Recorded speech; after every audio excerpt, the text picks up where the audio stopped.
rauðaborðið sem tekur hér við á 5. þegar komin 2. október. Ég heiti Marja Lilja og ætla hér ásamt Gunnar Smára og Birni Þorláksinni að taka á móti góðum gestum og Sól Björnsdóttur. En hún slæri mitt botnin hér í þáttinn í kvöld í spjalli sínu og Gunnar Smára við þau Guðna Tómasson, framkvæmdastjóra Sinfóníunnar og Elísabetu Indru Ragnarsdóttur sem verkefnastjóri dagskrárgerðar í Hörpu, en þau ræða meðal annars Víking Heiðar og áhrif hans og fleiri frumkvöðla á tónlistina. Þar á undan kemur Ragnar Baldursson, stjórnmálafræðingur, og heldur áfram að segja Gunnari Smára frá Kína. Elva Ýr Gylfadóttir hjá Fjölmiðlanefnd ræðir ógnir og undirróður erlendra ríkja og hvers ber að gæta í heimi fjölmiðlana í þeim efnum. Björn Þorláksson tala við hana. Gunnar Smári fær til sín leikstjóra og leikara í Moulin Rouge, Brynhildur Guðjónsdóttir leikstjóri og Hildur Vala Baldursdóttir, Mikael Kóper, Margrét Eir Hönnudóttir og Ernesto Camilo Valdes segja Gunnari Smára frá ást og sorg fólksins í Rauðu myllunni í París. En hér eftir stuttarauglýsingar byrjum við á þeim Hönnubjörgu Vilhjálmsdóttur kynjafræðingi og Þorsteini Vaff Einarsinni kynjafræðingi og sem bæði eru kennarar. Þeir ræða bakslagi og kynjafræði í skólum. Þannig að gjöru svo vel og sitið spennt og hér eftir stuttarauglýsingar. Hjálpið okkur að byggja upp dreifikerfi samstöðvarinnar með því að læka síður samstöðvarinnar á YouTube og Facebook. Samlokubrauð, maltbrauð, tékkneskt súrdeigsbrauð, brauð ársins, Bernhöfts bakari, íslenskt handverk síðan 1834. Kennarar eru þrefalt líklegri en ófaglærðir til að halda áfram í kennslu. Börnin okkar eiga skilið fagmennsku og stöðuleika. Fjárfestum í kennurum. Kennarasamband Íslands. Húnavellir gistihús. Gisting og tjaldstæði á góðu verði. Morgunmatur og kvöldmatur, sundlaug, heitur pottur og íþróttasalur. Tjaldstæðagestir hafa aðgangað öllu sem tilheyrir gistihúsi.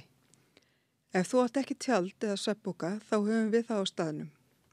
Upplýsingar í símum 848 7012 og 861 2319. Tölvupóstur hunavellir@hunavellir.is. Alþýðufélagið eigandi samstöðvarinnar. Markmið félagsins að auðga og bæta umræðu í samfélaginu. Allir geta gengið í Alþýðufélagið með því að skrá sig fyrir áskrift að samstöðinni. Samstöðin.is. Við erum í útvarpinu á FM 89,1.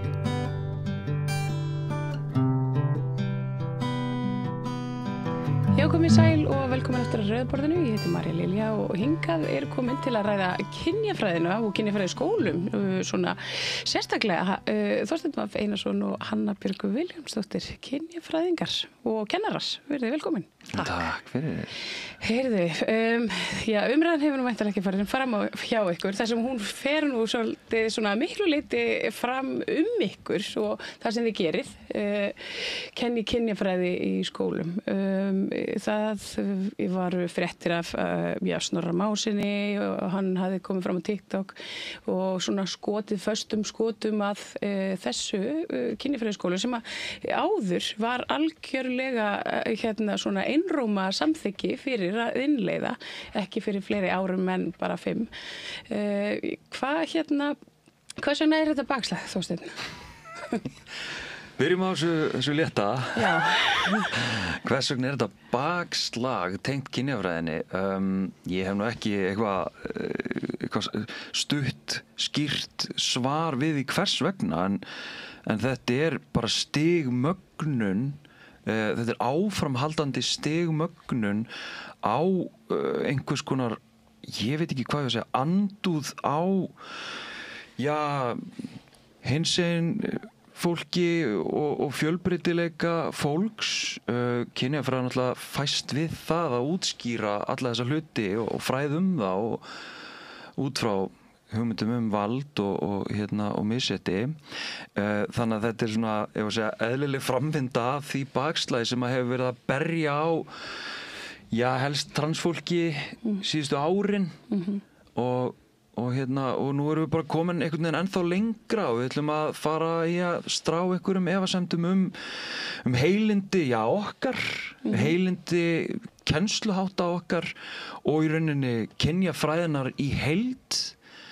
Þetta er bara svona, það sem við sjáum til dæmis í Bandaríkjunum og það er náttúrulega bara eiginlega sorglegt ef að segja sérstaklega hjá pólitíkusum sem að virðast vera frekar hliðhollir einhvern veginn íslenskri menning og arfleið að það séu þeir sem að sé að flytja inn bara algjörlega liggur við orðrétt og hrátt beint frá Bandaríkjunum, beint frá pólitík sem að fyrir ekkert mjög mörgum árum flest okkar vildu fjalla þessi frá flest okkar voru tilbúin til þess að fordæma en núna ætlum við að flytja þetta inn algjörlega gagnrýnslaust og mér þykir það bara sorglegt svo vægt sé til orða tekið. Þetta sammála þessu hana?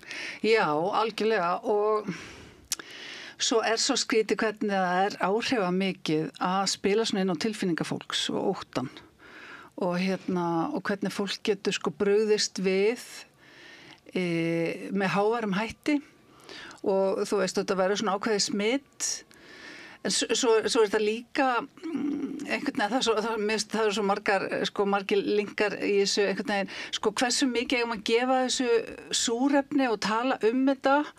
Fyrst var ég bara þar, ég ætla bara þegið í hel einhvern veginn og hélt að það myndi, þú veist, bara ganga og vildi einhvern veginn ekki, þú veist, blása súrefni í umræðan og einhvern veginn kannski svo fær hún einhvern veginn í einhverjar áttir sem að ég væri mjög ósammála en já, þetta svo skrítið og þetta byrja, fyrstu einkennin sá ég í kennslustofunni með þessa, transumræðuna. Já. Það er og það svo svakalegt hvað fólk, náttúrulega, ungt fólk, ef það heyrir einhvern sem að hefur formlegt vald og fólk svona almennt ber virðingu fyrir til dæmis embætti viðkomandi og viðkomandi segir kynni eru bara 2 eða þú veist eða tala niður eða einhvern veginn smættar fjölbreytileikann akkurat þarna að þá verður það lögmæti þá veitir það lögmæti til dæmis eins og nemendum bara segja í tíma og þetta í einu skiptin sem að ég svolítið erfitt með mig í kennslustofunni þegar ég set með hinsegin krakka þar á meðal trans og það segir kannski einhver, ég ekkert að segja þetta hefur gerst oft en þetta hefur samt gerst í hvað get ég þá bara skilgreint mig sem lampa þið vitið þetta og þú veist og fólk já, þannig að og maður bara, já, ef þú vilt eða þú veist, já, þetta líka svona bara en þetta þetta svo auðvitað ég veit það og það sem þetta svona forheimskun umræðunar já, algjör en svo það þarf og þetta náttúrulega bara reyna náttúrulega á bara fagmennskun okkar þegar við setjum frammi fyrir þessu og þurfum að einhvern veginn að svara og útskýra og einhvern veginn fá krakkana til þess að einhvern veginn opna hugan sinn en það líka annað í þessu bakslagi og þessari umræðu allir þá náttúrulega vegið stórkostlega fagvitund okkar og fagmennsku og að við séum að gera hluti sem að eins og einhver innræting á einhver hugmyndafræði og það smætta þetta niður hugmyndafræði það nú eitt en já þannig að þetta bara dálítið alvarlegt Já, og já, alltaf af því að þú minnist á þetta svona fólk með eitthvað svona status í samfélaginu og þar alltaf pólitíkusar bara eiginlega toppurinn á áhrifavalda listanum og ég sá Sema Erla, hún skrifaði svolítið góða greiningu á þessu, hún sagði að við varum komin á mjög undarlegan stað þar sem að svona áhrifafólk væri farið að benda fingrum á einstaklinga í samfélaginu. Fannst þú mikið fyrir þessu, Þorsteinn, eftir gagnrýni Snorra og hvað varstu eiginlega að tala um Snorra í tímanum? Einmitt. Nei, ég verð nú að segja það sko ég er náttúrulega bara nýbyrjar að kenna, bara segjum það bara reynd út sko, ég hef enga reynslu í kennslu samanborið við til dæmis Hönnu og fleiri kanonur í sko kynjafræði kennslunni. Ég er vissulega kynjafræðingur en hef ekki verið að kenna og líka kennari, en hef ekki verið að kenna nema bara síðan í janúar. Svo við höldum því til haga. Þannig að ég hef upplifað bara ég að tjá mig jafnréttismál í gegnum svo sem samfélagsmiðlar minna, þá hef ég upplifað töluvert stærri storma og harðari, hvað maður að segja, harðari gagnrýni. Þetta var svo mikið púðurskot og loftlaust einhvern veginn. Þetta, þrátt fyrir að sannarlega, eins og ég hef líka bent á, þá er þetta bara að spila upp í hendurnar á þeim sem hvort sem eru aldrei að fara að hlusta á einhvern feminista eða kynjafræðing eða neitt. Þetta var bara til þess að svona aðeins að klappa upp, halda heitum ég veit það ekki. Þetta var bara populista múf. Já, þetta var, en ok, hvað var ég að gera þannig? Svo ég svari því bara hreint út. Sko, við verðum átt okkur á því að þessi maður sem að við ætlum nú reyndar ekkert mikið að tala um, eða ekkert, þessi þingmaður, Snorri Másson, hann fyrir það fyrsta, hann áhrifamaður sko á samfélagsmiðlum. Og það oft eitthvað svona í gegnum tíðina sem að, og þú kannski veist það betur af því að þú ert búin að vera að kenna okkur fólki lengi, að það sem hann að setja út á samfélagsmiðla, það lekur oft inn í kennslustofuna. Hefur aldrei gerst það? Sko, ertu að meina frá allt svo að mínu frumkvæði? Nei, að nemendur eru að sjá efni frá honum á TikTok. Já, og spyrja, meinar Já, og ég vil taka inn í kennslustofuna. Já, sko, það hefur ekki frá honum, en það hefur alveg gerst. Ok, þannig að eins og það með skills á sínum tíma. Já. Þú veist, það væri svona þá dæmum. En þegar að hann tekur mig þarna fyrir, þá bara samstundis það hjá öllum mínum nemendum. Þannig að það næstum það fyrsta sem ég frétta af þessu, þar að nemendum mín eru, varstu búin að sjá þetta? Og ég svona, áhugavert, þau eru bara alveg með þetta. En það sem að ég var að gera og það sem að hefur farið í taugarnar á honum greinilega, er að ég er að sýna kastljósviðtal. Ég er að sýna kastljósviðtal sem að hann fór í og þetta var í vikunni þar sem að ég var að útskýra kyngerfi, trans, ég var að fara yfir svona grunnhugtök og ég er svona að prófa nýja leiðir að því ég er að lesa og þá fæ ég svona smá rými til þess að pröfa mig áfram í kennsluaðferðum að ég er með svona smá input eða nemendur eru eitthvað svona finna svörum við hinnum ýmsu hugtökum og spurningum og svo er ég með umræðutíma þar sem að ég er með einhverja kveikju sem tengist því sem var lagt inn eða var verið að vinna með kveiki umræðuna og svo fara þau bara í hópa og eru að spjalla saman. Þannig að þetta viðtal kemur bara upp í hendunar á mér, ég hugsa þetta nákvæmlega sem að fara yfir og ég spyr þau, hafið þið séð þetta í kastljósinu og þetta enginn að horfa á kastljósið, þú veist, sem 17 ára og þannig ég ok, frábært, þá ekki endurtökun eitt. Þetta viðtal var í gærkvöldi, þetta fjallar svona, þetta svona tengt því sem við erum að tala og var ekkert að útskýra innihaldið, var ekkert að segja neitt meira. Hérna bara þingmaður og þetta eitthvað, kveiki á þessu. Og svo bara, nú viðtalið búið, í hópanum ykkur og hér eru svona hjálparspurningar en bara ég hvet ykkur til þess að rökræða og greina og fyrsta spurningin, hvað var þetta viðtal? Þau áttu að komast að því sjálf. Hvað var þetta viðtal? Og svo einhverjar 3 ára spurningar. Ég var nákvæmlega ekki neitt að tala hvorki Þorbjörgu né Snorra Ég var ekki að nota þetta í neinum öðrum tilgangi heldur en bara að örfa umræðina og þetta í gangi í samfélaginu og það ekki kennari sem á tánum að fylgjast með samfélagsumræðinni og þú veist, sérstaklega í svona fæi og hjálpa nemendum að greina hvað í gangi í samfélaginu þeirra, í kynjafræði. Hvað þá viðtalsþætti sem að fjallar akkurat það sem þeir að læra þá og þegar. Því bara í alvörunni, það hefði í rauninni verið heimskulegt að taka þetta ekki inn. Og svo skal ég alveg segja eitt að í allra fyrsta tímanum þá sannarlega sýni ég frá Snorra og reynda nokkrum öðrum svona áhrifavöldum götunar. Þá það sem sagt, ég klippti saman vídeo þar sem að ég kallaði sérfræðingar götuna voru að útskýra kynjafræði. Menn sem ekki kynjafræðingar voru að útskýra hvað kynjafræði og þannig sýni ég örstutta klippu af Snorra í pontu Alþingis að segja meðal annars að í kynjafræði sé strákum kennt að náttúrulegt eðli þeirra, karlmennskan, sé alltaf á einhvern hátt eitruð.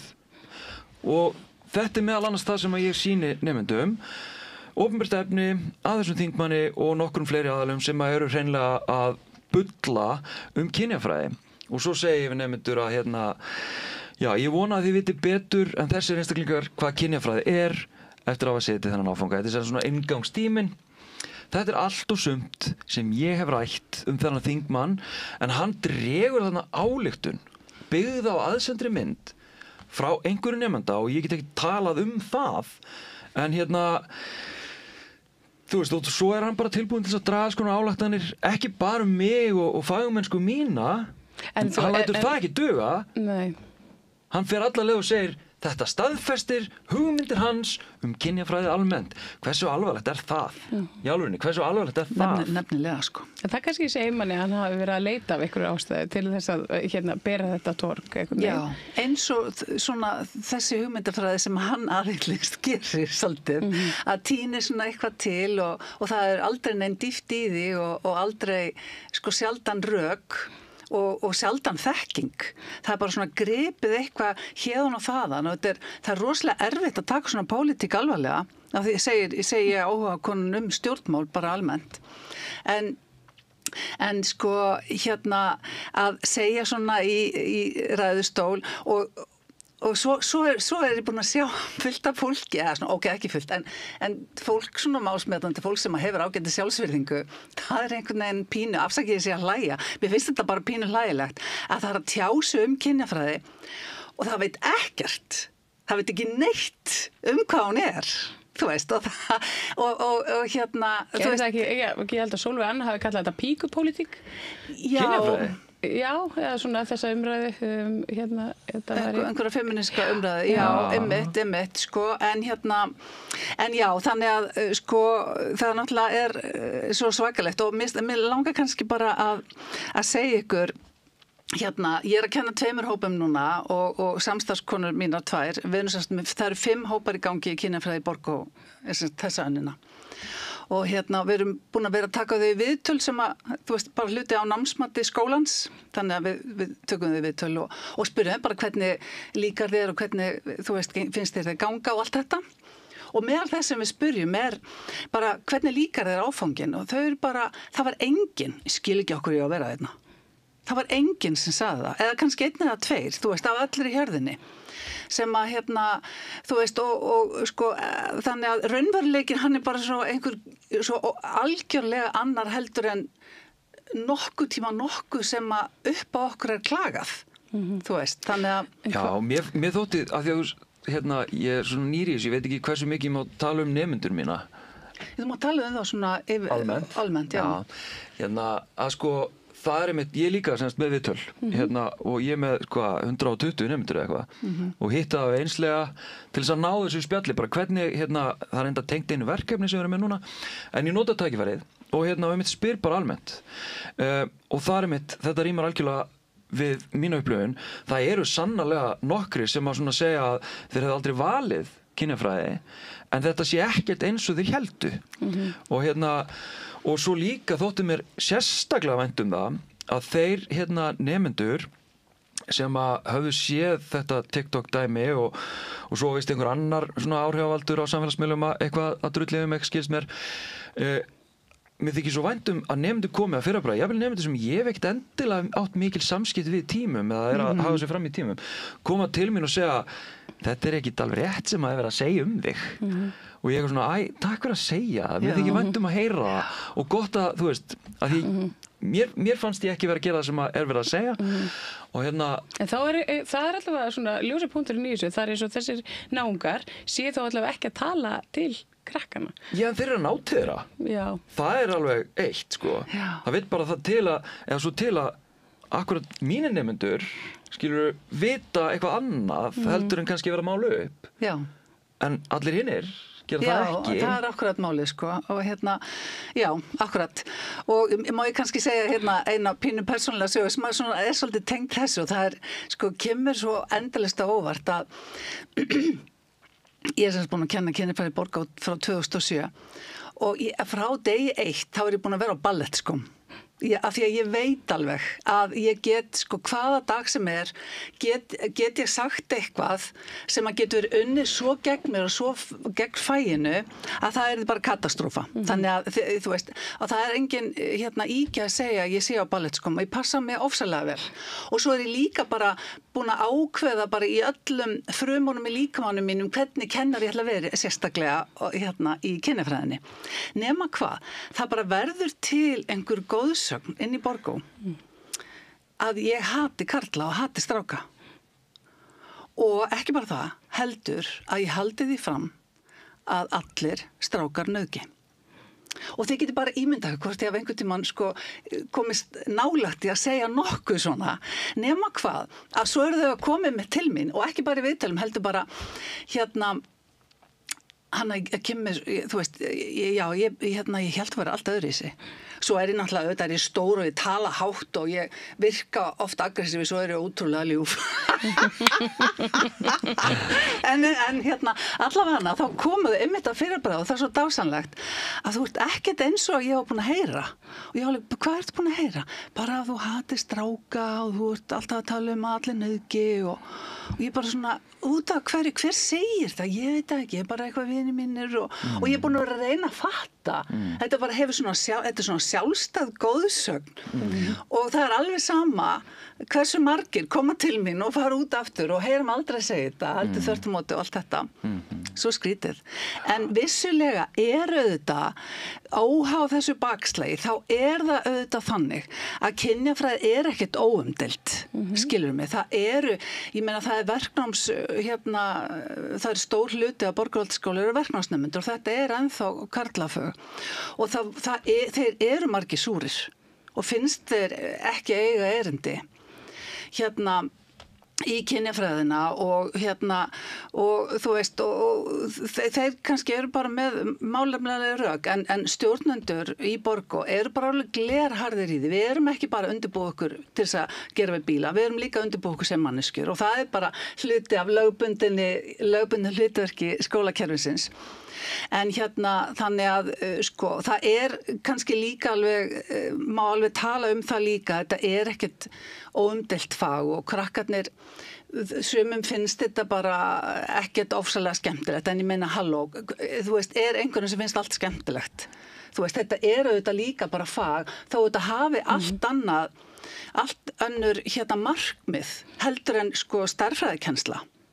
Þetta er bara, við erum að vitundavekja, við erum að þjálfa gagnrýna hugsun, við erum að þjálfa þau í að greina umhverfið sitt, við erum að gera allt öðru sér hluti sem er líka svo frábært af því að það er líka ákveðin svona kennslufræðileg nýjung, hvernig þetta er gert. Við erum með mjög nýstaflegar kennsluaðferðir.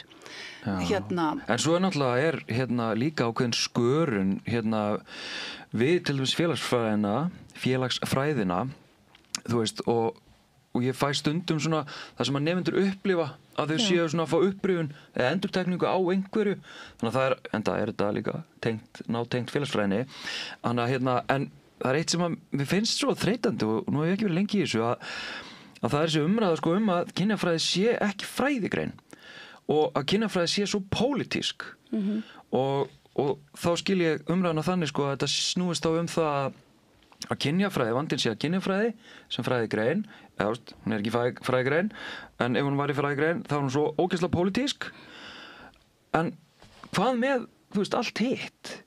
Hvað með allar hina greinarnar? Ég bara sagnfræði og sagan er svo bullandi pólitísk. Og bara heimspeki. Svo er þetta bara mjög fátt sem að snýra bara manneskjunni sem er ekki pólitískt. Akkurat, það er málið. Það er þetta, hvernig búið að gildislaða orðinu í hugum margra er auðvitað agalegt af því að þetta, af því að þá ertu bara útiloka alla borgarivitund. Þú ert bara útiloka alla þáttöku og all lýðræði.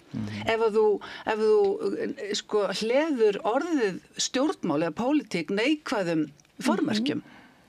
Við erum í bullandi og ég hef átt þetta samtali í öðrum útvarpsþáttum og sagt bara, það er bullandi pólitík í kennslustofunum minn alla daga. Bara í hvers skitt sem ég fer inn og ákveð hvað ég ætla að tala er pólitík, skiljiði.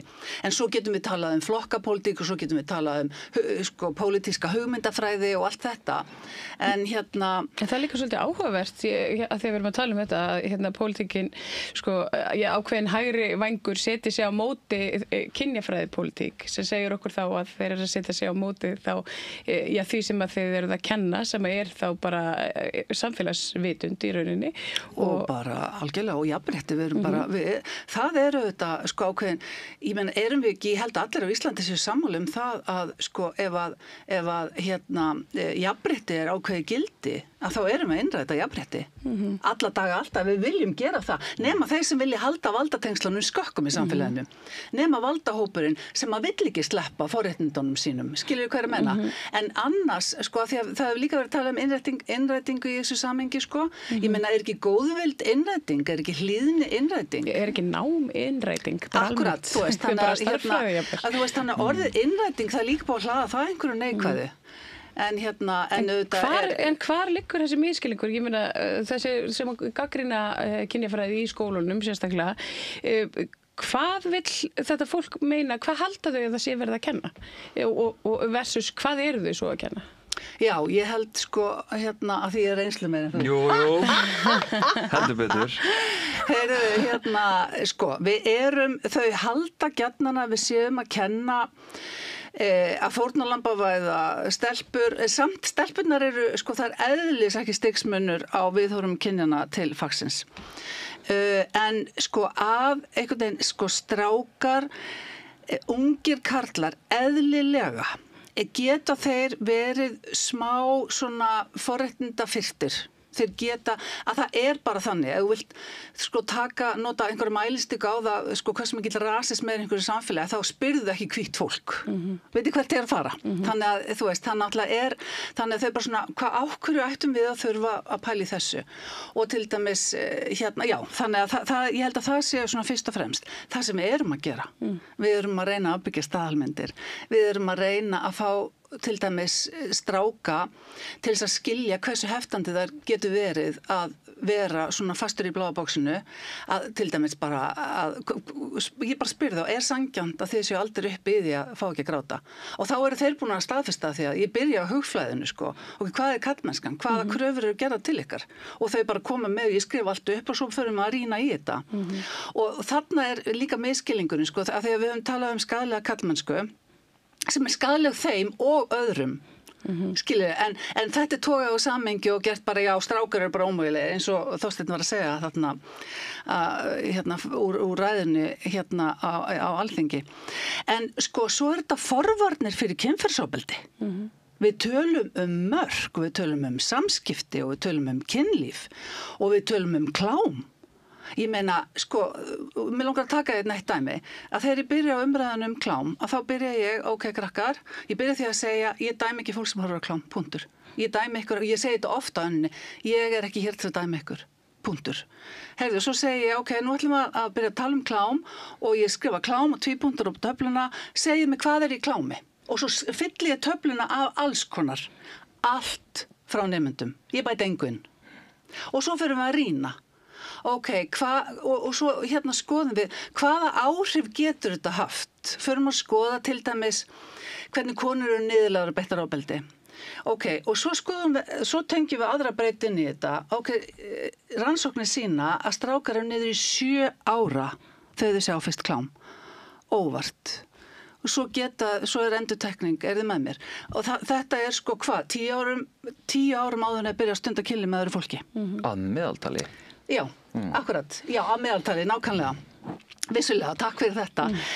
Hérna og sko þegar að, og sko svo spyr ég, ok, hvað líklegt að strák langi til þess að gera með, segjum hann sig gagnkynhneigður, með stelpu þegar hann verður 16 eða 17 eða 18 ára ef hann búinn að sjá klám reglulega frá því hann var 7 eða 8.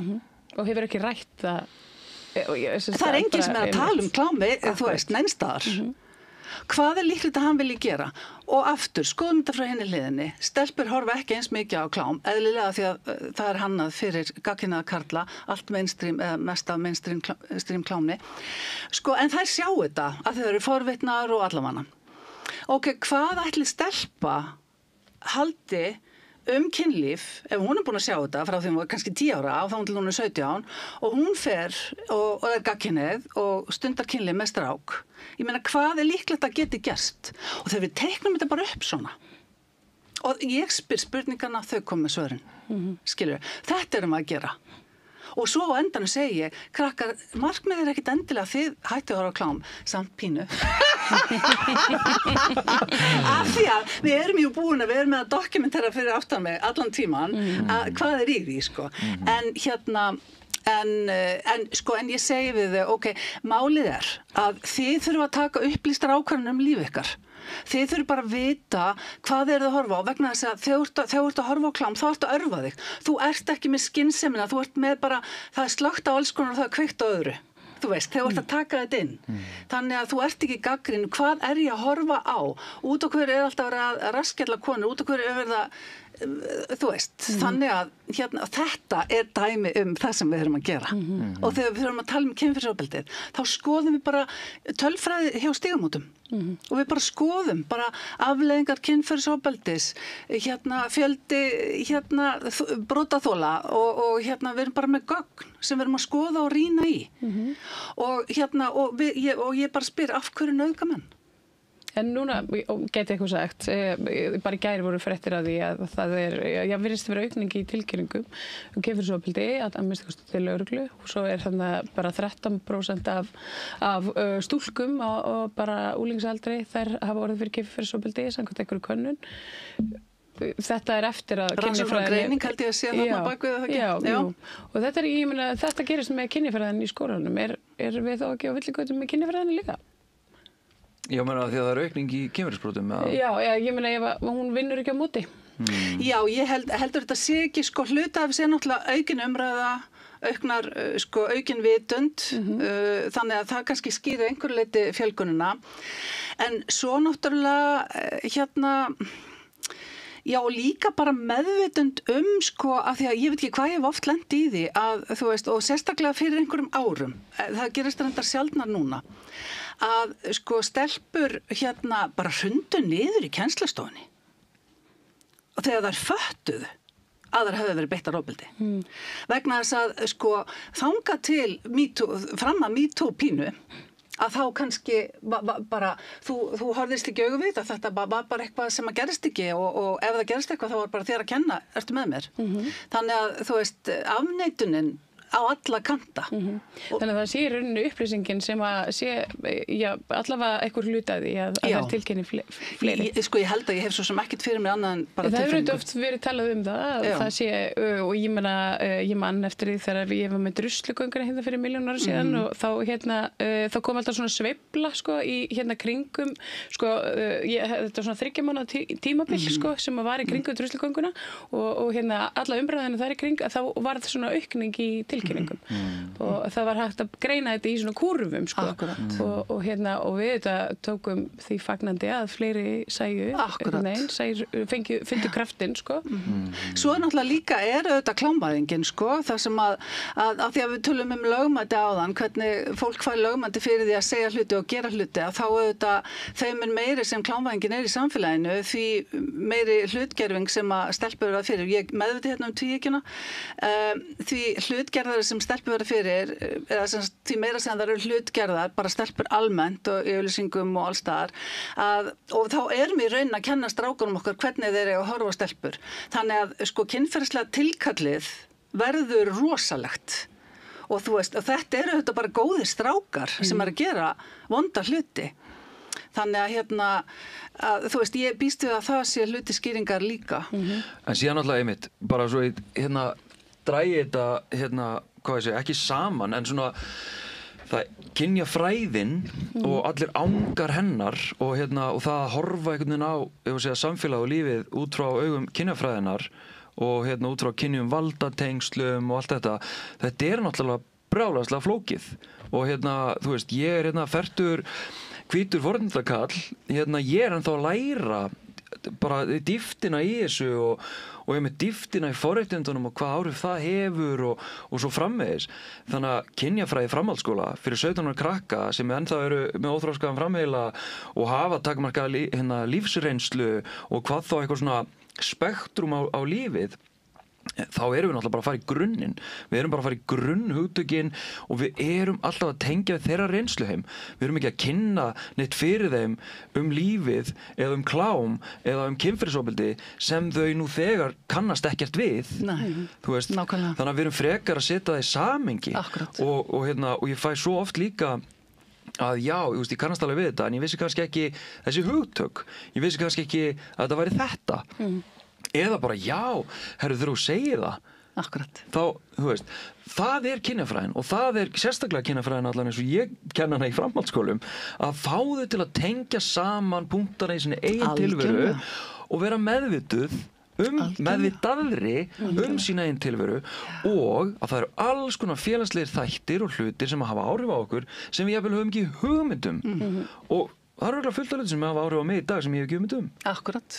Væntingar og líka og einmitt að sko skilja og fatta einhvern veginn hvað væntingar annar stjórna hegðun okkar og hvernig við getum sett meðvitund í hegðun okkar með því að hugsa og afla okkur þekkingar og upplýsingar og eiga samtal og það samtali sem að svo ótrúlega mikið nám í af því að þau eru að hlusta á hvort annað, þau eru að svara hvort öðru og það er ákveðin fegurð í þessu sko og svo náttúrulega brjálæðislega mikið nám líka Já, svo er þetta er en hvers vegna haldið að það sé talað svona þetta nám mitt, það sé nú ekki alveg vísindagrein Ég held að sé að því að fólk vill ekki afbreytti ég held að sé, veistu það, Steina, ert ekki sammála mér?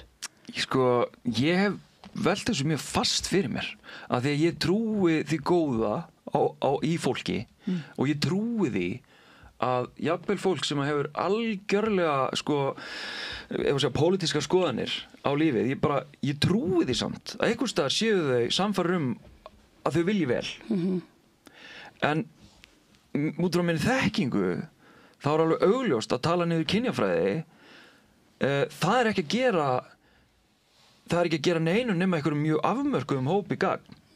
Þú veist, það að koma í veg fyrir, svo tölum bara heimsækjum Bandaríkin og þetta sem er aðfluttið að banna kynjafræði, að banna hinseginleika, að banna tiltekin orð, þá erum við ekki bara að vega kynjafræði, þá erum við að vega frjálsri hugsun, við erum að vega gagnrýnu samtali, við erum að vega að lýðræðinu bara í sjálfu sér. En er ekki bara fólk sem vill það, Steini?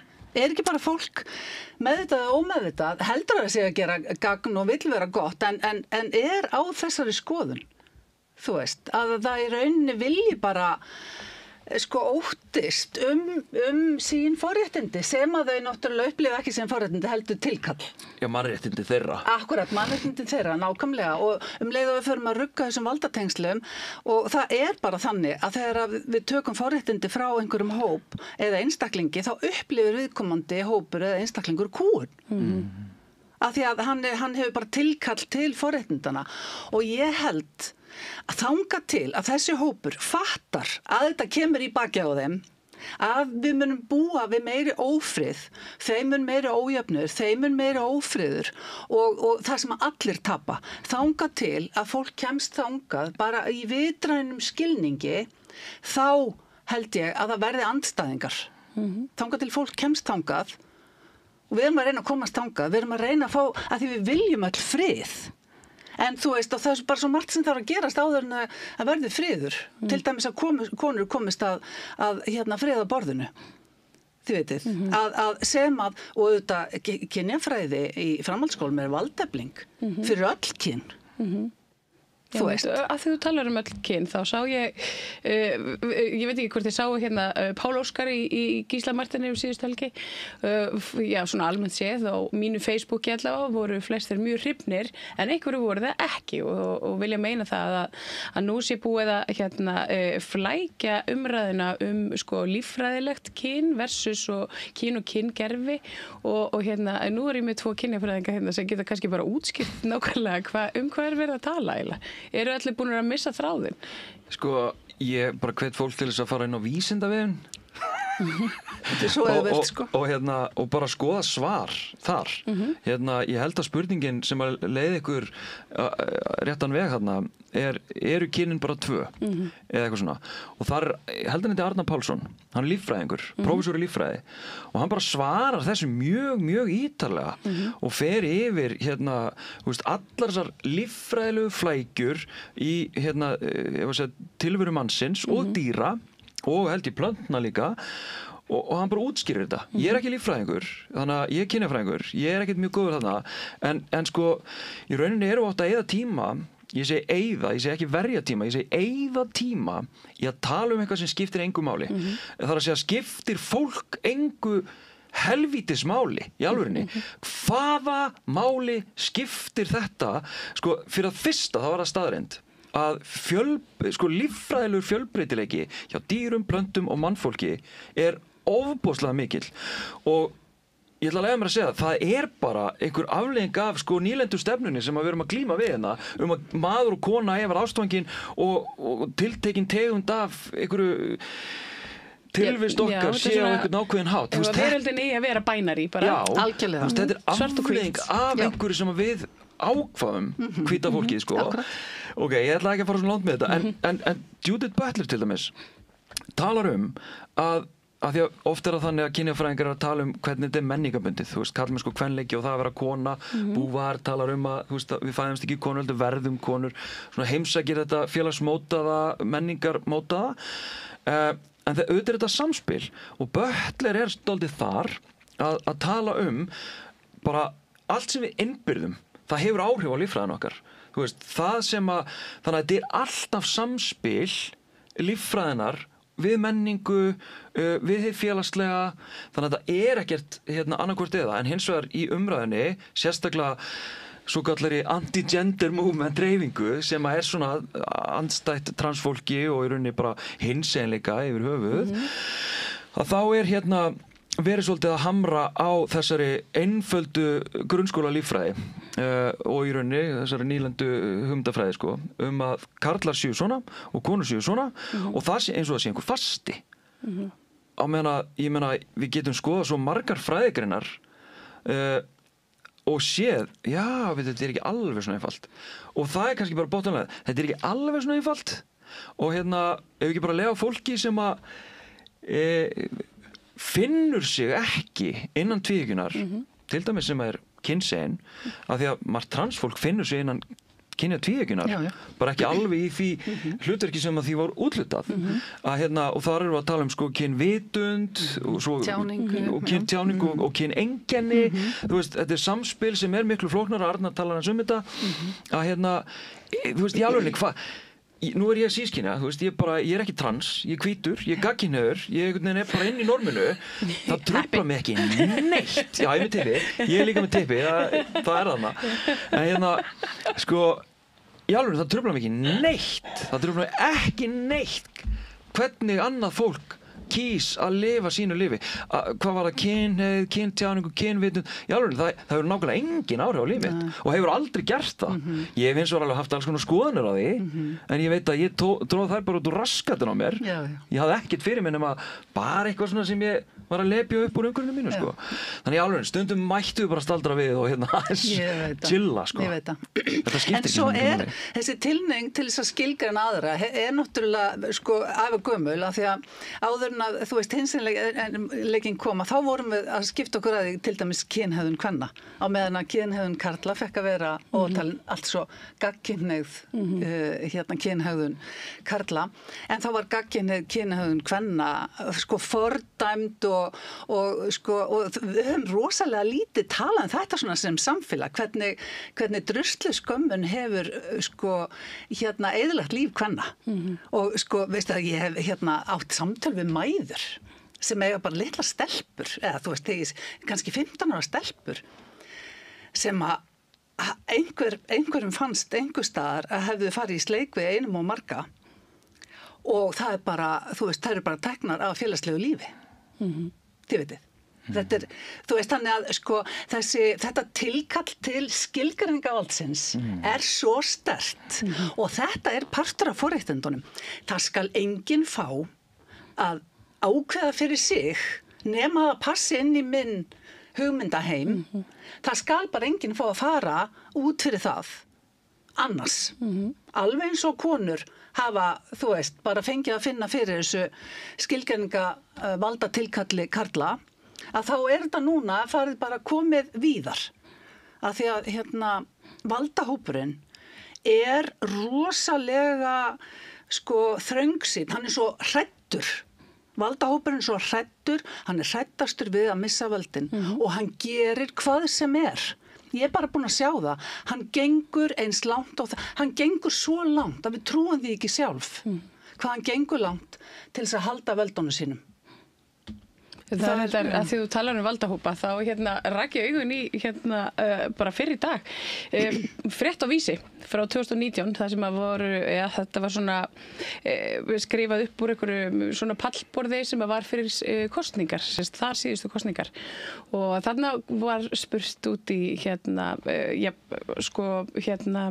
hvað fólki finnist almennt kynjafræði í skólum og þá var verið að tala grunnskólum og innleiðingu hennar og þarna voru Bjarni Benediktsson og Sigmundur Davíð og Katrín Jakobs og allt þetta fólk einróma og alveg sammála og ég ætla að fá að lesa upp svolítið skemmtilegt kvót sem að í Sigmund Davíð sem að var kalla sig fyrirverandi kynjafræðinemenda við Háskóla Íslands og hann segir, nú svara ég sem fyrirverandi kynjafræðinemenda við Háskóla Íslands þó ég hafi ekki tekið próf í greininni en hefur þótt áhugavert.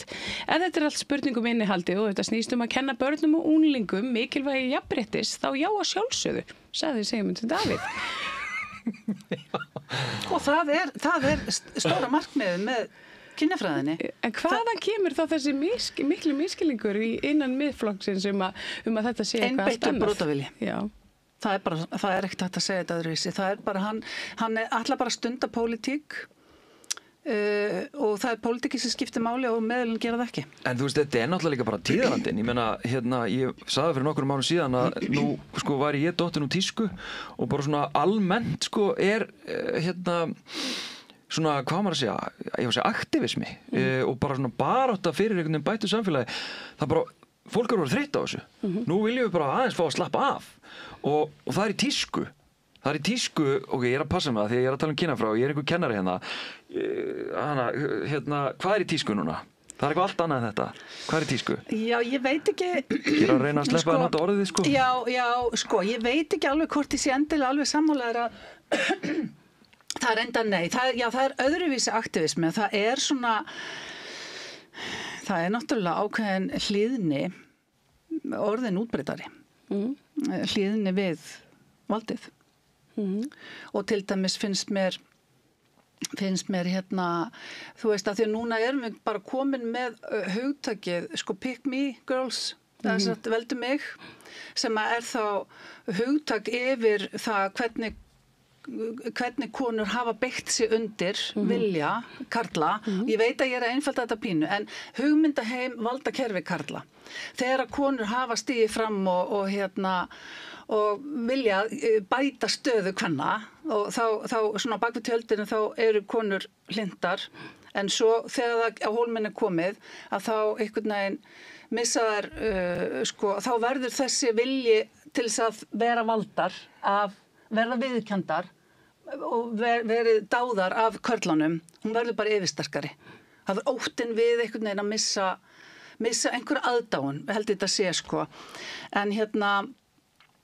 Og ég veit ekki hvort þú varst eitthvað að fara þangað, varst örugglega að fara eitthvað annað. Já, ég segi bara, kannski, að þú talar um pick me girl, sko, kannski í tísku að vera pick me boy. Já.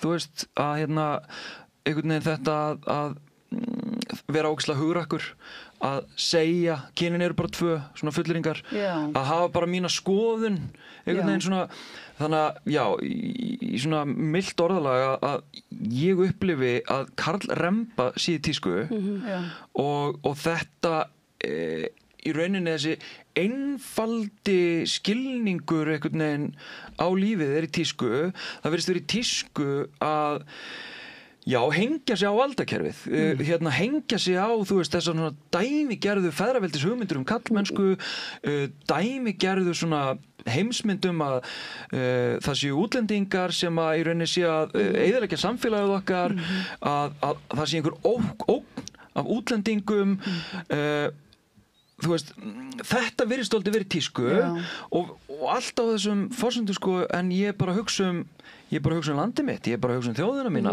ég er bara með mína skoðun, þú mátt hafa þína og það er náttúrulega ótrúlega þreytandi sem sko, hvað að segja, með 5-6 ára háskólamenntun á bakinu að ég sé bara með einhverja skoðanir, þú veist að ég sé bara að kenna einhverja skoðanir. Já. Þú veist, sumt er bara staðreind og svo getum við haft skoðanir á alls konar öðru og þú veist, það er miklu nærði að vera skoðun þetta sem að stjórnmálamenn er að orðra stjórnmálamanna er miklu nær skoðun og einhverju hugmyndafræði heldur en nokkuð tíman í rauninni kynjafræði. Algjörlega, það er einhver fagmennska í kennslinu og kynjafræðinu, það er engin fagmennska í orðræðu áhrifavalda. Nei, hún þarf ekki svona að ganga upp orðræðan, skilur, hún þarf ekki að ganga upp, hún má vera stútfull af þversögnum en leið og baráttu fólk fyrir mannréttindum, flóttafólks eða eitthvað leið og það gerir hugsanlega mögulega kannski eitthvað sem er ekki alveg hárrétt þá samstundis er ekki alveg allt í lagi og þú veist, og hvað þá einhver kynjafræðingur eða feministi, þá samstundis við munum aldrei sleppa þér. Ég veit rosa gott dæmi ég hitti gamla vin daginn, samkynhneigður kall og hann sagði, svo gaman að sjá þig hvenær ætlarðu eiginlega að hætta alltaf að vera með þetta vesen og fara bara að leika leikinn. Það er miklu auðveldara, þessi maður sem var einu sinni svo mikill baráttumaður fyrir mannréttindum sínum og annarra var allt í einu bara komin á lista hjá ákveðnum hægri flokki og farin að tala svona en ef þú leikur bara leikinn það verður allt svo miklu auðveldara fyrir þig og ég hugsaði, vá, hver heila þvoði þig og ég sagði, þú veist þetta bara aldrei þú veist, ég bara nákvæmlega, þetta er bara algjörlega þannig en sko, ég veit ekki hvenær var sagt við mig fyrst sko eða þú veist, konur hafa náttúrulega bara upplifað það endalaust sko, ekki vera erfið það veist, ef þú standir í lappina þá ertu erfið og ekki vera þessi típa, ég man eftir hún Unnur Ösp, leikstýra hún sagði þetta einhvern tímann á UN Women kvöldi vá, það er örugglega 15 ár síðan og þá var hún að segja frá því og þarna var hún bara komin sem fann að standa í lappirnar sko og þá var hún að segja að vinur sinn sem ég ætla ekki að nafngreina hafi sagt við sig, það var þessi típa þið vitið og sko þetta er þögguna tilburðir af því að sko svo er konunaflega svo innrætt náttúrulega að vera sætar og liðnar og góðar og veistu það að stelpurnar mínar þær tengja algjörlega við þessu gamlu gildi þessa innrætingu að vera hlýðnar og veistu það var sko sagt mér frá einsaði mér frá því að hún hefði verið sendið sálfræðings að því hún talaði svo hátt já, þið vitið, ég meina og það er bara það er þannig að það er svo skrítið hvaða hefur lítið breyst í rauninni á svo mörgum sviðum en svo reyndar hefum við náð árangri með ýmislegt eins og að kenna kynjafræði sem er árangur Já, sem að sko við þurfum að standa vörðum og þú veist, og maður eðlilega óttast alveg hvaða áhrif svona ofboðslega mikil afbökun, svona orðræða almennt í samfélaginu, sérstaklega... Nú segir rosalega margir að sækja í kynjafræði háskólanum í dag, ekkert svona versus það sem var fyrir kannski 7 árum. Ég hef ekki hugmyndu það, ég held að kynjafræði hafa aldrei verið eitthvað brjálæslega vinsælt fag svo sem yfir höfuð, allavega ekki þegar ég var þar og þú veist, við vorum ekki mjög mörg að læra þetta, en ég líka bara að tala að því við vitum ávinningin af því að kenna kynjafræði. Við vitum mjög vel á hvaða grunni kynjafræðin, allan að við sem erum að kenna kynjafræði og hefum lært hana, vitum alveg, þú veist, ávinningin. Og ég held að flesti nemendur átti sig á því og flesti skólameistarar og skólastjórar átta sig á því, en ég óttast að eitthvað láti undan þessari orðræðu og þessari aðför að þessu fæi, þessari þekkingu og þessu sjónarhorni á lífi, að það verði til þess hreinlega að eitthvað fólk verði hrætt í valdastöðum eða hreinlega bara einhverjir ráðherrar ákveða, já, nei, herðu, það er ómikill hiti hérna, við ætlum að bakka. Þú veist, þannig að þess vegna held ég sem er mikilvægt að fólk, einmitt, þori að mæta í svona þætti, þori að sýna hvað er í gangi og segja hvað er satt og rétt og að þau sem hafi vald þori líka að horfast í augu við að mögulega hafi það látið blekkjast af einhverjum áróðri og humdafræði sem er innflutt. Endurmenntun á þau bara. Já, algjörlega. Hvernig, hafið þið ekkert pælt í því að vera bara með kynjafræði áfanga fyrir hægri karla til dæmis? Sko, ég hef gert alls konar í þessum efnum og þú líka. Ég bauð einu svona Karlakvöld? Já, ég var með karlakvöld, sko, þau komu 3. Ég held líka á, það kom 12. Það er það? Já, ég reyndar handvaldi og píndi á til að koma. Já, og gastum tyggjó og eitthvað. Já, ég klikka alveg á því að En ég er búin að halda alls konar námskeið og auðvitað þú líka fyrir foreldra en og meira segja stjórnmálafólk og ég veit ekki hvað og hvað sko en svo er einhvern veginn allt er betra en ekkert auðvitað en þú veist, þú þarft einhvern veginn það sem er svo frábært við kynjafræðina og áfangan að ná einhvern veginn utanum þetta, að ná utanum orsakir og afleiðingar og einhvern veginn skilja einmitt valdatengslin og þú veist, út af hverju er vændi svona útbreitt og út af hverju er það svona kynjað og út af hverju, þú veist, út af hverju er alls konar og þú veist, svona viðfem leit og greining og einhvern veginn, þú veist, þannig að þú kemur út með einhverja heilstæða hugsun sem hefur áhrif á líf þitt og dómgrindina þína og hvernig þú elur upp barnið þín og hvernig ákvarðanir þú tekur, skilur hvað ég meina, og hvernig þú bregst við, þú veist, einhverjum sem kemur til þín og spyr, veit hvað ég meina, þú verður bara öðruvísi vinur og dóttir og det hele, af því að þú skilur einhvern veginn misrætti og skilur svarið. Akkurat. Þorsteinn og Hanna, þakka ykkur kærlega fyrir að koma hérna og ræða við mig. Ég getur setja hérna alveg langt fyrir kvöld með ykkur en ég ætla nú ekki að kýra ykkur það. Takk kærlega fyrir mig. Og tók ég við það meira hér handa við auglýsingar. Hvar skrá ég mig í áskrift? Samstöðin.is Frjáls fjölmiðlun á í vök að verjast, allstaðar, ekki bara á Íslandi. Peningavaldið og sterku hagsmunaöflin eiga greiðan aðgang að stjórnvaldi og fjölmiðlum og eiga jafnvel sína eigin fjölmiðla. Þess vegna er samstöðin svo mikilvæg. Hér er pláss fyrir alla raddir, málin eru krufin til mergjar og samtölin eru stór og innihaldsrík. Samstöðin er mikilvægt lýðræðistæki. Ég heiti Kristín Helga Gunnarsdóttir og ég styð samstöðina. Allir þættir samstöðvarinnar eru fáanlegir á öllum helstu hlaðvarpsveitum.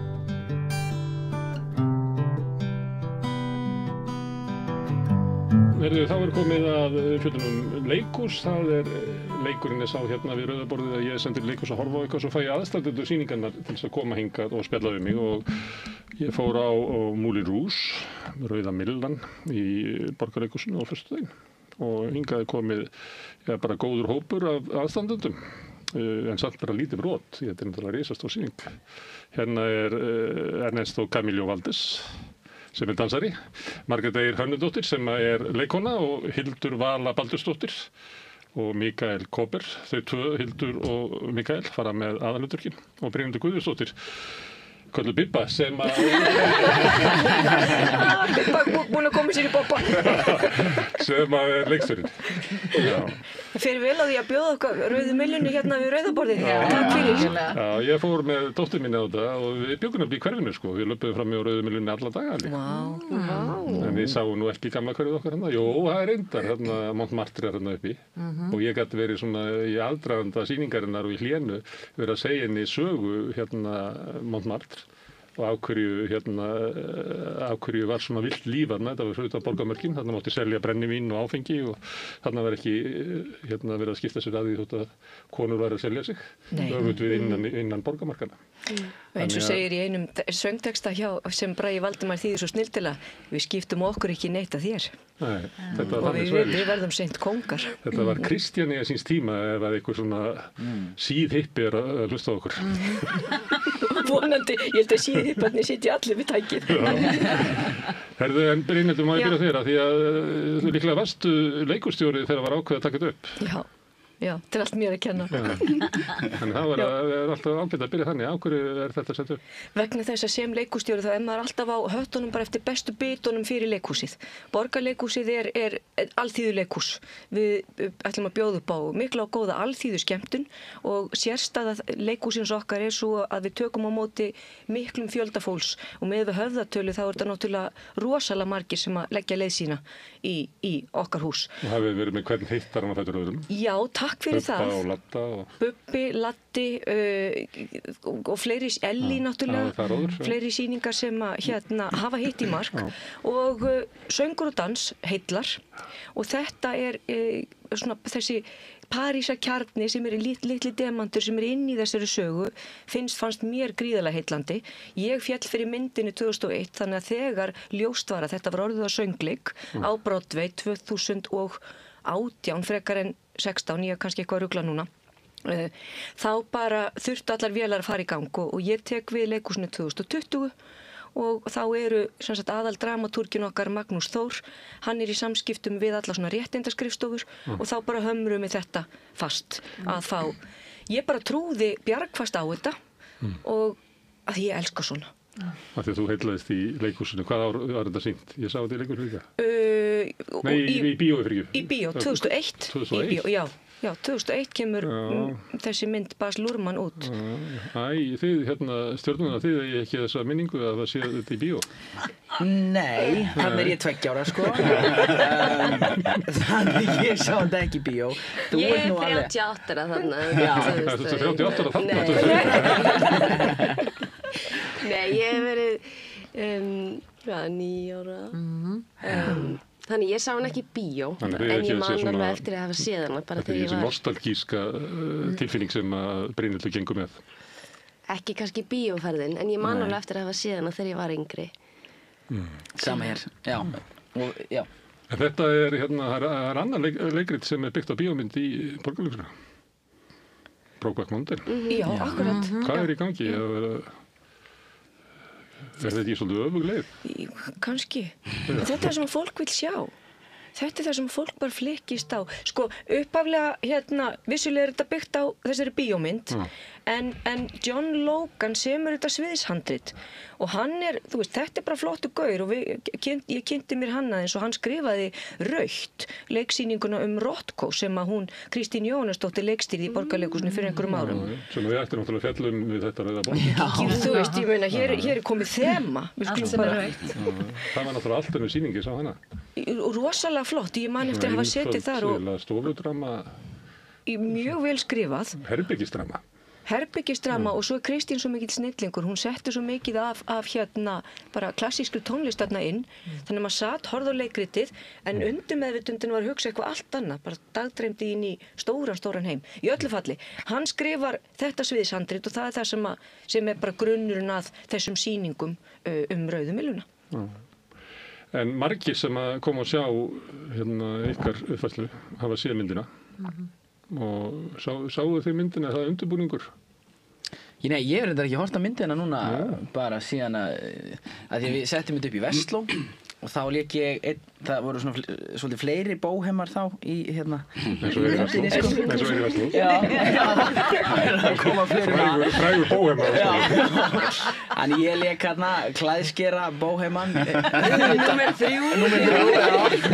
og þá horfði ég mikið á myndina og horfði á hann í fyrst skipti en ég hef ekki hort á hann síðan þá Ég horfði á hana saman kvöld og ég fekk hlutverki það var bara svona Þetta eru ekki smáraðis leikarar sem eru þannig sem heilluðu Brynhildi Þannig það skiptir ekki málið eitthvað Hérna, hvað, Ewan McGregor og Nicole Kidman Já, þau gerir þetta vel við bara gott að nýta þau til innblásturs og svo gerum við þetta bara okkar Ég er bara að velta fyrir mig hvort að síður svona það er náttúrulega til eitthvað sem heitir svona uppfærslu saga sem hefur áhrif að það er ein uppfærslu byggð á næstu þannig að það er ekki hægt að horfa alveg framhjá því hvernig hann bjó til þína persónu, þinn kall Algjörlega dreng Já, dreng Þessi ákefð er náttúrulega eldurinn í honum og hann er bara ástin skiptir öllu máli það, þú veist, ég held að já, jú, hann gerði þetta mjög vel Þá er betri í því einmitt að vera svona drifnir áfram af einhverju svona olmu inn í sér Já, jú, hann var náttúrulega í mínum skóla, sko segir svona, já við Stebbi Jóns og Júan og fleiri Herðu, en sko söngleikur, á maður að taka þetta alvarlega ef að ræða söguna ef að ræða ástina eins og hún er stilt þarna upp það sömuleyti eitt sem er datt í höfður á Róða þið kannist þið svona incel hugsanir það er svona ungir karlar sem að ég myndi kannski segja gangi ekki út og þeir fá það hugmyndir konur að þessu sviknir á konum eins og að konur hérna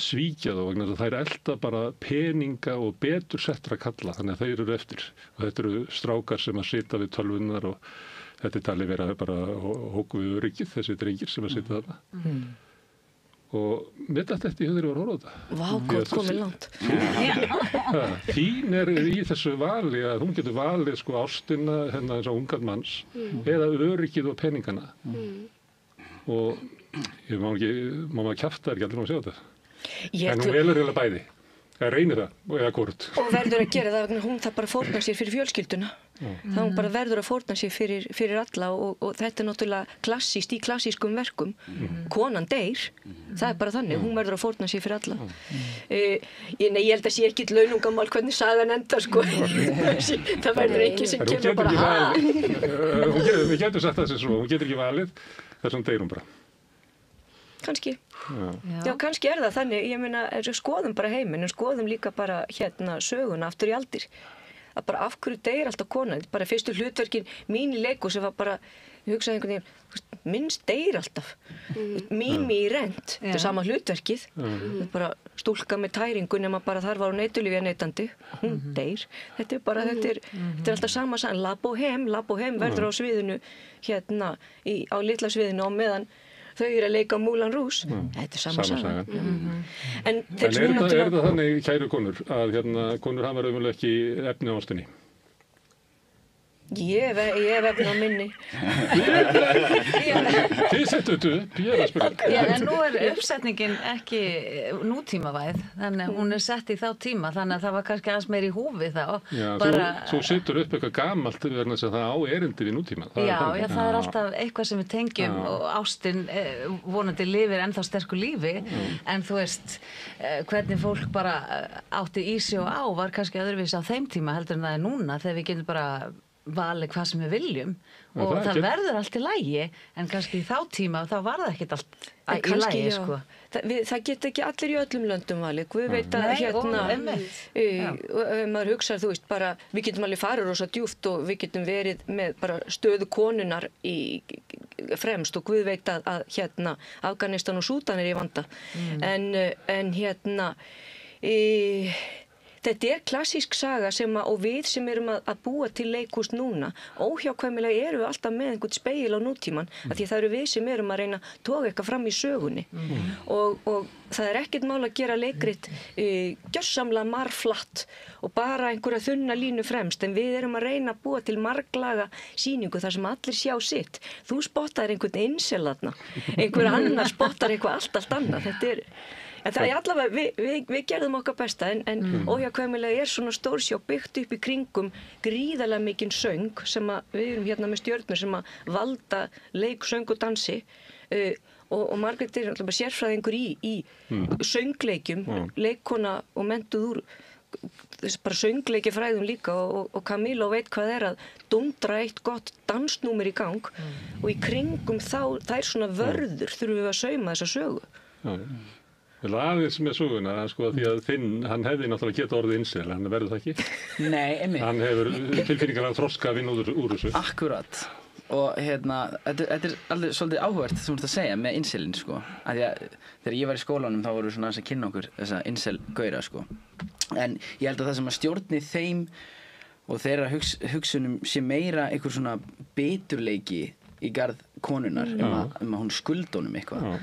Að meina... Það telja að hún hafi komið hingað fyrir hann, hafi verið búin til úr hans rifbeini og þeir eigi hana. Akkurat. Það svolítið þannig. Það nefnilega, það málið. En ég held að það sem að stjórni Kristján sé bara einlæg trú á ástina og hann geti ekki litið framhjá því að þau séu ástfangin og hann finnur það og hún finnur það og honum finnst, hann bara skilur ekki eins og hann segir, til hvers annars að þrauka þetta líf ef ekki fyrir ástina og hann næri ekki utan það og ástin og kærleikurinn það sem að stjórnar hans vegferð en ekki eitthvað, hún skulda mér að vera með mér, það ekki það sko en á einhverjum tímapunkti þegar tilfinningarnar verða öfgafullar, þú veist eins og í Roxanne þegar afbrýð sem hann tekur yfir og hann verður einhvern veginn fer frá því að vera saklaus drengur yfir í eitthvað svona bóhem listamann sem hann sá í byrjun og svona smá hræddist, þá kannski taka einhverjum svona insel hugsanir við, en svo nú maður að spoila öllu en svo í lokin þegar ástin sigrar að þá, ef við tölum þetta insel, þá held ég að það strókist svolítið út, sko en þetta hann einfaldur, sko, en hún náttúrulega kona og þarfandi svona betri sans fyrir lífinu, að það flóknara, sko. Það það. Þannig. En hún líka gengið í gegnum miklu meira en hann og hún eldri og hún þeirra bakgrunnur náttúrulega mjög ólíkur. Hún bara þurft að hafa dálítið meira fyrir þessu og veit bara að það kostar að ætla að verða ástfangin af einhverjum. Já. Það ekki einfalt val, þess að hann heldur. Það kostar hann og það kostar alla sem hún elskar. Fjölskylduna. Það nefnilega, það ekki einfalt að velja þig góða, sko. Nei. Það sömuleyti það, sem klassísku fallið saga.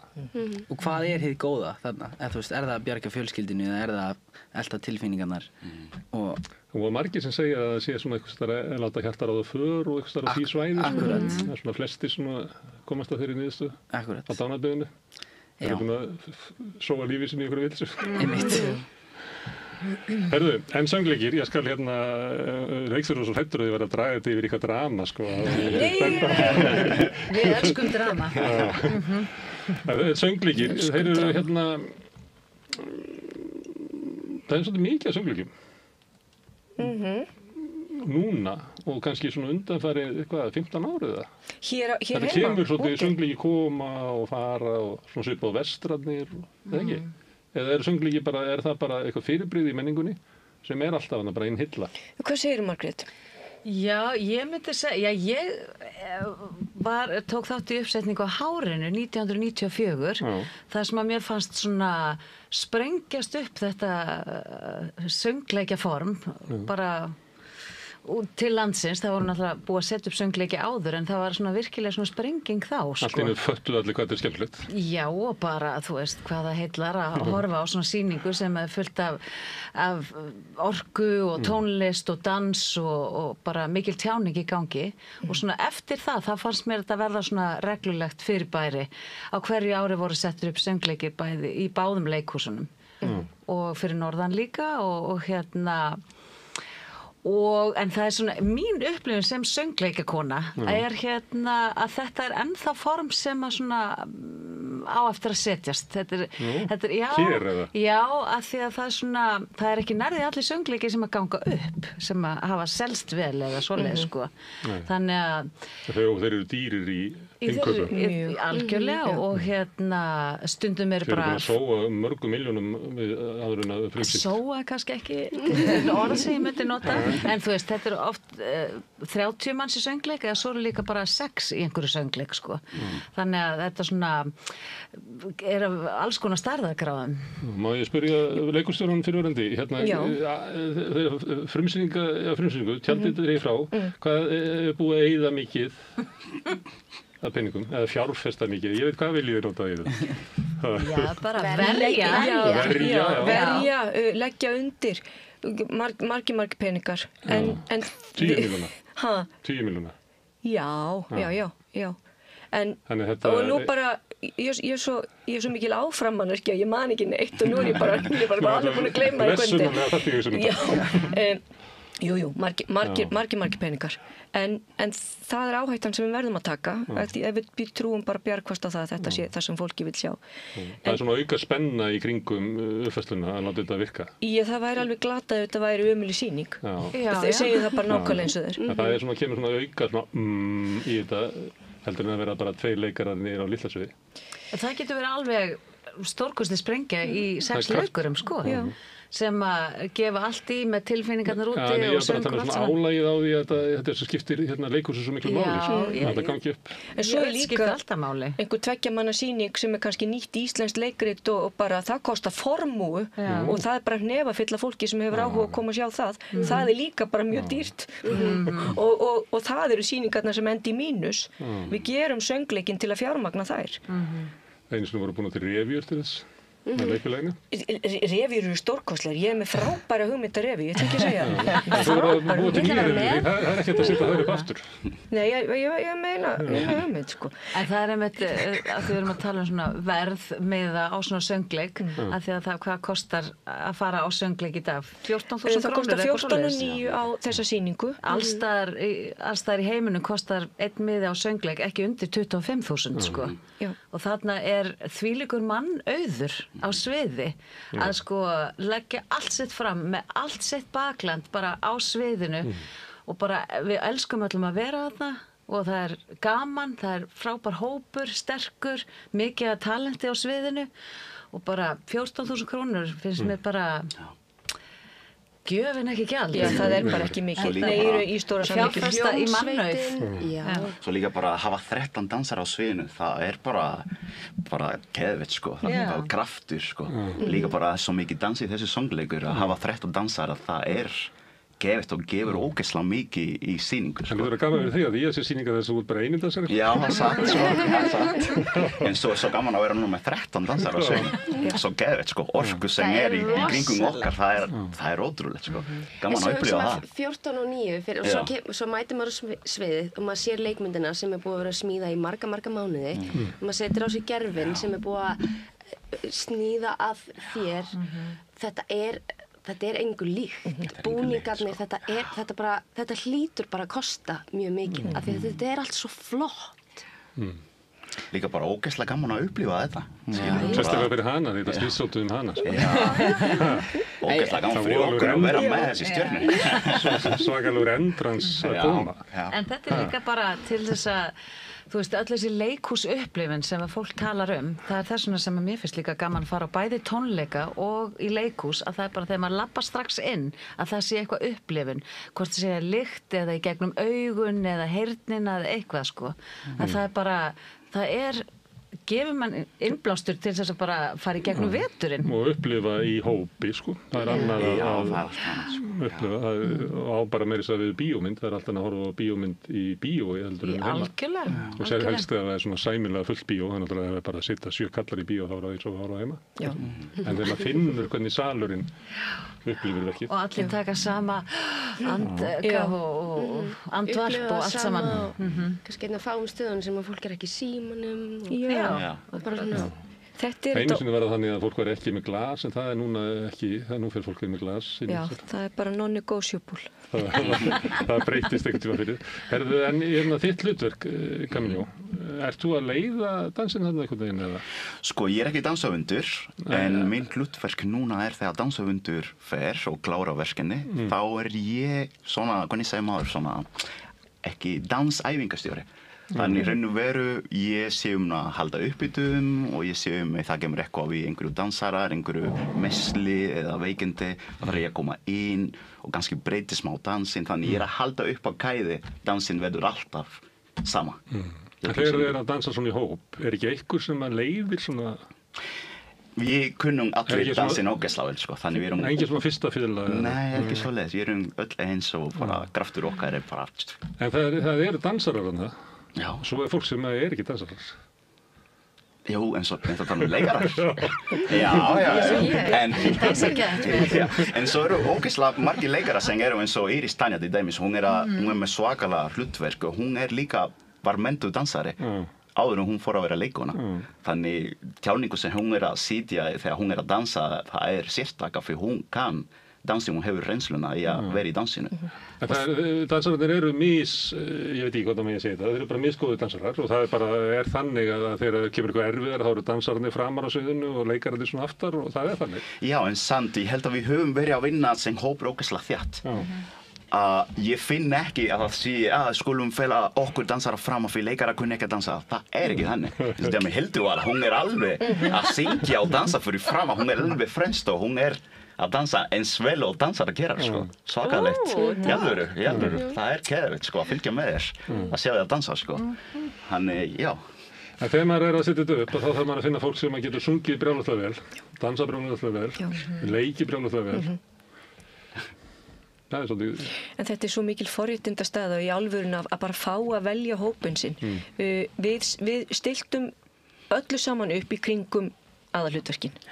Og við vorum með svona, það voru leynipröfur heim í eldhúsi hjá Jóni Ólafs og við vorum einhvern veginn bara, Bragi Valdimar var búinn að skila af sér einhverjum textum og þegar við vorum búin að gernegla þessi aðalhlutverk þá gátum við byrjað að raða upp og ég vissi strax að ég vildi Margréti með mér að því að það bara, ég þurfti á því að halda að því að þetta sönglega erfið sýning og svo þetta danslega mjög erfið sýning líka.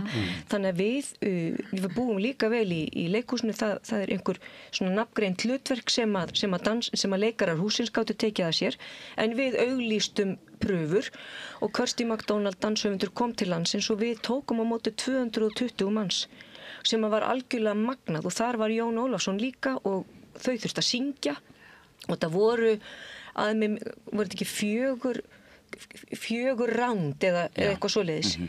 Og hæfileikarnir sem við eigum og ég held að nýja fólki þau eru flest svona í kringum 25 ára aldurinn þannig að það eitthvað magískt að gerast þar þegar þau eru að fæðast þetta fólk. Eins og gerðist í hárinu og svona, það komast þetta svona kynslóður upp í svona söngleikum. Já, þú myndist Margrét á þarna einmitt 94 sýninguna. Þetta alveg rétt, hún sprengdi bara upp eitthvað en frásagnarstýlinn líka sem að Balti notaði þar, það bara einhvern veginn, við vorum öll bara í sumarleikhúsi, allt, þetta var eitthvað, það gerðist eitthvað í heiminum og ég vil meina að með þeim talent sem við stillum upp þarna í þessum 23 einstaklingum sem standa fremst í rauðu millunni, þá erum við að brjóta blað. Þetta eru magnaði dansarar og það eru allir, ég held að menn átti sig ekki á því, en það eru allir syngjandi á milljón í öllum númerum. Þetta bara live. Og við áttum ekkert endilega vona því að þetta væri hægt. Það sé einhverjum 2 erfiðustu númerunum þar sem allir eru bara á hvolf og einhverju bakfettu sem örþunn svona kóralína undir en þar fyrir utan eru bara allir með sendimækin sinn á sér. Þannig að mikið hrós til þeirra og þetta Getur þetta klikkað svona eitthvað sýningu svona? Ég hef allir eru hásir. Já, ég reyndi að hugsa því að þetta var svo margir á sviðinu. Af því að ég vinn og að bóka fólk og svona. Þannig ég veit alltaf þegar að ganga flensur. Af því að það bara ekki hægt að... Og það svona, ég held að það dalaðist núna, það búið að vera svona COVID-flensa eitthvað í gangi. Ég hugsaði, þú veist, í svona sýningu það getur bara að fara 5-6 bara á einu kvöldi út. Hvað gerir þá? Já, þetta bara, hvað segir krakkar? Sjómannskap. Og þetta verður sýningin og það bara á enginn eftir að fatta. Af því að við erum svo góði leikara líka. Það liggur að ég kalla hennar Laufey sem hérna að taka upp af því að hún að koma úr flessu. Og hún ekki með rödd, sko. Til að syngja, það var ekki séns. Það gerist alltaf eftir frumsýningu að þá hugsa líkamannir, núna má ég slaka. Og þá svona, þá verða allir pínu veikir. En þetta nú bara það sem að við leikarar og sjófólk gerum, við bara mætum. Það er náttúrulega líka bara heilmikið prógram að viðhalda heilsunni, það er bara, maður verður verið í góðu formi, þú veist, passa við... Drekka ekki fleiri svona 4 bjóra og... Algjörlega, það er bara, ef það er sýning daginn eftir. Ekki bjóra. En þú veist, ég var með að hugsa þetta morgun, fór í sund, fyrir í gufu, þú veist, reyna að sofa, þannig að ég sé með orku, borða vel, þú veist, þetta er bara alveg fulltime vinna, sko. Ekki bara mæta Svo er lífið þannig að maður gerir allt rétt, en svo bara dugar það ekki og maður er brófin. Nei, þá verður maður bara fara í gegnum það. Það er bara þannig, svona raunir lífsins. En er það því ég er með svona söngleikja sakfræðinga hérna. Að því að þú veist að tala hérna revíu, það er ekki hægt að setja upp gamla revíur, það er bara að fara inn í eitthvað tiltekið tíma og er ekki hægt að nota aftur. Söngleikin eru svolítið líka, það er svona, músíkin er svona passar misvel, þannig að það er kannski eins og rosalegt úrval af svona söngleiki sem er bara alltaf hægt að taka og sækja, ekki eins og þú veist, þú getur alltaf sótt Kardimumbæinn og Línu Ásók í barnaleikhúsi. Einmitt. En það er ekki margir söngleiki sem eru, þú veist, óperan er alltaf með þetta sama, það getur sett upp alltaf. Það er náttúrulega svipað eins og það er búið að setja upp Litlu hryllingsbúðina 5 sinnum, eða eitthvað svoleiðis, sko. Litla hryllingsbúðin, Chicago, Hárið, þetta er þessi söngleikir sem að... Kabarett. Einmitt. En hvað, þú veist, ég meina, gæti maður sett upp Sondheim? Já. Ég vil setja samstarfi. Nei, þú veist, í alvöru, það þarf bara að pæla í því. Vill fólk sjá eitthvað eldra og einhverja tónlist sem að tala til þess. Við reyndum Eitraða litla pillu, Jagged Little Pill eftir með tónlist Alanis Morissette. Það fór ekki eins og við vonuðum. Það bara gekk ekki. Laufey var tónleikum í Barclay í gær, í San Francisco, 30.000 manns og körfuboltasal, fullur salur. Það er músík sem vísar mjög aftur til svona 1930-40. Hvaða tónleikar voru það? Laufey. Já, Laufey. Okkar Laufey. Ég er að segja að það er eldri músík og eldra sound. Algjörlega. Nei, það má skoða þessa gömlu klassísku söngleiki. Mér finnst þetta alveg rosalega heitlandi form. Ég elska óperu. Ég bara elska þennan stóra frásagnastíl þar sem allt verður ýkt og stórt og við bara verðum að trúa á það. Við þurfum að koma tilfinningum okkar frá okkur í söng. Og himinn og jörð að farast af því að hertoginn hættir við að fjármagna mylluna. Þetta er bara, ég dýrka þetta. Ég meina, segðu bara eins og West Side Story sem er gríðarlega mikið klassík og mér finnst það ekkert endilega þyrfti eitthvað að staðfæra það eða þú veist, setja það í nútíman til þess að myndi virka. Maður bara fer inn í söguna ef þetta er vel gert og textarnir vel fluttir og söngurinn einlægur og góður og þá bara fer maður inn í söguna með sama á hvaða tíma þetta á að gerast. Ég vil bara meina að það er svona mismunandi hvaða í menningunni hvað tala til okkar sko. Þetta kemur allt í einhverju svona bylgjum sko. Kannski West Side Story allt í einu þá bara hittir það akkurat, bara passa svo vel og svo kannski 10 ára setna þá ég veit ekki alveg. Það gæti alveg verið sko, það er alltaf sveiflur í þessu eins og öllu öðru sko. Mér finnst gaman að svona þegar fólk brestur í söng, skemmtilegast ef það svo opnar ykkur gluggan og annarri hefðu tekur undir. Já, það er mjög fallegt, það er rosalega fallegt og einhver þriði hengir út á snúr og tekur undir. Við þetta skemmtilegt við setjum þegar svona söngvamyndu þegar bara allt fer á flug. Sem er þarna. Allt hverfið, bara brýst út í söng. Ég sá söngleik í hvenær var Vitfús?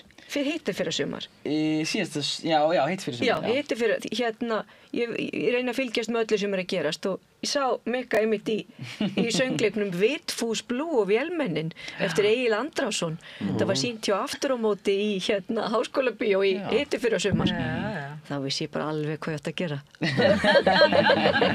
Og var náttúrulega búin að sjá Hildi oftsinnis og sem Elsu í Frosti.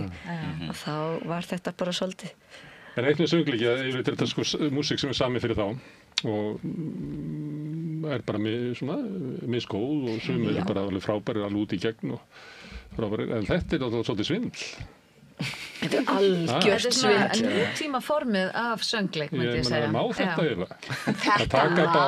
Að taka vinsældalistan og breyta hann í söngleik. Einmitt. Og bara pota inn einni línu af þessu lagi. Ég hlusta mjög mikið á Gullbylgjuna og þetta eru allt svona einhverju 70s slagara. Það svo fyndið.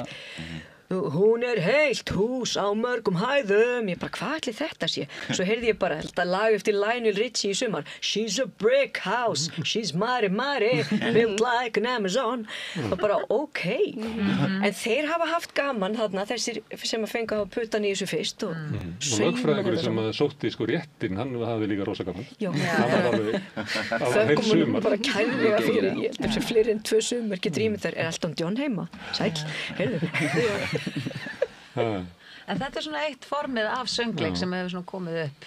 Þetta rauninni kannski svipað og Revía sem að voru bara alls konar lög sett saman og þetta bara nútíma leiðin að því sko. En persónulega hef ég alltaf mjög gaman af svona orginal tónlistar söngleik sko. Sem svona algjör söngleikinörd. Einhver stærsta fléttan í þessu er fílingurinn eins og Bragi Valdimar kallar lagið. Þegar Satine og Kristján bara Kristján ítur og hún reynir að streitast á móti þangað til að þau bara mætast í ástinni. Og þetta, hvað haldið þið að séu mörg lög fléttu þarna saman? Þetta eru 6-7 mínútur af bara endalausum tímasinum. Og stundum bara ein setning fyrir hvert lag. Og Jón Örn og Þórhallur, sem sagt, hljóðmeistararnir okkar, sá sem að mixar hljóðið, Þórhallur, og Jón Örn sem að gera hljóðmyndina. Þetta erfiðasta lagið í sýningunni að mixa. Ég trúi því. Út af því að breytingarnar, það bara fyrir úr einum stíl í annan og líka hvernig þeir hreyfist sviðið. Þeir eru bara á tökkunum. Ég trúi því. Þetta algjört marathon fyrir okkur, en ótrúlega gaman líka að fá að syngja inn í þessu stóra lagi eru örugglega 20 og eitthvað lög. Að fá að syngja vinsæla íslenska texta sem allir þekkja. Bara Jón Jónsson og GTRN og Sigga Beinteins og Björgvin Halldórsson og allir. Ég var að tala svona entransinn því að það hefur byggt upp þegar þú kemur. Já. Og það bara búið að segja öllum að þetta bara eitthvað, það sem að fara að koma núna, algjörlega stórkostlegt. Það bara... Engi pressa. Ég alveg fyrir það. Það ekki svolítið erfitt að vera svona... Ég talaði að vera, hvað heitir þetta, þegar maður með tilfinningur að maður sé að svindla eða... Impostor syndrom.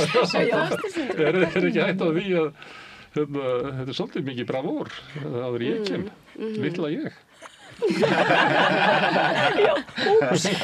Þetta náttúrulega stórkostlegasta innkoma sem að ég hef átt í leikhúsi og muni örugglega eiga. Þannig að ég ætla bara að njóta þess að koma inn vonandi 200 sinnum, svífandi í rólu og vera kynntin sem glitrandi demantur, getur ímyndið þess. Það allir kallanir, allir sem hafa nafn, eru ástofnir þar. Já, það er bara góð leið. Sirkustjórinn eða hvað hann heitir. Sýtler.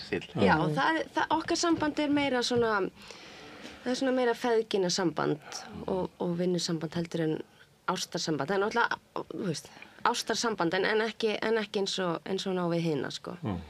Þau eru svona öðruvísi tengd, sko. En ég ætla bara að njóta þess. Þetta er bara æðislegt og geggjað að fá að svífa þarna inn. Það er bara svo fyndið ofta að því að hann kynnir mig inn og svo horfi ég niður í salinn og stundum er bara enginn að horfa. Því það er bara dettur um í huga leikunum koma úr loftinu. Sem er bara æðislegt. Spoiler núna. Ég satt með dóttur minni sem að skannar alltaf herbergi þegar hún kemur inn og hún pikkaði í mig og benti og ég held að við höfum fylgst með þið sko svona í 1,5 mínútu að vera fyrst inn sko. Ég sit og horfi á heilt lag og reyna að ná andanum, svona stundum að ég ekki alveg andanum, bara að því þetta er að fara að byrja. En svo svo sé ég þá setjast í sig ykkur á stúkuna og ég sé Dóra minn kynna minn og þá bara slækaði og byrja að svífa. Og þetta gerur listavel. Það eitt varandi persónunar heldur að Kristján finni ástina aftur eða?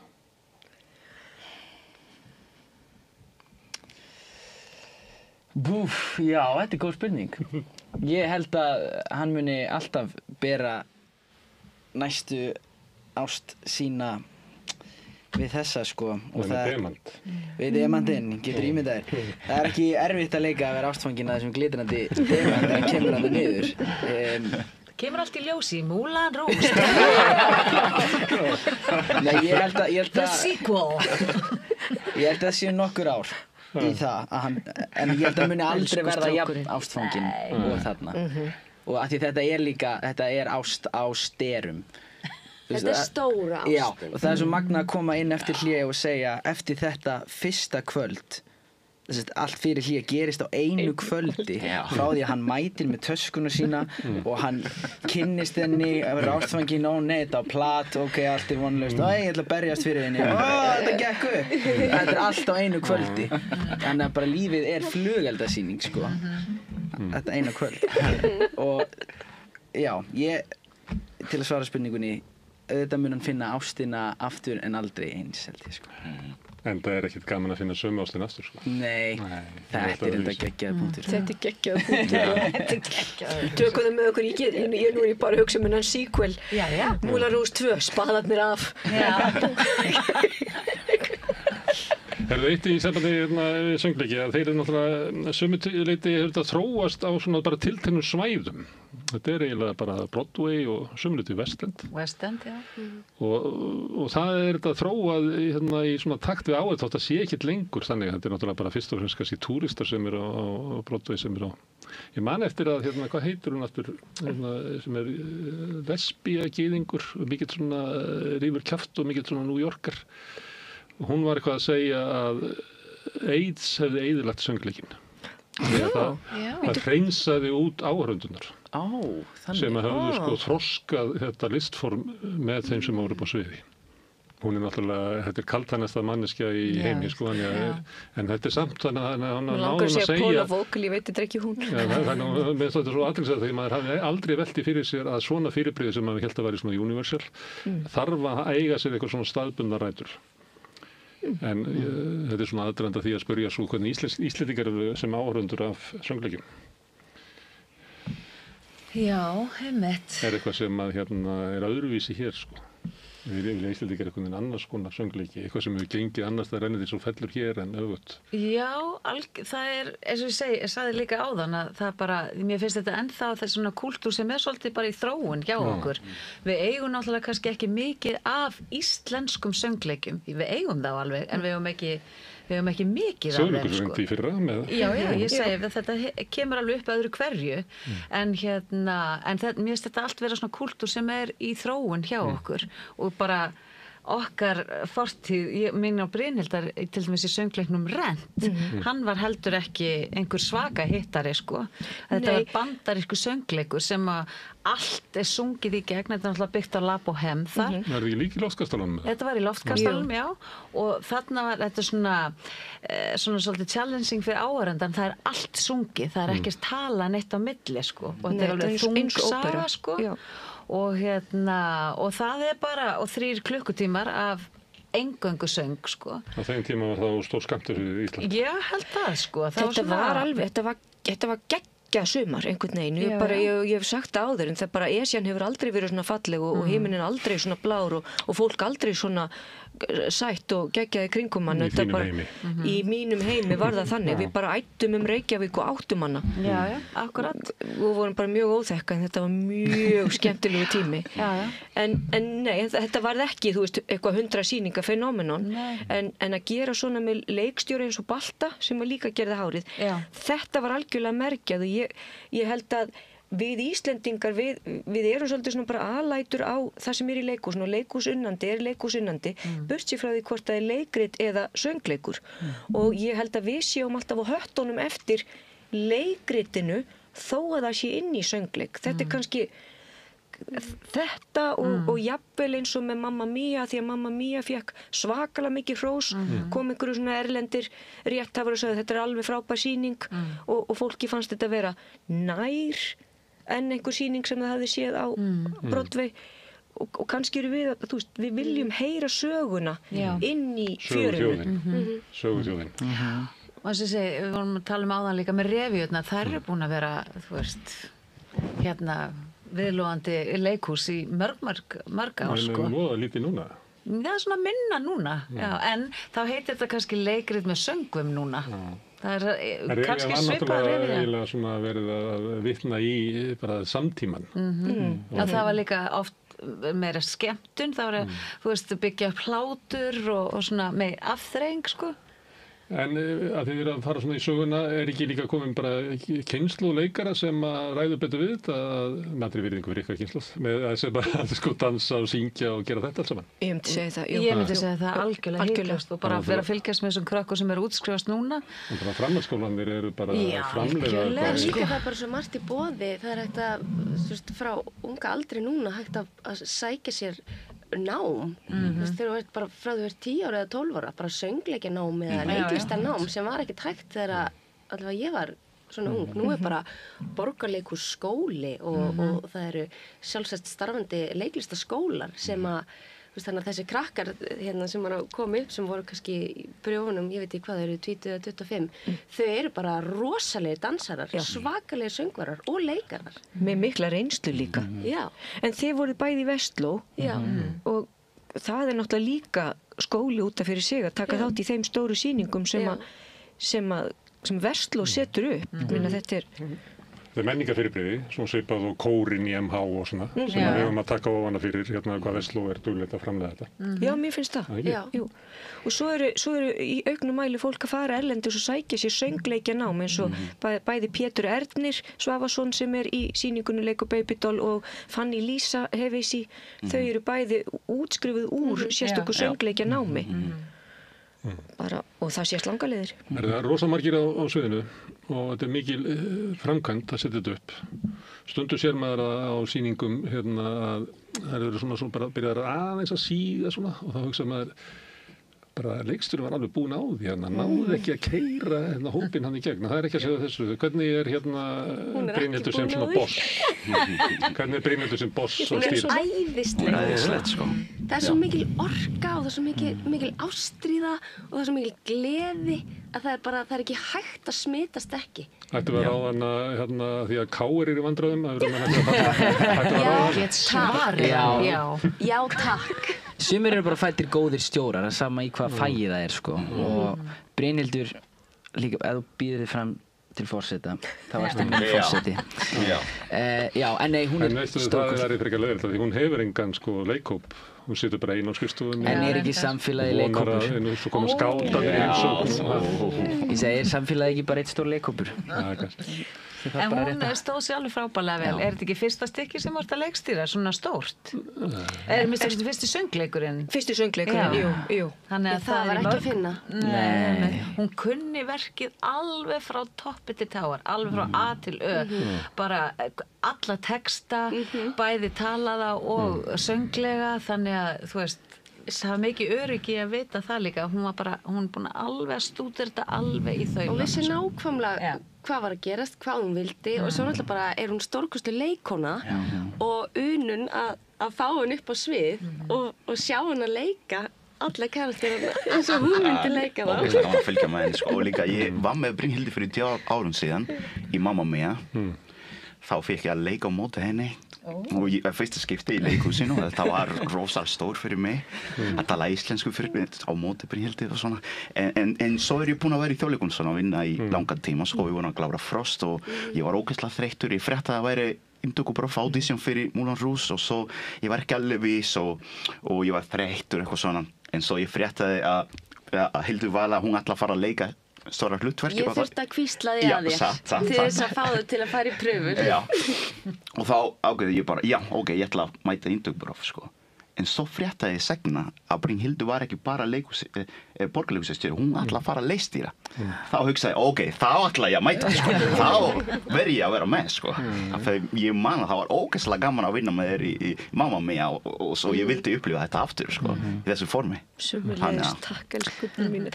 Ég er bara að láta lítið mér fyrir það, ég er bara lítill og feimin. Stundum fylgir þessari sögu hérna önnur, hún kemur alltaf tilbúin, veit allt saman. Svo hinum megin hérna einhver stjórnleys perfektionismi sem er á enni með svipu alla daga. Það er þannig oft Brynhildur. Perfektionistinn í mér? Já, sem er grimmur. Hann er harður húsbóndi, en ég er búin að venjast honum og mér finnst best að vera eins og ég segi í auga stormsins. Þá er ég búin að fara í gegnum helmingin, ég er í soginu og ég veit að ég eftir að fara í gegnum hina erfiðleikana. Þar þrífst ég best. En þegar maður vinnur með svona hópa fólki og allir fóru auka lengri leiðina fyrir mig, allar tæknideildir, sko Hallur minn hann er í ljósadeildinni, hann kom öllum ljósunum í loftinu í Borgarleikhúsinu í gang. Það þurfti að víra þetta allt upp á nýtt og hann gafst ekki upp og hann gerði þetta. Og hann kom mylluspöðunum í gang 3:00 á afmælisdaginn minn af því að hann ætlaði að gera þetta. Við erum öll búin að vaða þungastrauma til að komast þarna saman. En takk líka krakkar bara fyrir að þola mig og ég veit að þetta er stundum alveg bara, nei, hafðu puttan upp og hafðu svona því að þetta þýðir stopp, þetta þýðir komdu. Þetta er alveg, þetta er hárnákvæmt en við erum líka, já þetta er þétt. Þetta skildi sko ekki pompa á trínið. Hvernig, maður klappaði fyrir ykkur? Var? Er, ennþá. Já, ég var staðið upp og klappað og bara aftur í gær, sýning 2. Aftur í kvöld. Aftur í kvöld. Og er það svona staðfesting á að það sé í lagi? Ég held maður sko... Hefist eitthvað það? Nei. Nú er bara komið og sækir klappið. Nei, maður þarf alltaf að vinna fyrir því. Þetta er ekkert eitthvað bara sjálfsagður hlutur. En það ég held við finnum það bara. Já. Á leiðinni, í sýningunni. Já, bara svona í gegnum þetta ferli að ég held að við séum öll bara svo ánað með þessa sýningu og verum svo góður hópur af við svona, þú veist, auðvitað er það alltaf gaman, en ég þarf bara, ég þarf það ekki, ég þarf að hún sé glöð, að hópurinn sé glaður. Já, en Hildur, ef þú fengir ekki klappið, þá held ég að þú myndir sjá eftir því að vilja það, sko. Það var bara leiðilegt. Já, en þú veist. Það er ekki það sem að maður er að bíða eftir í lokin, sko. Það er bara... Þetta er náttúrulega þjónustustarf, þið er náttúrulega að þjóna fólkinu út í sagar. Það er ekki hvort öðru bara. Svo er mér frábæra mótleikara og ég sá myndband daginn þar sem ég er að hneigja mig og hann er að fá allir salir komið til að hneigja. Ég vissi það ekki og svo sá ég þetta vídeo og ég svo og ég er heppin. En ég held líka bara það að viðbröðin sem við erum búin að fá að því að maður þekkir það og því eflust meir en ég, því þetta er nú fyrsta sem ég geri, en ég er samt búin að leika slatta og veit hvernig það er að fá, að það munur á þegar maður klárar að sína og það er komið að mann og sagt heyrðu, takk fyrir mig, þetta var mjög skemmtilegt, takk, og svo fer fólk og þá veit maður alveg hvað það þýðir en þegar fólk kemur til manns og horfir í augun á manni og bara wow, gefur manni þetta maður finnur bara munin hvað fólk er að segja, það þarf ekki að segja einhver svakaleg orð, maður sér og finnur og það er að sama þegar fólk stendur upp, að því að maður hefur alveg verið, það hefur verið að klappa fyrir manni og svo byrjar einhver einn að standa upp og það er eitthvað svona, oh my god, ok, þeir maður standa upp og svo sér maður fólki í salnum svona standandi í meðvirkni en þegar maður horfir núna fram í sal og fólki stendur það stendur á sjálfstæðum og það er maður sér andlitin og það er munur. Það er alveg magnað bara sem performer því að ég upplifi líka sem söngkona bara að syngja á tónleikum að bara þegar maður finnur að maður hefur snert við fólki sko að bara þá einhvern veginn bara opinbera maður sjálfa sér svolítið líka og er gefur færi svolítið á sér og það snertir líka við fólki og mér finnst eins og við séum svolítið að fara þetta auka skref sem er bara að snerta við fólki og þess vegna fer ég í leikhús eða tónleika af því að ég vil finna fyrir svona einhverju samkennd eða það snerti við tilfinningunum mínum eða það triggerar einhverjar minningar og svona þannig að það er bara ótrúlega falleg gjöf sem á sér þarna stað bæði frá áhorfendum til mín og frá mín til þeirra þetta er svona leikhústöfrarnir þarna sko maður fer í leikhús að leita þessu og sætti sig við að það gerist ekki alltaf vegna þess að þegar það gerist þetta var það þess virði að hafa farið nokkur sinnum áður þetta er að segja þannig að standa upp svona neyðast til þess að standa upp að þið aldrei hinn að gera það ég las ekkert greina það var bara 6 til þess að standa upp í held ég 1500 manna sal til þess að allir samlist en við erum þannig þú getur sett bara 6 í salin það er ekki bara að setja 3 þetta er 550 manna sal það er reyndar eitt sko að þessi sýning er náttúrulega of stór fyrir salin það væri náttúrulega miklu betra að setja þetta upp í svona ég segi svona 800 til 1200 manna sal fyrir sko gjaldkyrraðan í leikhúsinu fyrir budduna pottþétt en ég held við séum að ná þetta er náttúrulega bara stærsti leikhússalur á landinu. Eldborg er allt öðruvísi salur og við myndum aldrei ná þessari nánd, við gætum ekki hort í augun á. Þetta er fínt fyrir sko áhorfendur og ykkur, en ég bara var að hugsa gjaldkyrran. Já, gjaldkyrran, hann það bara að redda sér bara. Endum hérna á gjaldkyrranum. Við erum að tala drama og peninga og söngleiki og allan anskotan í kringum það. Hérna Camille Margrét, Hildur Vala, Mikael og Brynhildur, kærar þakkir. Takk fyrir okkur. Og við ætlum að snúa okkur að allt hérna við rauðaborðið, veit ekki hvað það kemur í ljós eftir smástund. Ódýr og öflugur miðill, 40.000 manns sjá eða heyra þætti samstöðvarinnar í hverri viku. Ef þú vilt auglýsa, sendu post á samstöðin.is. Ég heiti Kristinn Sigmundsson og styð samstöðina. Samstöðin er óháð sjónvarpsstöð sem fjallar þjóðfélagsmál á vandaðan og yfirvegaðan hátt. Ég skora á ykkur að styðja hana með því að gerast áskrifendur. Samstöðin er ómissandi. Gerist áskrifendur á samstöðinni og taki þátt í að byggja upp öfluga og róttæka samfélagsumræðu.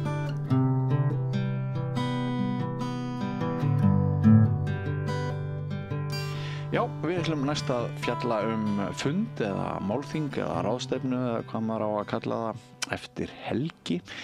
Fjölmiðlanefnd og ríkislögreglustjóri standa fyrir þeirri uppákomu 7. október, þar á mánudaginn. Í samstarfi við sænska stofnun sem að ég er nú ekki góður í sænskunni, Myndigheten for Psykologisk Forsvar, því að verða að afsaka þetta. En þarna er sem sagt sko, mér skilst að þessi fundur sem er ekki síst fyrir stjórnsýslustigin, bæði á ríkisstjórnina og sveitarstjórnarfólk. Og ég rak augun í þennan viðburð í gegnum tölvupóst sem ég fékk. Og ég held að yfirskriftin verði eitthvað svona nálægt því að vera spurningin þurfum við að hafa áhyggjur af undirróðurs herferðum erlendra ríkja. Og ein spurningin sem vaknar er ríkislögreglustjóri og fjölmiðlanefnd að standa einhverju svona þingi. Hver er tengingi þar? Og hún er komin hingað, hún Elva Ýr Gylfadóttir hjá fjölmiðlanefnd. Vertu velkomin. Takk fyrir. Ef við kannski bara að byrja þar sem ég endaði. Það er þetta þing framundan, þurfum við að hafa áhyggjur af undirróðurs herferðum erlendra ríkja. Hvers vegna kemur það fjölmiðlanefnd við? Já, það er kannski vonað þú spyrir. Við höfum svona þetta lögbundna verkefni að sinna miðla og upplýsingalæsi fyrir allan almenning og Það búið að vera í lögunum alveg bara frá 2011 og svo með nýjum innleiðingum að tilskipunum þá höfum við fengið enn frekari verkefni hvað þetta varðar og við erum líka komin með það sem heitir Safer Internet Center til okkar sem að Heimil og skóli var með þannig að við sinnum gríðarlega mikill fræðslu fyrir sérstaklega börn og ungmenni samfélagsmiðla notkun, algoritma, gervigreind, við erum svona að kenna börnum og ungmennum, foreldrum þeirra, kennurum. En þetta lögbundna hlutverk okkar raun og veru ennþá víðtækari því þetta snýr að allri þjóðinni. Þannig að þetta ekki bara ungmennin og við sjáum það að því eitt af því sem við gerum eru rannsóknir á þessum sviðum, bara hvað fólk að nota, hvaða fjölmiðla, hvaða samfélagsmiðla og svo framvegis. Og þannig sjáum við líka að það skortir mikla þekkingu og færni kannski hjá elsta aldurshópnum, þannig að það svona það sem við ætlum að fara næst í. En þú ert að spyrja svona þetta samstarf ríkislögreglustjóra og fjölmiðlanefndar í þessu og það kemur til af því að þegar að við erum náttúrulega að upplýsa fólk algoritmana, samfélagsmiðlana, hvernig þetta virkar allt saman, að þá náttúrulega meira og meira af því sem að við erum kannski svona þessum anga af því sem að við köllum fjölþáttaógnir. Hluti af því að eiga sér stað á samfélagsmiðlunum. Þannig að núna staðan orðið þannig að þetta bara orðið viðfangsefni fjölmiðlanefnda í Evrópu. Við erum náttúrulega í öflugu samstarfi bæði við norræna fjölmiðlanefndir sem eru með þetta sama hlutverk miðla upplýsingalæsi og líka í Evrópu samstarfi og þannig að þetta eiginlega bara orðið svona fastur liður á dagskránni hjá okkur öllum á bæði norrænum og evrópskum fundum og svo kannski svona varðandi þetta samstarfi ríkislögreglustjóra. Það náttúrulega greiningadeild og greining á stöðu og svo framvegis og þar náttúrulega verið að sinna líka bara borgaralegum vörnum. Þannig að það náttúrulega bara upplýsa almenning, upplýsa alla þá sem að koma að málum það hvernig staðan Þannig að það má segja það að þarna kannski svona skarist fræðslu hlutverk þessara tveggja embætta, gagnvart stjórnsýslunni, gagnvart fjölmiðlum og almenningi. Já, það eru einhverjir sem að hlusta á okkur núna og veit ekki alveg hvað við erum að tala þegar við erum að tala öruggara internet og við erum að tala algoritma og svoleiðis. Við skulum aðeins fara út í það áður fyrir lengra. Bergmálshellarnir okkar, það er einn vandinn það ekki, að algoritmarnir stýra okkur ákveðna braut og við kannski erum með mikið magn af röngum upplýsingum eða bjöguðum upplýsingum. Það er einn vandinn, það ekki? Jú. Kannski aðeins bara ef ég fer aðeins inn í þetta. Það náttúrulega hefur verið mjög mikil umræða núna, sérstaklega eftir að Trump var forseti og við sáum alla forstjóra þessar stóru fyrirtækja mæta þarna þegar hann sver eyðinn. Og í kjölfara því þá fáum við fréttir af því að það sé svona verið að slaka á ýmsum reglum, til dæmis varðandi hatus, tal á þessum samfélagsmiðlum og svo framvegis. Og þá kannski hófst þessi svona umræða það hvort að það hefði verið mikil ritskoðun á þessum miðlum og það að nú ætti við að hætta með þessa ritskoðun.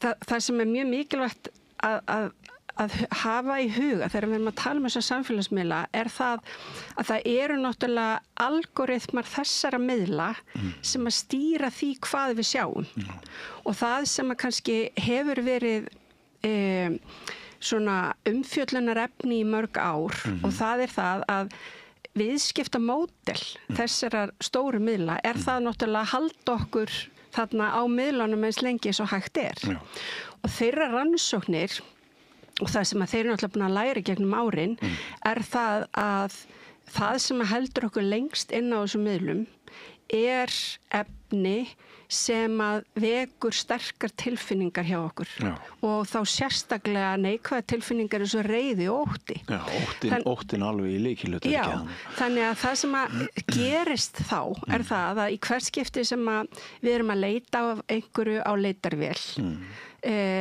þá náttúrulega læri leitavélinn og hún fer að klæðskera sauma upp á ákveðnu marki það sem við erum að leita að, þannig að sumt kannski fáum við sameiginlegt öll en annað það í raun og veru fer að verða klæðskera saumað að því sem við höfum leitað að áður. Og algoritmar samfélagsmiðlana, til dæmis eins og ef við erum að horfa á þessi svo kallu reel á TikTok, eða Instagram, TikTok, Facebook og svo framvegis og í raun og veru bara það sem við sjáum á þessu samfélagsmiðlum, ef við stöldrum við á samfélagsmiðlunum og við sýnum það að við erum að horfa í gegnum kannski alveg heilt myndbrot að þá lærir algoritmi það að þetta það sem við höfum áhuga á. Þannig að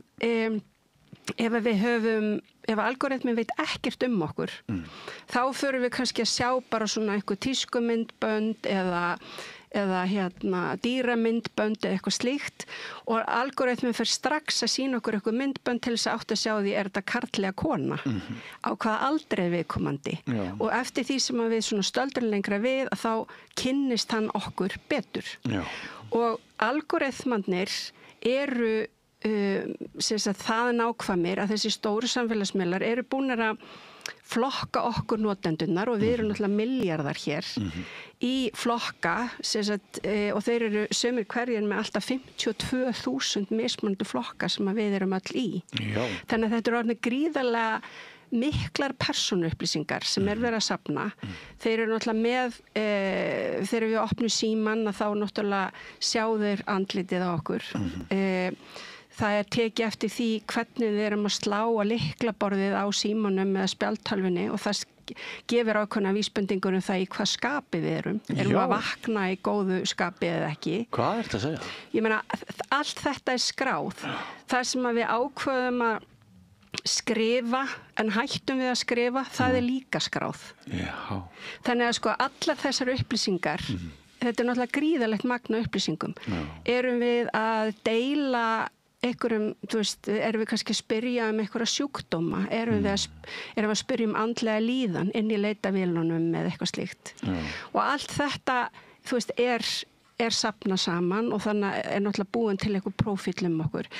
Þannig að það er mjög auðvelt að í svona stóru myndinni að átta sig á því hvar liggur óttin okkar, hver eru gildin okkar og með því að kortleggja þetta eins og ég segi í alltaf 52.000 mismunandi flokka og þetta er náttúrulega það sem að Cambridge Analytica máli gekk út á sínu tíma þarna þegar það kemur í ljósa það er fyrirtæki sem að í raun og veru að klæðskera sauma efni gagnvart fólki út frá í raun og veru þessum upplýsingum sem að samfélagsmiðlarnir eru með að þá erum við komið með þarna upplýsingar og þetta er þá kannski svona grunnurinn sem hægt er að nota til þess að fá fólk í raun og veru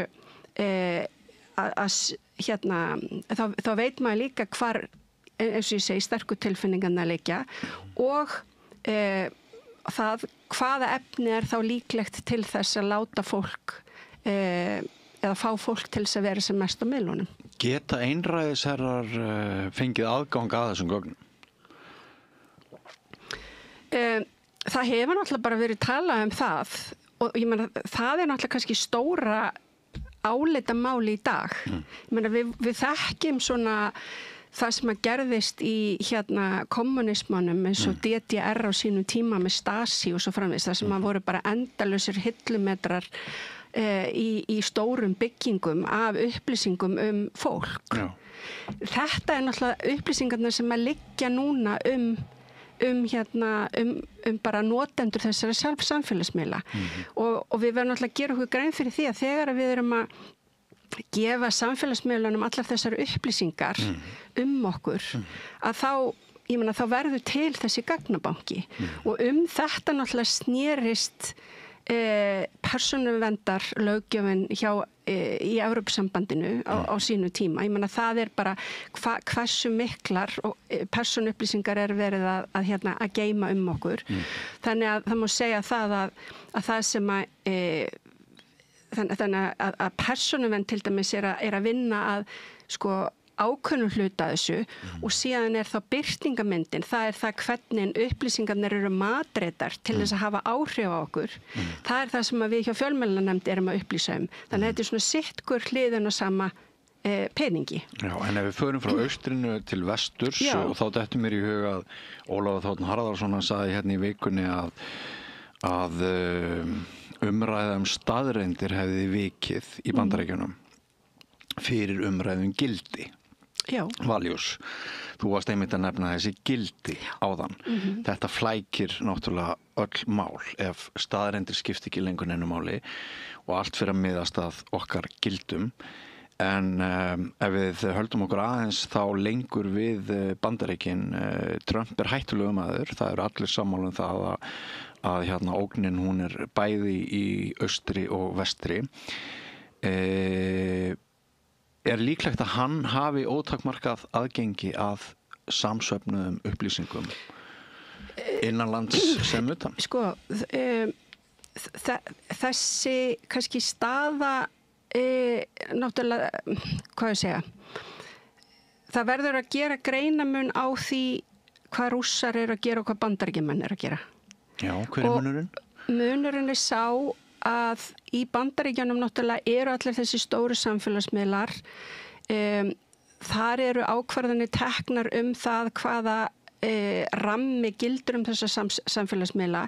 Síðan eru við í Evrópu búin að setja löggjöf bæði persónuvernd og það að hérna, upplýsingar okkur eigi að vera hérna, hvar þær eigi að vera geymdar og svo framvegis.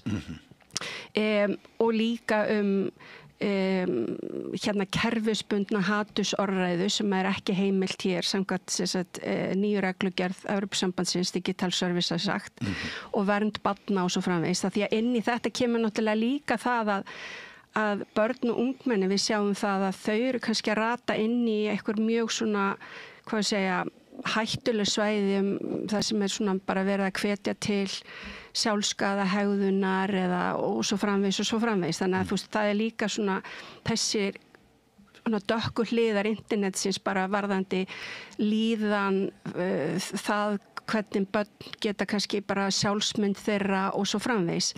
En það sem við erum kannski að tala hér náttúrulega svona þetta hvernig við myndum okkur skoðun og það sem að við kannski sjáum sem svona verkefnið gagnvart samfélagsmiðlunum sem að flesti hverjir eru þá í Bandaríkjunum að TikTok undanskildu því að það hefur verið kínversku miðill þangað til bara núna þá náttúrulega er búið að vera hérna, gera breytingar á því í Bandaríkjunum og það náttúrulega vegna þess að kannski menn sjá það hvað þessi... Ekki Bandaríkjumenn núna TikTok? Já sko, hérna, það var náttúrulega þannig að hérna Bandaríkjaforseti var þarna með bráðabirgða niðurstöðum það að þeir ættu að selja TikTok þannig að það frestaðist þarna salan og svo núna búið að vera svona vendingar í gangi hvað þetta varðar og það náttúrulega bara vegna þess að algoritmar samfélagsmiðla og það sem sett út á þessa samfélagsmiðla hefur bara svo mikil áhrif og þetta náttúrulega bara það sem að niðurstöðuna sjáu eða benda til og þannig að á til dæmis TikTok, þeir sem voru mikið á TikTok að það við sáum það í rannsóknum að þeir varu miklu líklegri til dæmis til þess að vera jákvæðir gagnvart kínverskum stjórnvöldum og það og töldu ekki að kínversk stjórnvöld væri með eitthvað mannréttindabrót og svo framvegis. Þannig að sko þessi samfélagsmiðlar geta alveg haft mikil áhrif. Já, en það sem að ég ætlaði kannski að minnast á og spurningin var það munun á Bandaríkjunum og Rússlandi. En sko Rússar það sem þeir eru að gera það að þeir eru náttúrulega bara vísvitandi með undirróðus herferðir gagnvart vestrænum ríkjum sem hluti af þessum átökum sem í gangi. Þannig að það að vera að fljúga drónum eða ógnin við það að klippa á sæstrengi eða svona meira grímuleysi eða hvað? Já, sko, þeir eru náttúrulega bara hérna, með starfsemir beinleinis í gangi til þess að rugla umræðuna sem ekki það sama eins og verið að gera í Bandaríkjunum. Nei. þú veist, það er náttúrulega búið að kortleggja þetta. Þannig að sko flesti samfélagsmiðlarnir eru í Bandaríkjunum og þar er náttúrulega bara viðskiptamódelið það að halda mönnum þarna við efnið, að vera inn á miðlunum sjálfum. Og þetta viðskiptamódel gerir það að verkum að það er sífellt alltaf verið að leita að það sem að sundrar okkur, ekki það sem að sameinar okkur. Og við megum ekki gleyma því að það er ekkit náttúrulögmál það hvernig algoritmar virka. Þú veist, það mætti alveg líka hugsa sér algoritma á samfélagsmiðli sem virkaði þannig að það var alltaf verið að reyna að finna það sem sameinar fólk. En það kannski heldur okkur ekki uppteknum á samfélagsmiðlunum að vera rífast eða þannig að samfélagsmiðlarnir, það sem við sjáum að gerast er það að þeir eru alltaf að valda meiri skautun í samfélaginu. Þannig að við sjáum alltaf minna kannski af þessu efni sem er hófstilt og í miðjunni. Og þannig að, og ég menna rannsóknir til dæmis sýna það að það eru akkurat sko öfgarnar, þú veist þessi 10% sem eru kannski með mestu öfgarnar sem eru með mesta dreifingu á X sem dæmi. Þetta er ekki, það sem við sjáum á þessum miðlum er ekki endilega, eða ekki endilega bara, er alls ekki það sem að kannski svona meiri hluti samfélagsins finnst. En birtingarmyndin verða öfgarnar og öfgarnar geta verið hægri vinstri, Rússland, Bandaríkin, kall, kona, skilurðu, þetta er bara svona fer eftir því hvar pólarnir liggja. Og það er talið að hinum öfgafyllri fjölgi með því að öfgaefni ryður sér æstarkar braut. Já, og það er náttúrulega vegna þess að algoritminn dregur okkur alltaf út á jaðarinn. Já, ein tæknispurning, þetta er bara fótnóta, er Facebook fjölmiðill? Það, sko, samkvæmt náttúrulega bara lögum, Evrópusambandsríkjana er Facebook ekki fjölmiðill. Af því að það er ekki ritstýrt. Af því að það er ekki, af því að þetta er notendastýrt, þannig að notendurnir sjálfur eru með þetta. Þannig að þú ert fjölmiðla og samfélagsmiðla nefnd. Já, sko, en svo er til eitthvað sem heitir mynddeiliveitur, sem er líka hluti af fjölmiðla löggjöf Evrópusambandsins, en þeir sem hafa eru að hafa eftirlit með mynddeiliveitum og það er þá eins og TikTok og Instagram og slíkir miðlar. Það er í raun og veru þá þær fjölmiðla nefndir þar sem að þessir miðlar eru skráðir. Innan Evrópusambandsins. Þannig að í okkar tilfelli hér í Evrópu þá eru allir þessir miðlar, TikTok, Instagram, Facebook og svo framvegis. Þeir eru allir með lögsögu sína innan Evrópusambandsins á Írlandi. Þannig að það er írska fjölmiðla eftirlitið sem er með eftirlit með þessum miðlum. Já. Og þessi þróun á sér stað á sama tíma á mannmörgum öflugum ritstjórnum, ritstýrira fjölmiðla sem að sannlega hafa reynt að gæta almannahagsmuna, þeim fækkar. Það er... Sko, ég myndi segja að það hefur aldrei í sögunni verið jafn mikilvægt að vera með sterka, öfluga fjölmiðla sem að hafa burði til þess að vera með staðreyndavöktun, skoða hvaðan efnið er að koma og svo framvegis, vegna þess á sama tíma, og ég er að lýsa þessu öllu saman, að þá kannski sér fólk það sem eru á samfélagsmiðlum og er bara að leita á internetinu, að það er holskefla að efni sem er búið til með gervigreind. Og það er sífellt erfiðara fyrir okkur að sjá hvort að myndbrot eða mynd eða eitthvað texti sem við sjáum sé í raun og veru búin til af mannesku eða hvort að þetta sé búið til af gervigreind. Og þannig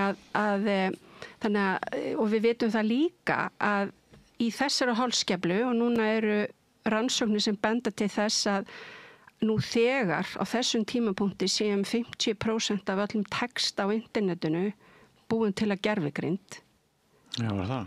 og í lok árs 2026 að þá búist við því að 90% efni á internetinu verði búið til að gervigreind. Já. Þannig að þetta er að gerast gríðarlega hratt vegna þess að í raun og veru, þú veist, það er endalausi möguleikar þarna og þetta er svo auðvelt eftir að við fengum þessi stóru mállíkön og annað sem sagt svona önnur gervigreindar tól til þess að bara búið til texta, myndir, myndbrot. Ég meina við sjáum þetta, við erum búin að sjá myndir af páfanum í einhverjum tískufatnaði eða Donald Trump og bæði republikan og demokrata megin og svo náttúrulega sjáum við það að ef að við erum með viðfangsefni sem eru þannig að þeim að það sé líklegt að það sé orðið mikil skautun og sterkar tilfinningar á báða bóa. Þá er líka miklu svona líklegra að það sé mjög mikið að gervigreind efni sem á sér ekki stóður raunveruleikunum sem að fylgir með á báðum hliðum. Og hinn veraldlega þversögn er svo á sama tíma að þú segir aldrei hafi verið meiri þörf fyrir öfluga ritstjórnir, öfluga fjölmiðla, ritstýra fjölmiðla, þá hafa bjargir margra fjölmiðla aldrei verið veikari til þess að sinna hlutverki sínu. Og það er vegna þess að yfir helmingurinn af öllum auglýsingatekjum á vefnum í dag fara til þessara stóru fjölmiðla. Já. Þannig að sko og það var eitthvað að reyna að skattleggja það það ekki núna með einhverjum frumvarpum hjá ríkisstjórninni, er ekki einhver hugmynd upp Jú, en sko þetta er náttúrulega kannski svona aðeins flóknara mál því að við náttúrulega erum innan í Evrópusambandinu þannig að við erum innan ákveðins ramma þar sem að við erum að fylgja því sem EES-ríki. En ríkistyrkir, þetta í rauninni sko er fóður í staðrendafóður í rökum þeirra sem að segja að vegna þessar rófis og vegna þessara þróunar það þurfi ríki heimsins að styðja fjölmiðlun.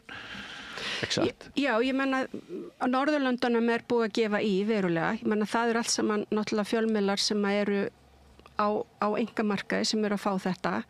Ég menna fjölmiðlar þar eru alveg í slæmri stöðu eins og Íslandi þó að ríkismiðlarnir þeirra séu ekki á auglýsingamarkaði. Já, málsvæði okkar náttúrulega svo lítið. Já, en ég er að segja sko, þú veist, þetta er vandamál allstaðir kannski fyrst og fremst út á öllum stóru samfélagsmiðlunum sem eru að soga til sín og menn kannski sjá, og þetta á bæði við á landsvísu en líka svona héraðsfréttablöðin. Ég menna þetta er orðið það er náttúrulega gríðarlega mikilvægt að við séum með einhvers konar frétta umfjöllun ekki bara á landsvísu heldur líka í héraði og þetta gildir náttúrulega allstaðar. Þannig að það sem við sjáum er það sem að lætur fyrst eftir allstaðar í kringum okkur eru landsbyggðarmiðlarnir og svo náttúrulega eru svona þessi stærri miðlar sem eru á landsvísu, þeir kannski bara svona fara alltaf að gefa meira og meira eftir og maður fer að sjá það í því að þeir hafi fyrst kannski eru ekki að burðu til þess að vera með svona öfluga rannsóknarblaðamennsku að því að hún náttúrulega kostar mest, þannig að það svona þynnist alltaf í umfjölluninni. Fjölmiðlar sem landvarnir. Já, og fjölmiðlar sem fjórða valdið. Og landvarnir, hreinlega. Bara til þess, við þurfum að öfluga fjölmiðla náttúrulega bara til þess að viðhalda lýðræði. Já. Ef við víkjum aftur þá að upphafinu sem er þetta þing á mánudaginn, þessi sænska stofnun. Myndi hérna fyrir psykologist försvar. Þakka þér fyrir, þú fyrir betur með þetta en ég. Hvers vegna hún? Já, það er sem sagt þannig að þetta er svona áhugavert því að þetta er svona gömul kaldastríðsstofnun sem var til á sínum tíma. Svo var hún lögð niður þarna eftir 90 upp úr því þegar að menn svona sjá það að það að breytast landslægið og hérna múrin fellur og svo framvegis og menn kannski svona sáu það að það veru aðrir og betri tímar í vændum. Þýddu aðeins fyrir mig nafn stofnunarinnar. Myndigheten för psykologiskt försvar. Já, þetta í raun og veru stofnun sálfræðilegra varna. Sálfræðilegra varna. Já, og þetta í raun og veru það sem að þessi stofnun hefur að hlutverki og hún raun og veru sett á laggirnar í janúar sama ár eins og Rússar ráðast inn í Úkraínu. Þannig að þeir svona héldu að þeir getur kannski bara byrjað svona rólega en það var nú bara alls ekki þannig. Þeir náttúrulega bara byrjuðu og svo bara fer allt á stað af því að náttúrulega bæði í tengslum við innlimum Krímskagans 2014 og svo þegar að Rússar ráðast inn í Úkraínu að þá í raun og veru bæði þessi skipti verða svona gríðarlega stórar upplýsingaóreiða svona undirróðus herferðir gagnvart vestrænu ríkjum, NATO-ríkjum. Þannig að þeir fara sér satt á stað í þetta og það gríðarlega mikið af svona undirróðusherferðum sem beint gegn Svíum og það var náttúrulega líka vegna þess að þá kemur þessi umræða í gang það hvort að Svíjar og þá Finnar ættu að fara inn í NATO. Og það var náttúrulega ekki eitthvað sem að þeir vildu sjá en og að meðan þessi umræða var í gangi og þeir voru náttúrulega búin að sækja aðild og það allt saman á þessu tímabili var alveg gríðarlega mikið af undirróðusherferðum gagnvart bæði Finnum og Svíum. Þannig að þeir eru í raun og veru svona markmiði hjá þeim í raun og veru bara að mennta stjórnsýsluna á bæði sveitarstjórnarstigi og hjá ríkinu, stofnunum, ráðuneytum og svo framvegis. Þeir eru líka í öflugu samstarfi við háskóla það að mennta blað- og fréttamenn í Svíþjóð það hvernig sérðu þegar eitthvað slíkt í gangi vegna þess að það náttúrulega líka mikilvægt að fjölmiðlarnir taki ekki eitthvað upp og magni eitthvað sem að koma utanfrá þannig að það náttúrulega líka styrkur bara fyrir samfélagið allt. Þetta sérstaklega náttúrulega gerast í tengslum við kosningar og svo framvegis og þá ertu að tala bjagaðar upplýsingar í aðdraganda kosninga. Já, og í raun og veru bara það getur náttúrulega bara verið eins og við höfum verið að sjá í kosningum í kringum okkur, það geta bara verið hljóðbrot sem allt í einu fara á stað rétt fyrir kosningadaginn þar sem einhver á að hafa sagt eitthvað. Þú veist ekki einu sinni hvort rétt. Nei, og búið til að gervigreind og svo kemur það kannski ljós eftir kosningarna að þetta var gervigreind að þetta getur haft mikil skaðlega áhrif inn í að því að það tekst ekki að leiðrétta þetta og svo framvegis. Þannig að það alls konar svona hlutir og í Svíþjóð þá fjölmiðlanefndin þannig að það eiginlega búið að skipta þessu upp að þessi stofnun sér svona að mennta fólk gagnvart þessum svona hluta upplýsingaóreiðunar og svo fjölmiðlanefndin sjálf í Svíþjóð, hún í raun og veru að svona upplýsa þessa svona upplýsingaóreiðu sem bara innanlands, sem ekki að stafa kannski frá öðrum ríkjum, þannig að það búið að skipta þessu þannig upp. Í Noregi til dæmis þá norska fjölmiðlanefndin í raun og veru að sjá þetta allt saman. Þannig að þetta í raun og veru bara svona fer eftir því hvernig þetta fellur, ef að þeir eru með svona víðtækt hlutverk líka, bara að upplýsa það hvernig hlutinir eru. Og í óttanum og óvissunni, myrkri óvissunnar verður náttúrulega auðveldara fyrir spillta og hættulega valdhafa að ná framgangi, það þarf ekki að nefna það. Ég að hugsa einhver sveitstjórnarmaður á Egilsstöðum hvaða gagn hefur hann af því að hlusta á þessa Svía segirðu svona næretta yfir það segir þarna í einhverju kynningu eins og ég nefndi í upphafi að þetta sé bæði fyrir sveitstjórnarfólk og ríkisstjórnina og allt það. Erum við öll getum við öll lært, erum við öll næm hvar sem við búum? Já, og kannski líka vegna þessu, þá ætla ég kannski að taka bara eitt dæmi. Stærsta upplýsingaóreiðu herferð sem hefur uppgötast á Norðurlöndunum frá Svíþjóð og hún kallast LVU herferðin og hún beindist alveg sérstaklega að sveitastjórnum vegna þess að þar kannski minnsta þekkingin og menn átta sig ekki á því að eitthvað sem kannski að gerast bara í héraði er eitthvað sem að gerast í raun og veru í öðrum sveitastjórnum án þess að menn séu að tala saman. Okay. Og þessi 11 herferð, hún eiginlega gekk út á það að það var sérst verið að svona fókusinn var á innflytjendur sem voru arabísk mælandi í Svíþjóð og við erum náttúrulega komið aldrei stór minnihluta hópur sérst frá Miðausturlöndum þar og þetta var sérst herferð sem að beindist að því að vera að segja að sænsk stjórnvöld væru kerfisbundið með í barnaverndinni sinni að einblína á fjölskyldur frá þessum landsvæðum og taka börnin frá þeim. Og það var ekkit nein stóð í raunveruleikanum en auðvitað náttúrulega gerist það í barnaverndarmálum að börn eru tekin frá slíkum fjölskyldum bara eins og annars staðar þar sem náttúrulega bara eins og við þekkjum. Og þetta svona eitt af þessum málum þar sem að kannski sveitastjórnirnar voru ekki að taka eftir. Það var að koma upp mál, það var ofsalegur ótti, þetta svona, það urðu svona átök innan sveitafélagsins, það sem að var kannski verið að saka og það skildi enginn hvað var í gangi og hvaðan þetta kæmi. Þannig að það í raun og veru ekki fyrir en að menn sjá stóru myndina, að þetta var í raun og veru þá verið að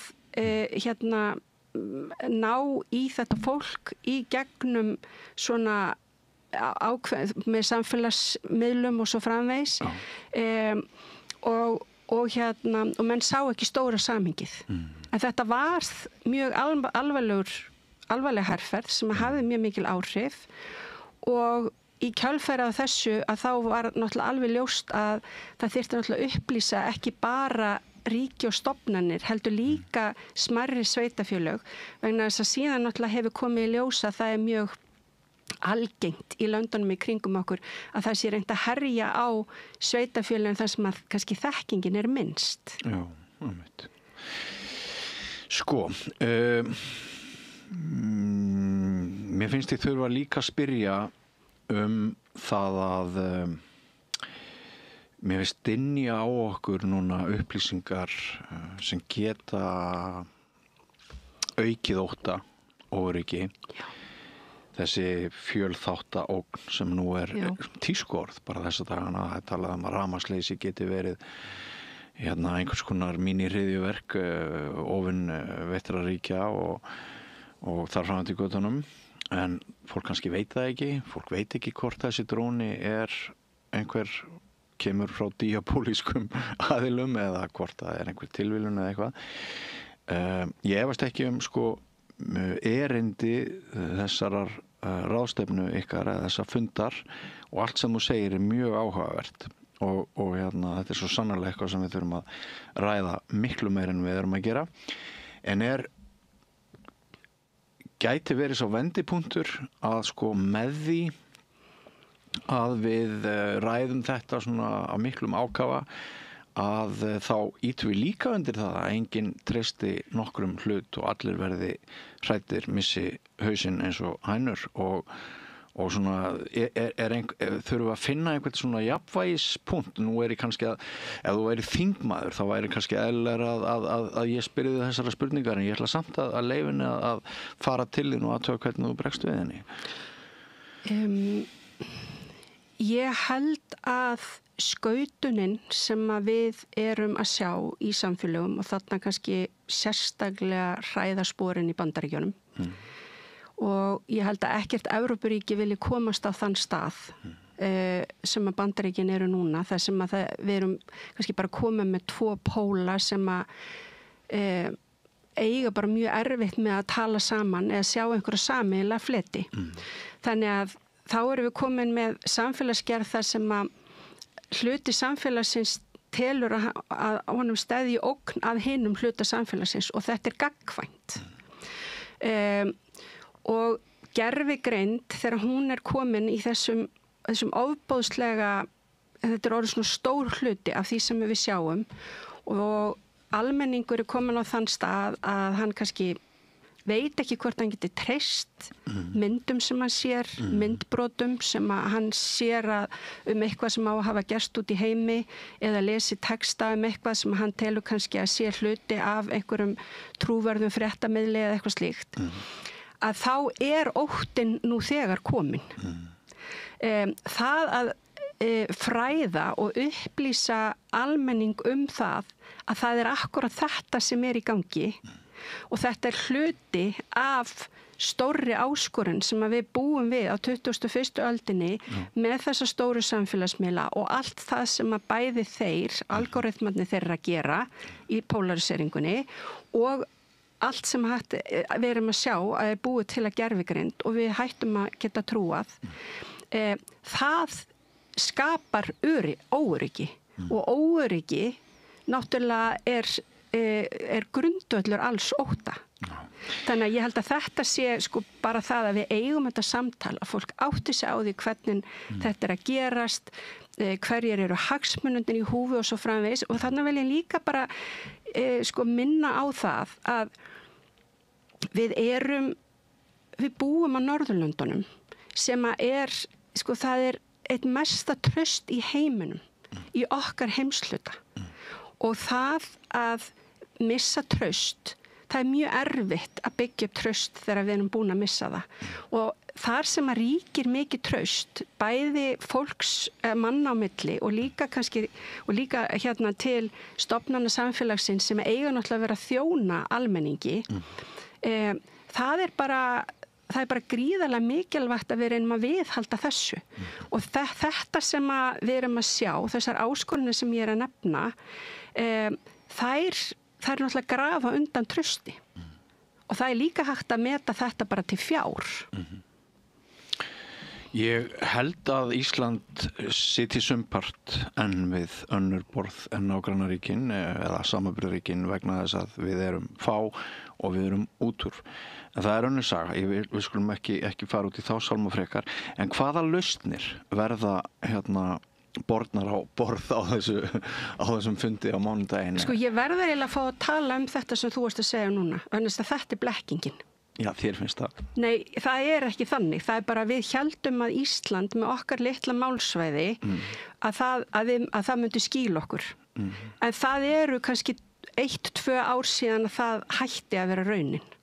Og við sjáum það til dæmis í stóru máli sem var upplýst sem tengist því til dæmis að eða sem var upplýst sem að Rússar standa fram eða búin að vera hluta undirróðusherferð þeirra, þar sem að þeir eru til dæmis kerfisbundið að þýða rússneska upplýsingaóreiðu, setja það út á interneti með þeim hætti að stóru mállíkun gervigreindarinnar pikki þetta allt saman upp og þegar við erum að spyrja spurninga í þessum mállíkunum sem við erum að nota, að þá verið að auka líkurnar á því til framtíðar að þetta verði skekkt af þeirri heimsmynd sem að Rússar eru með. Þetta bara kerfisbundi verið að gera þetta. Og þeir eru líka að gera þetta á íslensku. Já, ég ætla samt að leyfa mig bara að halda áfram að vera ósammála þér. Ég held til dæmis í hryðjuverkatillit og svoleiðis þá sé meiri skaði af því að einbeita sér að þéttari byggðum og svoleiðis og mér finnst saga Íslands sumpart vera þannig að ég reyna að vera svolítið á bremsunni í þessum efnum, fjárútgjöld og allt það. En það líka auðveldar að ná til fólks. Við erum með stóra hópa á samfélagsmiðlum þar sem eru 10.000 og ég var einmitt á málþingi á Grænlandi því að það náttúrulega þessi umræða mjög mikil bara í síðustu viku. Það að sumpart meiri áhyggjur sem við þurfum að hafa í fámennari samfélögum því það svo auðvelt að ná til okkar með bara mjög einföldum hætti í fámenninu með upplýsingaóreiðu. Já, og svo bara einhvern veginn að balansera þetta áhyggjustig. Já, nákvæmlega. En þetta samt eitthvað sem við þurfum að hafa í huga. Algjörlega. En lausnirnar. Heldur það að komi fram einhver svona veganesti fyrir fólk þannig að nú ég get gert þetta og svoleiðis að fræðslan sem að við erum og það sem ég kannski hef fengið tækifæri til að tala í dag, bara það, hvernig virka samfélagsmiðlarnir. Þegar við sjáum eitthvað efni sem að vekur til dæmis mikinn reiði eða ótta hjá okkur. Hvers konar efni það? Er þetta að koma frá trúverðugum stað, einhverju sem við getum treyst? Og líka að hafa það í huga að það akkurat málefni sem að kveikir á okkur tilfinningalega, sem að kannski það efni sem að málefni sem að auðvelt að ná til okkar með einmitt ótta eða reiði. Og þar erum við alveg sérstaklega bara sem einstaklingar mjög viðkvæm fyrir því að taka við upplýsingaóreiðunni. Það mjög sannalegt að það sé mjög margt rétt sem við erum að sjá. En það örugglega verið að bæta alltaf í þessu. Og það sem að við ætlum náttúrulega að svona í þess, við verum nú að vonast til þess að þetta sé svona kannski bara fyrsta snerting í þessu, að í þessari umræðu hér en fræðslan öll þetta, hvað þetta gerir og síðan svona bara hlutar sem að Svíarnir eru náttúrulega bara með reynslu af og það náttúrulega mismunandi hvort að þetta sé einhverja aðferðir sem að stjórnvöld fyrir að taka til sín það þegar það eitthvað að beinast gegn einhverju stjórnvaldi eða einhverju sem þar í gangi eða ef þetta í tengslu við kosningar þá eru líka ákveðnar leiðir og lausnir upplýsa fjölmiðlana þannig að þeir séu þó ekki að dreifa þessu og þeir sjáu í gegnum það sem að gerast og síðan náttúrulega almenningur þannig að það þarf kannski svona að vera aðeins mismunandi verkfæra kistur fyrir hvort sem að þetta einstaklingur, stofnun eða fjölmiðil. Já. Hverju svararu þeim sem segja að löggan hafi hagsmuni að því að tala upp ótta, meiri fjárvitingar, grafandunöryggi, það sé eins með ríkis stofnun eins og þína, fjölmiðlanefnd. Hverju svararu þessu fólki?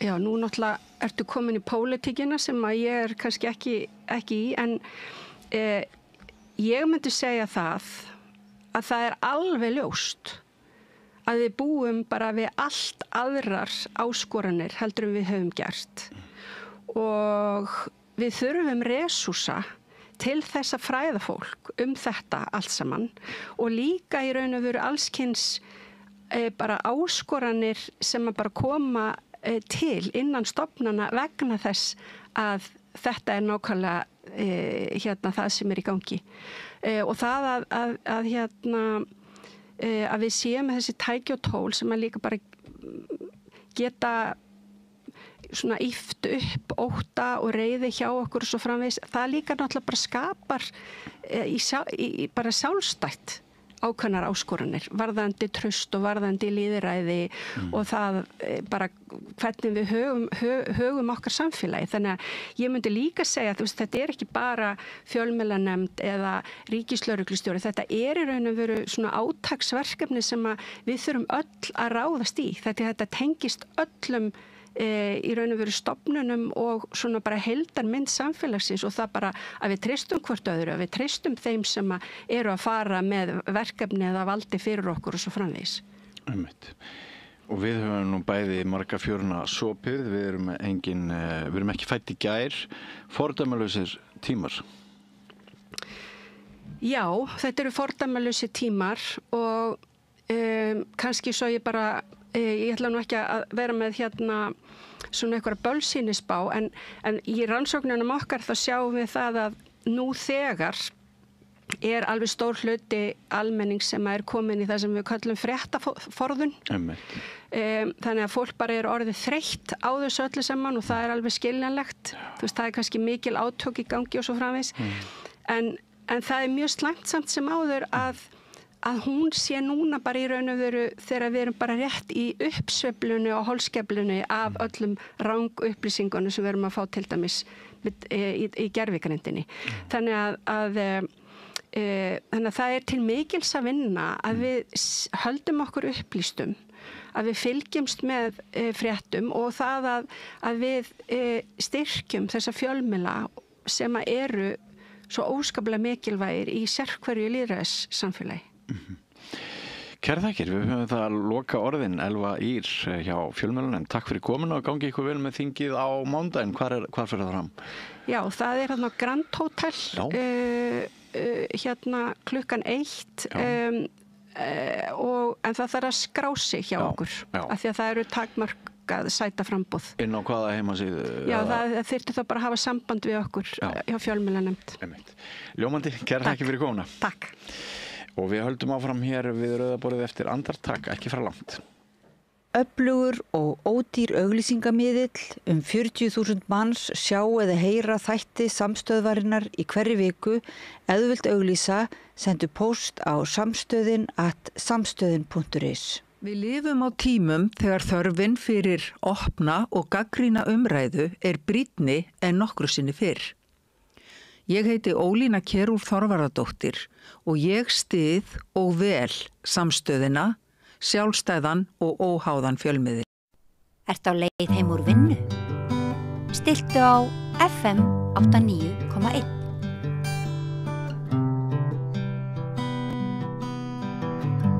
Já, þá komin tími að því að horfa til Kína og hann hingað komin Ragnar Baldursson sem doktor í stjórnmálafræði og búið í Kína og sérfræðingur kínversk málefni.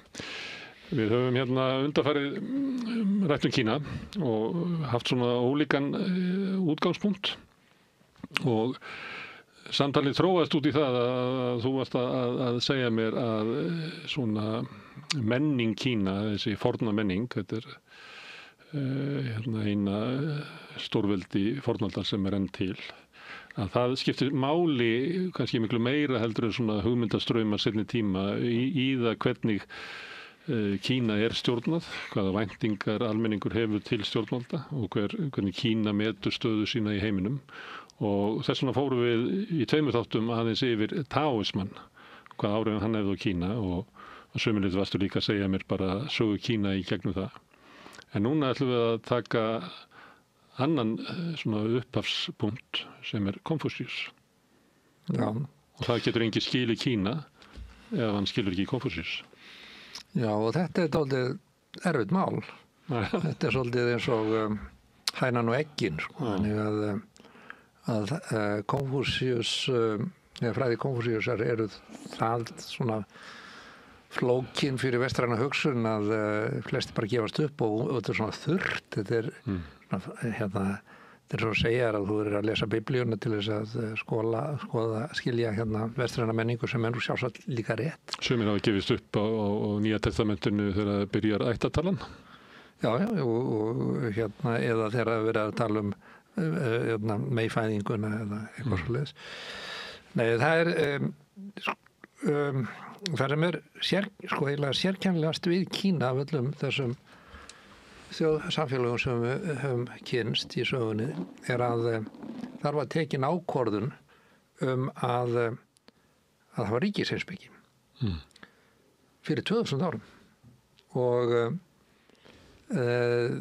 það hefði verið Kína hefði verið sameinað 200 árum fyrir Kristburð 200 árum eftir það að þá voruð búin að prófa hitt og þetta prófa buddhisma pínlítið og Lao Tse reyndar, hann það óljós að hann eiginlega meira svona afstæð til lífsins og afstæð til þróunar og veruleikans og svo nokkuð mjög góð gullkorn og það hvernig að stjórna ríki eins og til dæmis eins og að steikja fisk snúa honum rólega og hægt við og ekkert vera með neina læti. En of opinn til túlkunar kannski? Já, og það gekk ekki og þá ákveðar að taka Konfúsíus, speki Konfúsíusar og Menciusar. Það kemur þetta stefna Konfúsíusar og Menciusar eða vegur Konfúsíusar og Menciusar, Kumong Zhu Dao. Það það sem var tekið upp sem ríkisspeki. Og þú segir þeir ákvæðu, hver eru þessi þeir sem ákvæðu? Já, það nefnilega málið.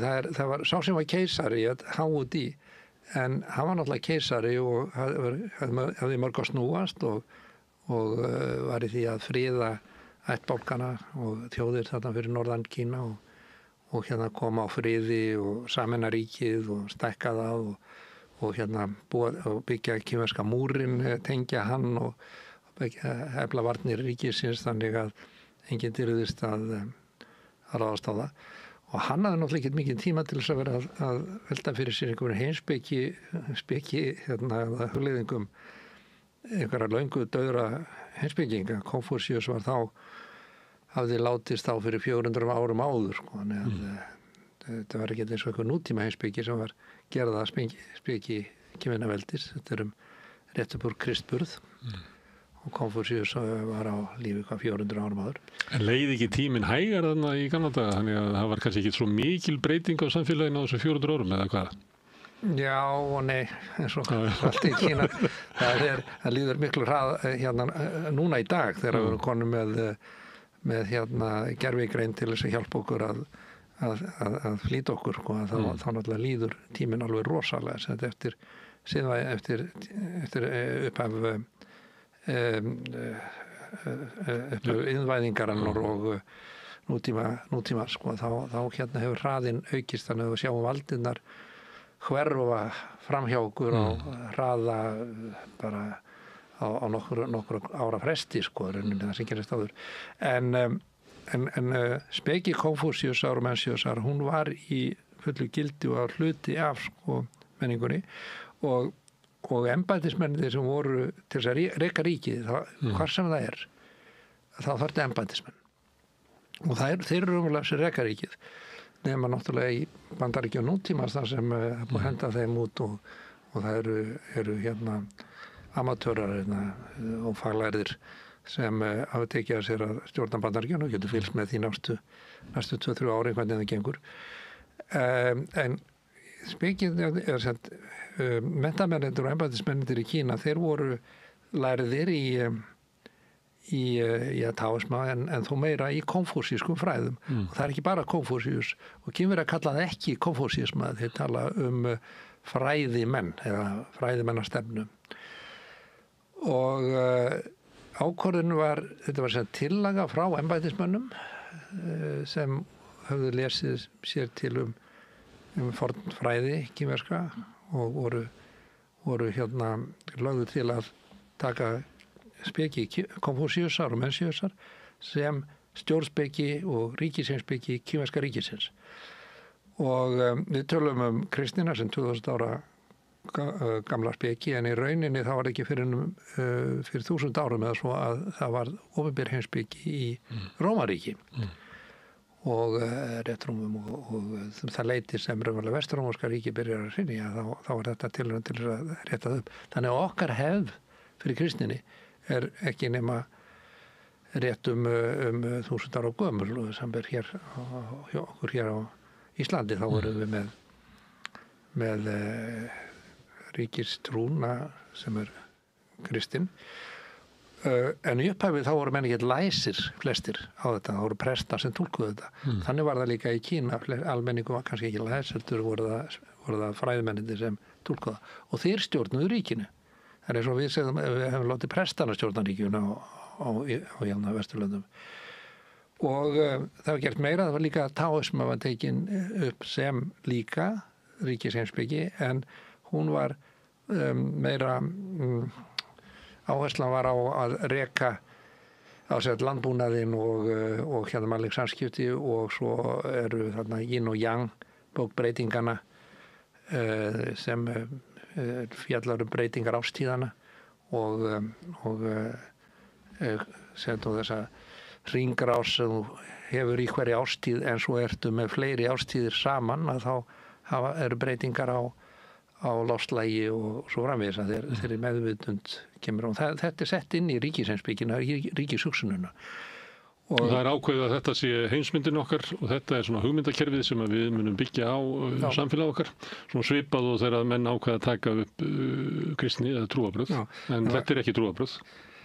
Nei, en þetta er ekki trúarbrögð og lítur á, það var eftir skilgreiningun á trúarbrögðum, það er ekki Guð í þessu, og það eru kannski einhverju andar eða álvar eða eldúsálfur eða eitthvað svoleiðis í þessu, en það er ekki hluti af heimspekinni, það er bara hjátrú, við kallum það hjátrú en ekki verið að tala það sem svona alþýðutrú og hún hefur alltaf verið til þannig að það ekki rétt að Svipaður Íslendingar tóku upp kristni að það mátti halda eitthvað af fornum sið með var ekki verið að agnúast út í það svona til að byrja með það er innbyggt inn í þetta, það er ekki agnast Má ég skjóta inn einni svona auka því að þú sagðir þarna að þeir reyndu búddisma en það ekki getur þú sagt þá svo aðeins betur Ég verðar viðurkenna, ég hef nú ekki lesið mikið það en það var sko, ef þú hugsaður grunnhugmyndina í búddisma þá er það að tilveran er þjáning hún er óraunveruleg þú sérð ekki veruleikan eins og hann raunverulega er og lykillinn að uppljómun er að skilja það að allt í heiminum er raunverulega hljóm og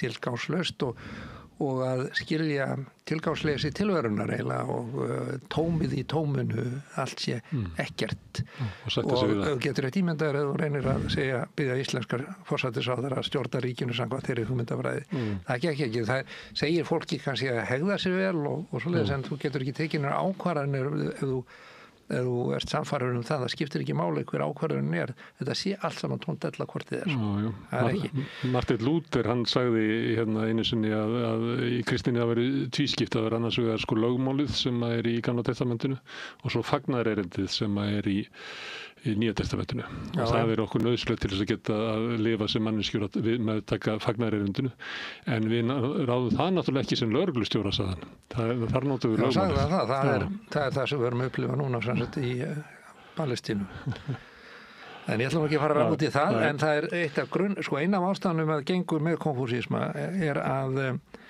hann frá upphafi þá hefur hann alltaf lagt áherslu á að læra þess að þekkingin er ekki stöðu, hún er ekki fólkin í því að vera alltaf að jagast á því að einhverju einstökum staðreyndum skilningur okkur á þessu staðreyndum hún breytist og við lærum það með því að beita skilningnum og fyrsta setningin í bók Konfúsíusar sem ég kalla í minni þýðingu speki Konfúsíusar að það er eftir Konfúsíus og all bókin er enda þetta tilvitnanir sem lærisveinar hans skrifa í Konfúsíus meistarinn sagði, er ekki ánægjulegt að læra og rifja upp endrum og eins þetta er skrifa náttúrulega á kínversku og þessi einfalda þýðing að rifja upp það þýðir ekki að rifja upp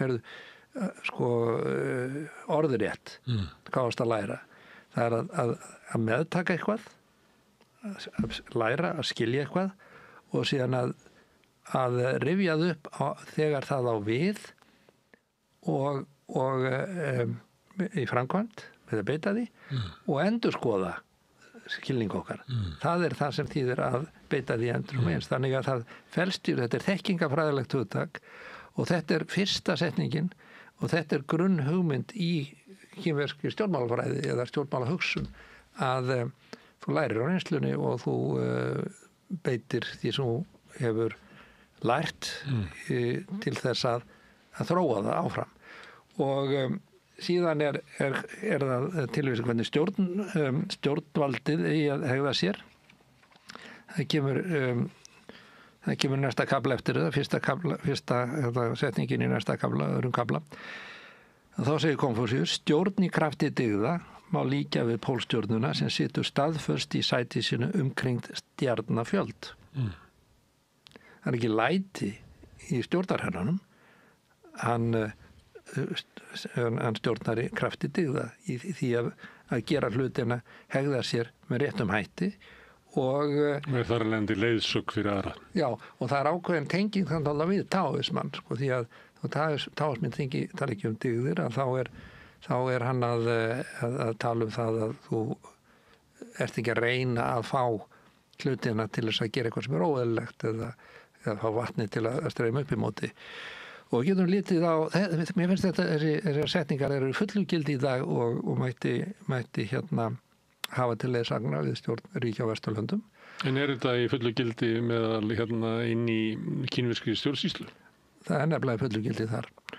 og það beinlínis þannig að leiðtogar Kínverja, þeir hafa aldrei verið samfærður það að þeir hefðu að skilningur þeirra á veruleikanum eða á staðreyndum að það sé endanlegur. Það svolítið erfitt fyrir okkur Vesturlanda að búa að þegar við uppgötum það einhver stjórnmálamaður hefur rangt fyrir sér að þá þurfum við endilega útrópan fyrir það að hafa gert mistök og bara sparkunum reymulega út í buskan og viljum ekki sjá þennan mann sem gerði þessi mistök aftur. En fólk lærir á mistökum og þá kannski vegna þess að gerði mistök að þá hérna kannski meira fyrir náttúrulega eftir eðli mistakana en þá hann kannski nýtsamari sem stjórnmálamaður. En svo hugmynd til hérna í okkar samfélagi að við erum öll breysk og við gerum öll mistök og þess vegna að gera þá kröfu á mann að hann gerir aldrei mistök að það meikar eitthvað sens Þetta birtist ekki mjög vel í kosningum. Þannig að það það sem ég að tala um. Það í kosningu þá notum við lögmálið og refsum. Já. Og það og hérna það ýmsar tilvitstanir í bókinu, í þessari bók sem Kínverjar hafa lesið í 2000 ár og það var skylda til þess að getur orðið embættismaður að þú væri mjög vel að þér í þessum gamlu konfúsísku bókum, ekki bara þessari heldur líka í hérna öðrum ritum eins og bókbreytingana og hérna Hvað var það stór hluta náminu? Hérna var lengi vel, líklega miklu minna núna en áður að fólk sem fór í háskólanum tók fíluna eins og sagt var. Það sem var svona skyldu áfangi í svona grískri heimspeki. Já, ætti að vera enn. Ég tók þetta líka þegar ég var að læra kennslufræðin í Háskóla Íslands en það ætti að vera en ég veit ekki hvort það búið að fella niður. Það ekki við í þessi orðum í fáum greinum það sem þetta skyldi. Já, það fer eftir hvað þú kennir í þessu. Það var ekkert svo veigamikil þáttur sem að þú hefði farið í gegnum þetta að læra, ég veit ekki, verkfræði eða eitthvað.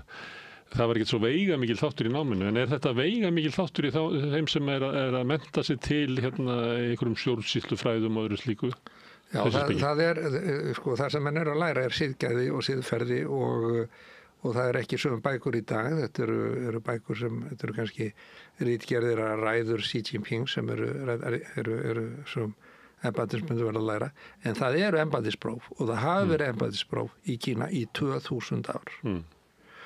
Og eins og fræktir að mörgum sögum úr á Kína fátæki drengurinn reynir að þreita prófið og ættin býður spennt eftir. Það eru mörgum sögur þetta. Já, það er ekki bara ættin, það er allt þorpið og hérna og í kínverska samfélagi það var þannig að og í dag að það er stjættarlegur hreyfanleiki. Það er að segja æðsta stjættin eru embættismenn.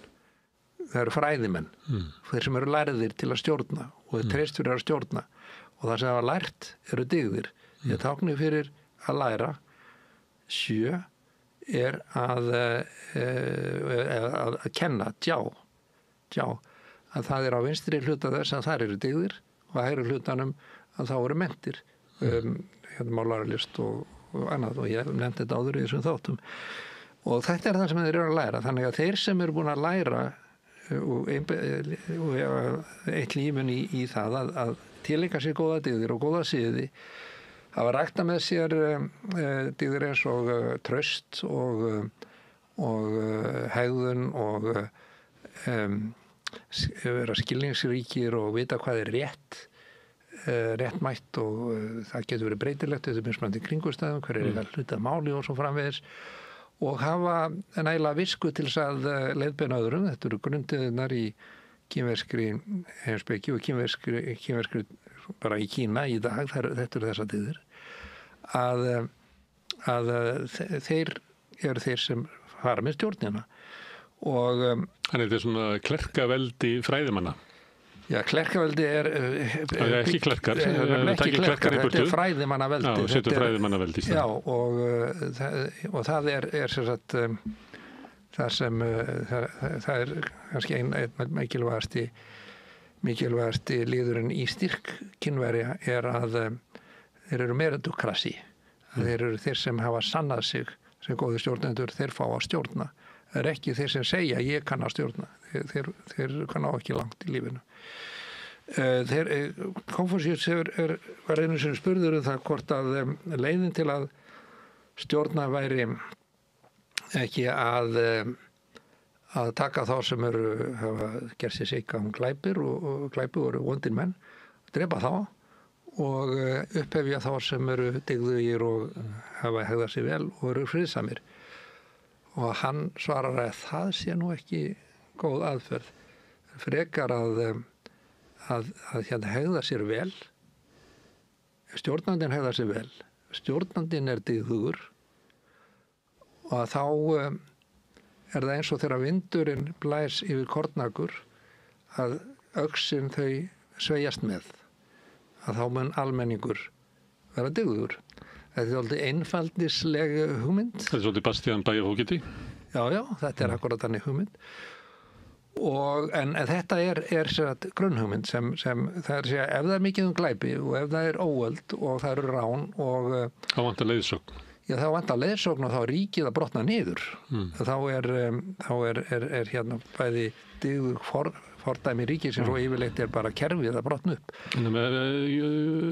Gæti verið þannig að við erum svona hópur og ef við vitum ekki hvert við erum að fara að þá er hætt við að við förum að slást innbyrðis, gæti eitthvað sagt. Já, en það er áðvitað við það að ef að hérna hópurinn sem er þá þjóðin eða almenningur í þessu landi upplifir ekki að við séum í sameiningu að fara í rétta átt að þá er hætt við að verði meirum glæpi og tilgangsleysis hugsun og fyrringu og þarfandi gott. Ég myndi gefa bara af fyrir fyrstu leksíuna í konfúsisme. Það er ekki að orðið kannski póstustjóri á Bolungarvík. Já, ég veit það nú ekki, þú meiri reynslu það. En Konfúsíus segir á fyrsta kaplanum, hann segir líka 15 ára, einsetti ég mér að læra, 30 stóð ég á eigin fótum og það þýðir hann var þá sjálfstæður eða hafði skoðanir. Skoðanir voru allavega eins og við munum frá okkar eigin æsku, við erum nú ekki kannski mjög vitrið þegar við varum 30. Fertugur var ég laus við brengl að vera ruglaður og 50 þá skildi ég ásköpuð örlög, ég skildi hvað var hægt og hvað var ekki hægt. 60 fylgdist ég með öllu sem sagt var og greindi satt frá lognu, þar að segja þá geti ég greint hvað var bara fáránlegt og hvað þarna voru menn bara að segja eitthvað sem þeir vildu vera að hafa áhrifum á aðra. Síðan í hérna 60 þá 70 þá gerði ég það sem hugurinn gyrndist á þess að fara yfir strykir. Þess að hegða hann sér bara vel á þess að það fór ekki eldast konur eða hérna láta hormónuna rugla sér sko eða fylgja einhverjum stórkostum leiðtogum, hann bara gerði þetta og þetta er svona var hans þetta var notað sér leiðsögn hvernig mannsæman sé. Þetta minnir á hérna þætti úr vestræni hugsun eins og hjá Jung held ég hann tekur þetta þannig, hann skiptir æfinni í fennt þannig að þú ert í æskunni til 21 árs minni menn hafi sagt síðan koma ungmandsárin það sem að í æskunni eftir náttúrulega bara að gleypa í þig heiminn að bara koma hingað inn ungmandsárin sem eru frá 21 til 42 þá ertu svona að olbúa þig áfram að búa til rými og þá hérna ertu svolítið svona kvatvís og fleira síðan koma manndómsárin þar sem þú hefur reynsluna sem þú er búin að gilla þar sem að þú ferð að gera hluti sem að er ekki þú lærir að róa ekki alltaf upp á móti straumnum heldur að leita að finna verk sem að þú vilt gera en er mögulegt að gera og svo 63 þá verður væsold menn Þannig þetta er eiginlega nákvæmlega sami stíginn sem þú varst að lýsa eins og kannski hefur Jung tekið þetta frá. Já, hann fór nú ekki til Kína en sko Jesúítar voru mjög duglega við að kynna þessi fræði og það er engin vafa á því að þetta er beint. En sko ástæð fyrir því að menn eru endurtakar þetta er nokkuð rétt sko. Þetta er svona sem þetta gengur fyrir sig.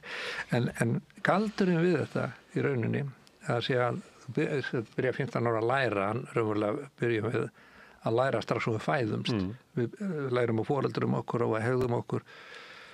Svo foreldrunum það hefur verið rannsóknir aðtöða hvort að börn séu hjálpsum í eðli sínu eða hvort að þau séu freki í eðli sínu og þeir hafa nú ekki held að niðurstöðun hafa ekki verið alveg afgerandi en það var fylgst með börnum í leikskóla eða barnaheimili og þá kemur í ljós að sum börn eru mjög hjálpsum og önnur eru dálítið frek en þá er spurningin, er þetta eitthvað sem þau erðu frá foreldrinu sínum þar að segja eitthvað sem þau sáu á heimilinu eða er þetta eitthvað sem er í heilanum og ég velti þessu mjög mikið fyrir mér og líka því sko þessi áhersla kínveri á að kenna og að læra sjálf sér er þetta ekki annað en við kannum tala heilaþvott hvað gerur í skóla, þú ert að læra að vera góður og ef það er margir á móti því að vera að setja unglinga til ferminga, ég er ekki á móti því, mér finnst það bara nokkuð gott en þeir sem hafa verið á móti því að þeir hafa þó allavega haft skensemi því að þá farið þeir í borgarlega fermingu og læri siðfræði mitt, hvernig þetta hefðar vel og það fer náttúrulega eftir hvað prestarnir eru að segja börnunum við þeir eru að læra til að fermast ef þið leggja áherslu á kærleiksboðskapinn og það mikilvægi þess að vera góður og hlýðinn og vinna vel vinnun sína og vera íðjusamur og svo framins ekki bara alltaf sjálfum sig og þetta var að byrja alveg frá barnæsku halda áfram þetta er ekki það sama og að heilaþóman vegna sem er kom, ég held að það er eitthvað hugmynd sem kom upp úr Víetnamstríðinu að það kom í ljós að ef þú braustnið eitthvað einstakling alveg niður og byggir hann upp aftur. Leyniþjónustan var heldtekin af því að það væri hægt að stjórna hópu fólks með svona heilaþótti. Já, hún er bara rétt og þeir hafa gert þetta nokkuð vel en það sem Þú ert að tala svona hugsana þrifnað eða snýttimennsku sko, þetta er að læra sko. Þú læri, alltaf þurft að læra, þú ert að breyta sjálfum þér og ég lesið óhefð mikið af líka bókum sálafræði og velta þessi spurningu fyrir mér, er maðurinn góður eða lífsina, er það lært sko. Niðurstaðan er eiginlega þannig að heilin í manninum að hann er breytanlegur og við breytum honum getur breytt okkur sjálf getur ákveðið að breyta okkur alkohólisinn getur ákveðið að hann ætlar að hætta að drekka og við erum bara hjálpa honum að taka það ákvörðun og við getum ákveðið að vera góð ef hann hefur fúsleikan til að breytast svo það sé sagt en mest er það þannig að við verðum fyrir áhrifum af foreldrum okkar og af umhverfinu af samfélagum sem við erum í og núna að vegna þess að það talið að kannski ung börn eigi að hafa frelsi til að ákvaða hvað þau læra á netinu þá ætlum ég að byrja að Guð að forða mig frá því vegna þess að þá erum við að gefa upp áskrift á það að börnin fái að spilla börnunum með því að velja sjálf hvað þau eru að skoða þetta. Það er gott og gilt. Já, við erum bara barnabækur eru barnabækur vegna þess að þær eru að kenna börnum gott. Það eru mjög góðar barnabækur og eru gefnar út á Íslandi og annars staðar í heiminum. Skulum vonaði alltaf áram að lesa það og það sama gildi líka fyrir öll þessi teiknimyndir. Ekki vera endalaust að segja láta börnin horfa á Tom og Jenna nema að Tom og Jenny séu bestu vinir frá upphafi en að vera eldast við á endalaust og annar er alltaf að vinna sigur og hinn er alltaf að verður báðir í ósigri. Það er ekki mikil, það er kennslið þessu það er verið að kenna börnum það er alltaf fram að þessi frjálst val, það er ekki rétt. Það er ekki verið að kenna fræði Konfúsíusar.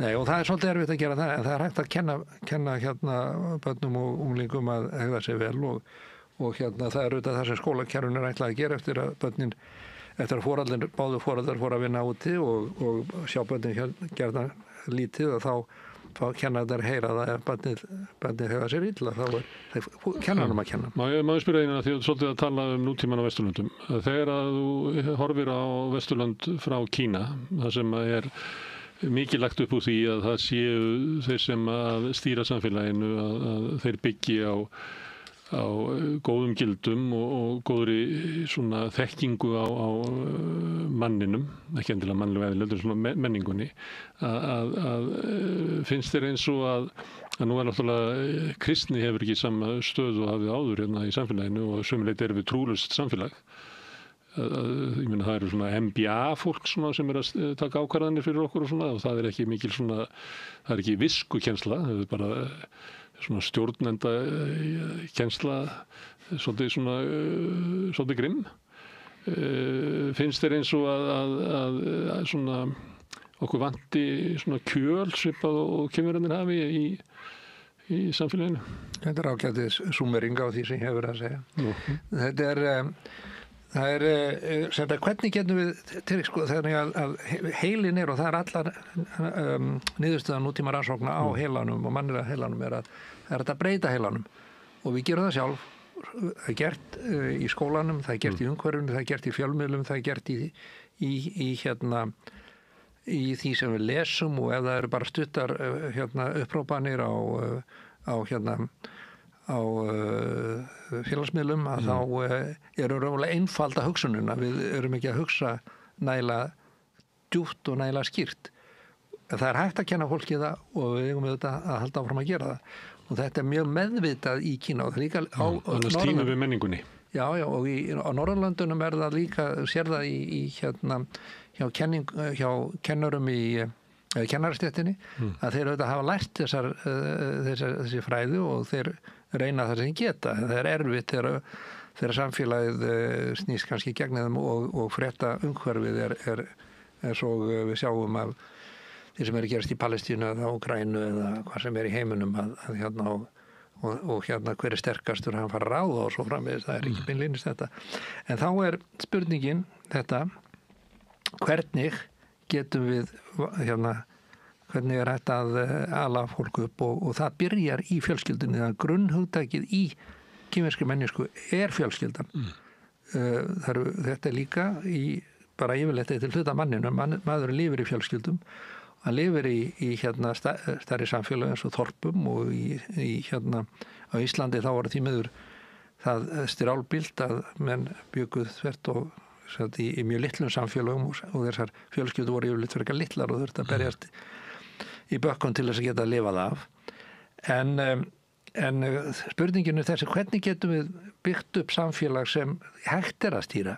Það er hægt að stjórna þannig að menn ef þið sagt að nú þið að ákveða sjálf í lýðræði, þið líðurinn á að stjórna sem reyndar þetta er gríkitöðun og vestarstjórnaformið og stundum færist það yfir það að vera einhvers konar stjórnmáli eða skrumræði frekar en populismi. Já, það er ágætis orð á íslensku, skrumræði held ég. Það er ekki endilega að tala í enskunni til að reyna að fela hvað þetta er sko. Populismi er eins og þessi alþýðar sem stjórnar þessu, það er ekki alveg þannig.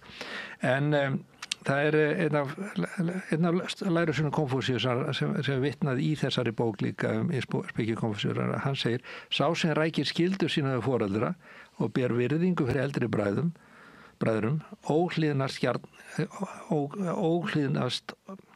ógjarnan yfirborum sínum og sá sem óhlýðnast gjarnan yfirbúðurum sínum, þar sé óhlýðnast ekki yfirbúðurum sínum, hann er aldrei uppreisnargjarn.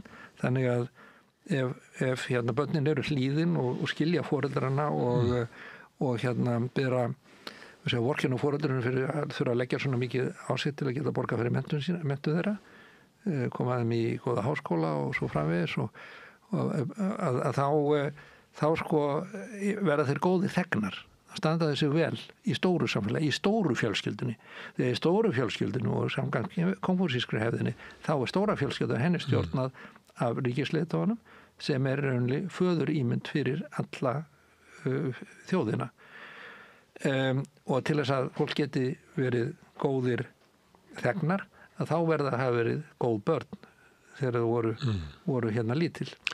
Þetta er náttúrulega boðskapur fyrir stöðugt samfélag. Já, þetta er friðsamt. Ala börn upp frá blautu barnsbeini að sætta sig við óbreytt ástand. Það þarf ekki að vera vegna þess að það er inn í þessu að læra. Að sætta sig við óbreytt ástand er ekki það sama og vera sáttur við það sko. Að sætta sig við eitthvað því að þú vilt ekki breytingar. Þú vilja breytingar, þessar breytingar eru í eðlunum, þannig að þetta eru andstæðar tilhengar annars vegar að vilja búa í friðsæld, en það þýðir ekki að vilja búa við breytingaleysi.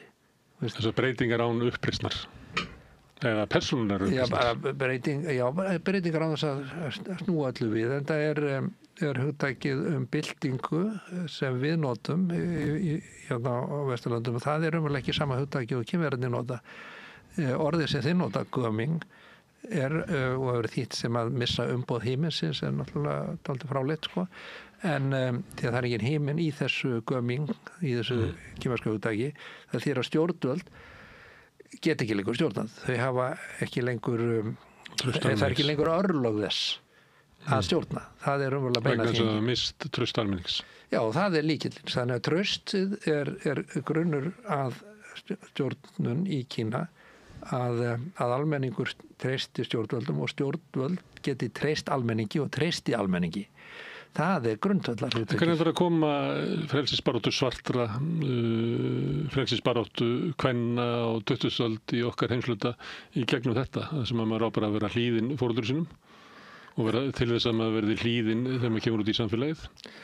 Öll þessi dæmi sem þú nefnir eiga sér bakgrunn. Þannig að það byrja á því að berja fólki og þá rísaði upp náttúrulega og snýst gegn því. Og það það sem gerist í Kína ef það í óstjórn, það sem glundróði í ríkinu, að þá lýs fólkið upp í uppreisn.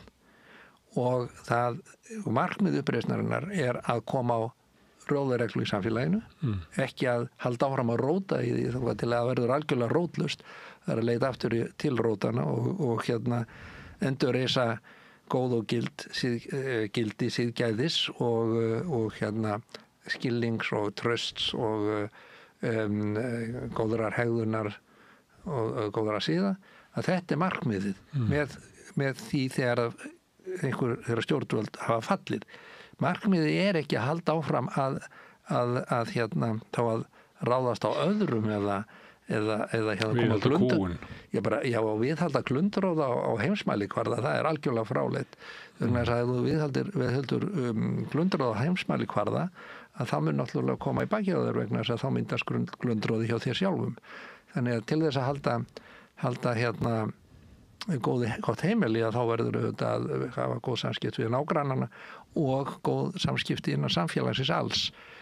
Það er eitt af því sem íslenskir og vinstri menn og þegar ég var ungur og þegar þú varst ungur, þegar við vorum með róttækjur og töldu það að til þess að fá eitthvað réttindi, það er alltaf að berjast fyrir því. Það er alltaf að berjast fyrir því. Það er ofbeldi til þess að gera fyrir þig. Þetta er ekki hugsun sem er í Kína. Þetta er ekki þeirra hugsun. Þar menn hafa náttúrulega orðið vitnað í hvað Kína hefur þróast hratt og það eru þetta verkföll stundum eða uppreist gegn einhverjum ósangjörnum yfirmönnum eða fyrirtæki fara á hausinn eða eitthvað list, þá ráðast menn þetta er nóg, ég er hættur og fer í verkföll. En það er ekki leyst með ofbeldi og þá kemur lögreglan á staðinn. Og hvað gert? Þá bæði sá sem hefur valdið þessum óróa með því að hafa valdið þessari óánægju og hafa verið svona ósangjarn og hafa komið svona illa fram við yfirmenni, að það er hann sem ber höfuðsökina og síðan almenningur, hún kennt að verða að leysa ekki málið svona, heldur að leysa málið með samningum, viðræðum. Þú lögreglan kemur og handtekur bara alla? Nei, hún handtekur ekki almenningan, hann handtekur þessa sem ber ábyrgð á því og sem er þá viðtóðadir. Og það er ekki þar með sagt að það sé gert mikið við á þeim, bara er refsað með því að lækka staðir í flokknum er lækkuð, þeir eru reknir í flokknum og ef þeir hafa raunverulega brotið lög eða beitt ofbeldi eða lamið fólk eða drepið, þá er náttúrulega viðkomandi, þá er þeir refsað samkvæmt lögum. En almenningur? Almenningur, hann heldur áfram að vinna vel og þá er honum umbunað fyrir það að vinna vel. Og það er eitt sem ég... En sá sem gerði uppreisnina gegn yfirbóðurónum í verksmiðjunni, segjum það bara, að þú segir að forstjórinn hann er fjarlægur. Það getur vel verið að sá sem hefur haft frumkvæði að því að afhjúpa spillingun og afhjúpa hvað hann er vanhægt, hefur honum umbunað. En ekki fyrir að beita ofbeldi fyrir það er kínverska stjórnkerfi hefur ýmissa aðferðir til að gera það og þeir reyna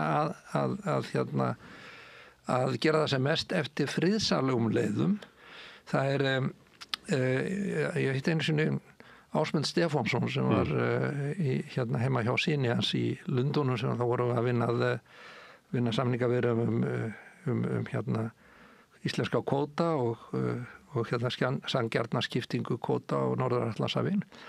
og ég var að ræða þetta við hann það að í Kína hefðu laun hækkað og lífskjör væri að batna án þess að þeir væru að fara í allsherjarverkfall eða hóta ofbeldis á allsherjarverkfallum og þetta væri náttúrulega ekki hægt á vestur, svo veist, í okkar menningu þá yrðum við alltaf að hóta ofbeldi til þess að fá ríki til að gera eitthvað.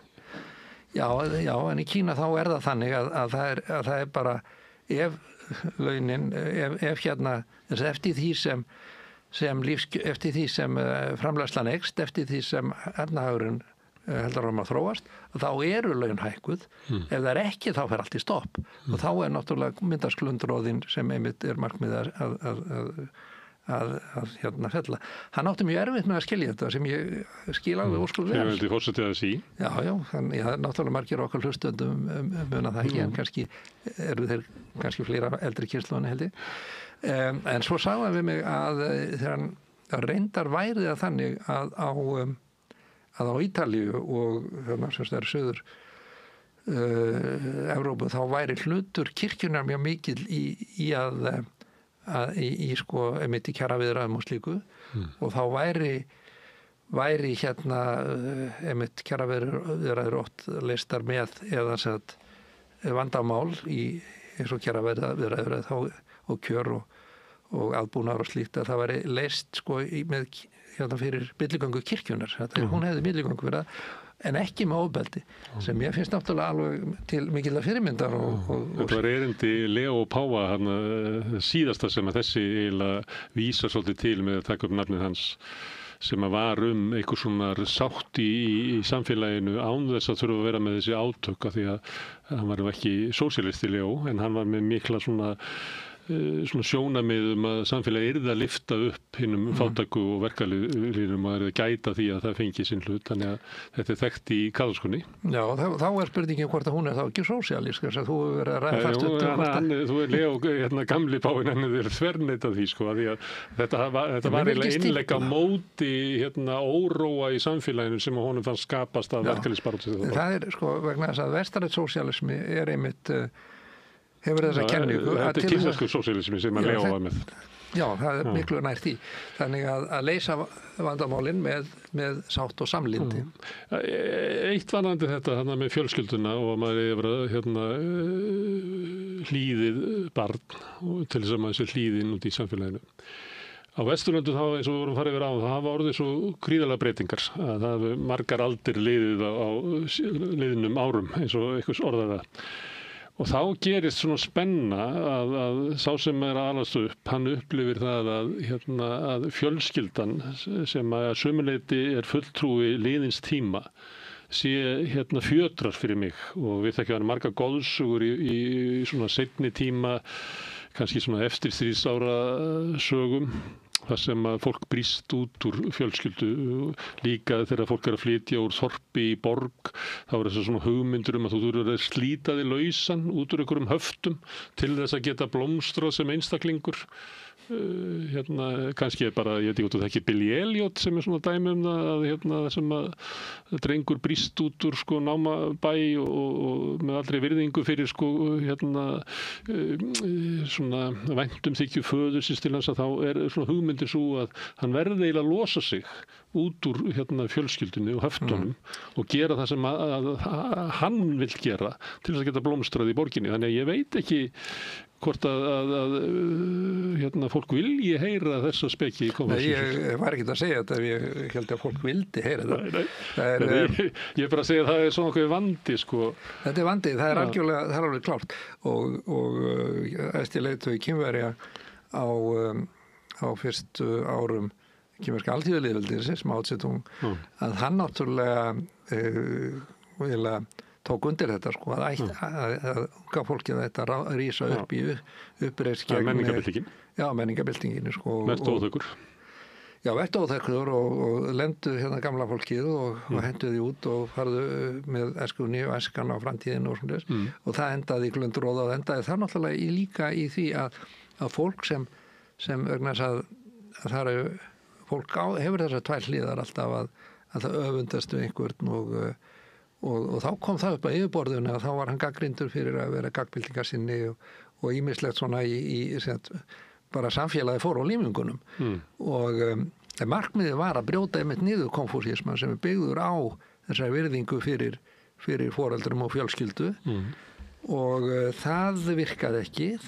Kína er aftur komið á brautinum mikilvægi fjölskyldunar og það er mjög erfitt þegar og það sem þegar Kína er að iðvæðast að þá uppaf iðvæðingarinnar fyrir 50 árum að þá var yfirgnæfandi meira hluti Kínverja bjó í sveitum, yfirgnæfandi er að tala um 80-90%.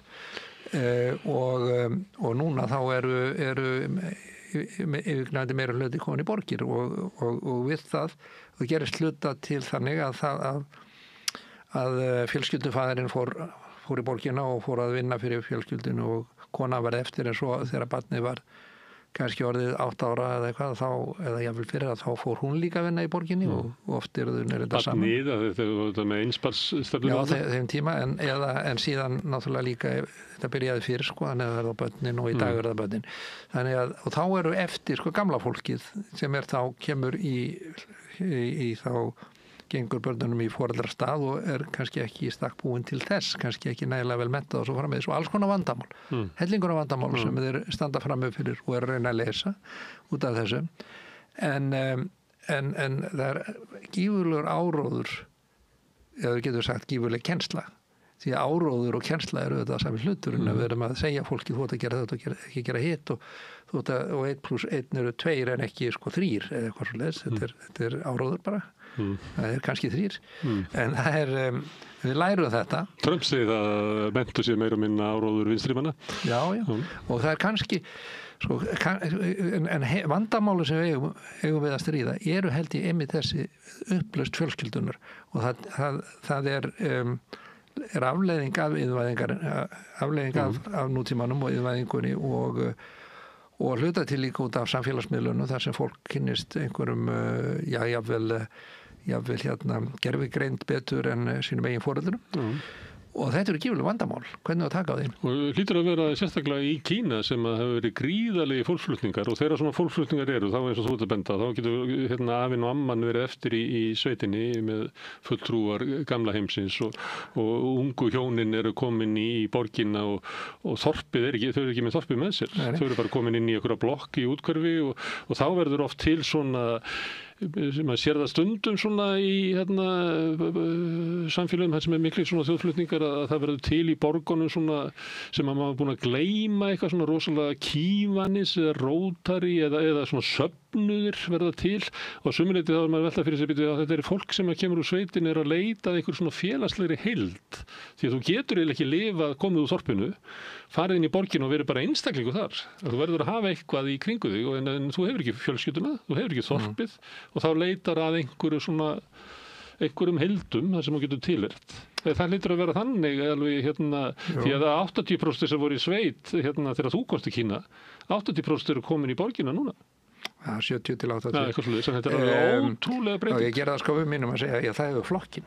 Ég gera það skömmum mínum að segja að það hefur flokkin. Því að flokkurinn hefur, og ég eitt miklu tími að reyna að velta þið fyrir mér, hvernig getur flokkur, hann er með félagir komnastoflokkur 100 miljón manns og þeir eru allstaðar, í öllum þorpum allstaðar og hvernig geta þeir náð svona miklum árangri, þeir eru ekki leninist við hennar flokkar, hann er ekki byggður upp eins og stríðsskipulag eða svoleiðis og það er en óbúðslega mikil áhersla lögð á menntun, að það læri, þeir tilengi sér stefnu stjórnvalda til þess að miðvæðingu og nýjasta er að nýsköpun, að framtíð Kína er fólkið í nýsköpun, það er ekki möguleiki hjá okkur að vera að ræna, það er mín orð, að segja að það er ekki möguleika fyrir Kínverja að fjármagna sína iðvæðingu með ránum og grípdeildum með þrælahaldi eins og var á Vesturlöndum upp af iðvæðingar þar.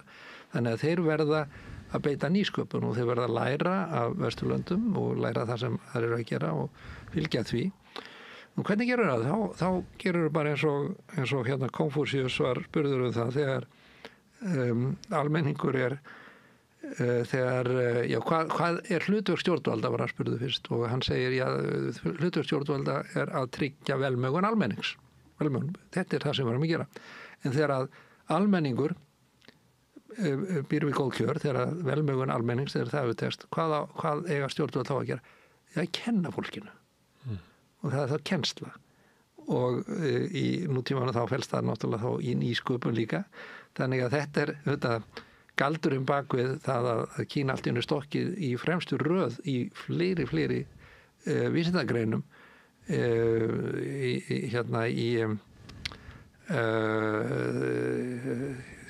á sviði vísinda og nýsköpunar og með nýjungum og sjáum það á rafbílunum og þróun nýrra tækni við rafhlöður og svo framvara. Ég er ekki að fara út í það, sko, það er bara algjörlega surrealist að horfa upp á þetta og það er vegna þess að þeir eru að gera þetta.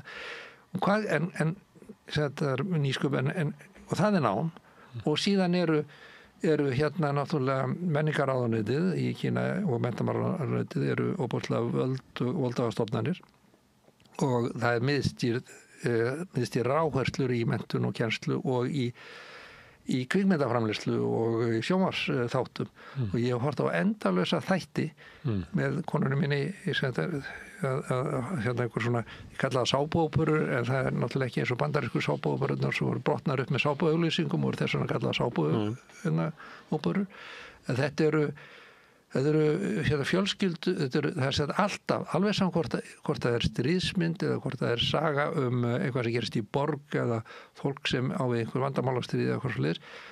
Það skal alltaf vera megin leiðandi þema í myndinni eða undir ómur í myndinni.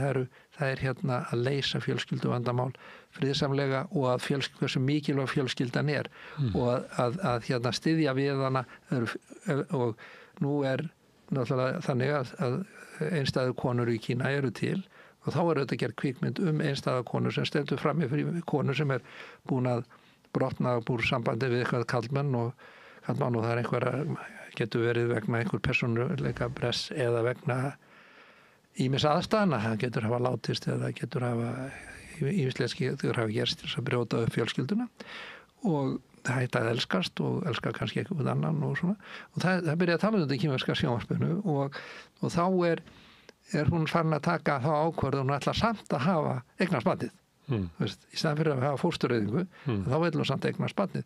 Það er eins og þetta væri kaþólski presturinn sem er að koma í heimsókn og útskýra mikilvægi lífsins að það er ekki sagt með þessum orðum en það er mér langar að verða móðir og svona og þá eru bara allir í vinnunni og allir í kringu það og allir vinirnir og allir sem eru sína skilning á því og eru mjög styðjandi í það og einhver sem koma frá þá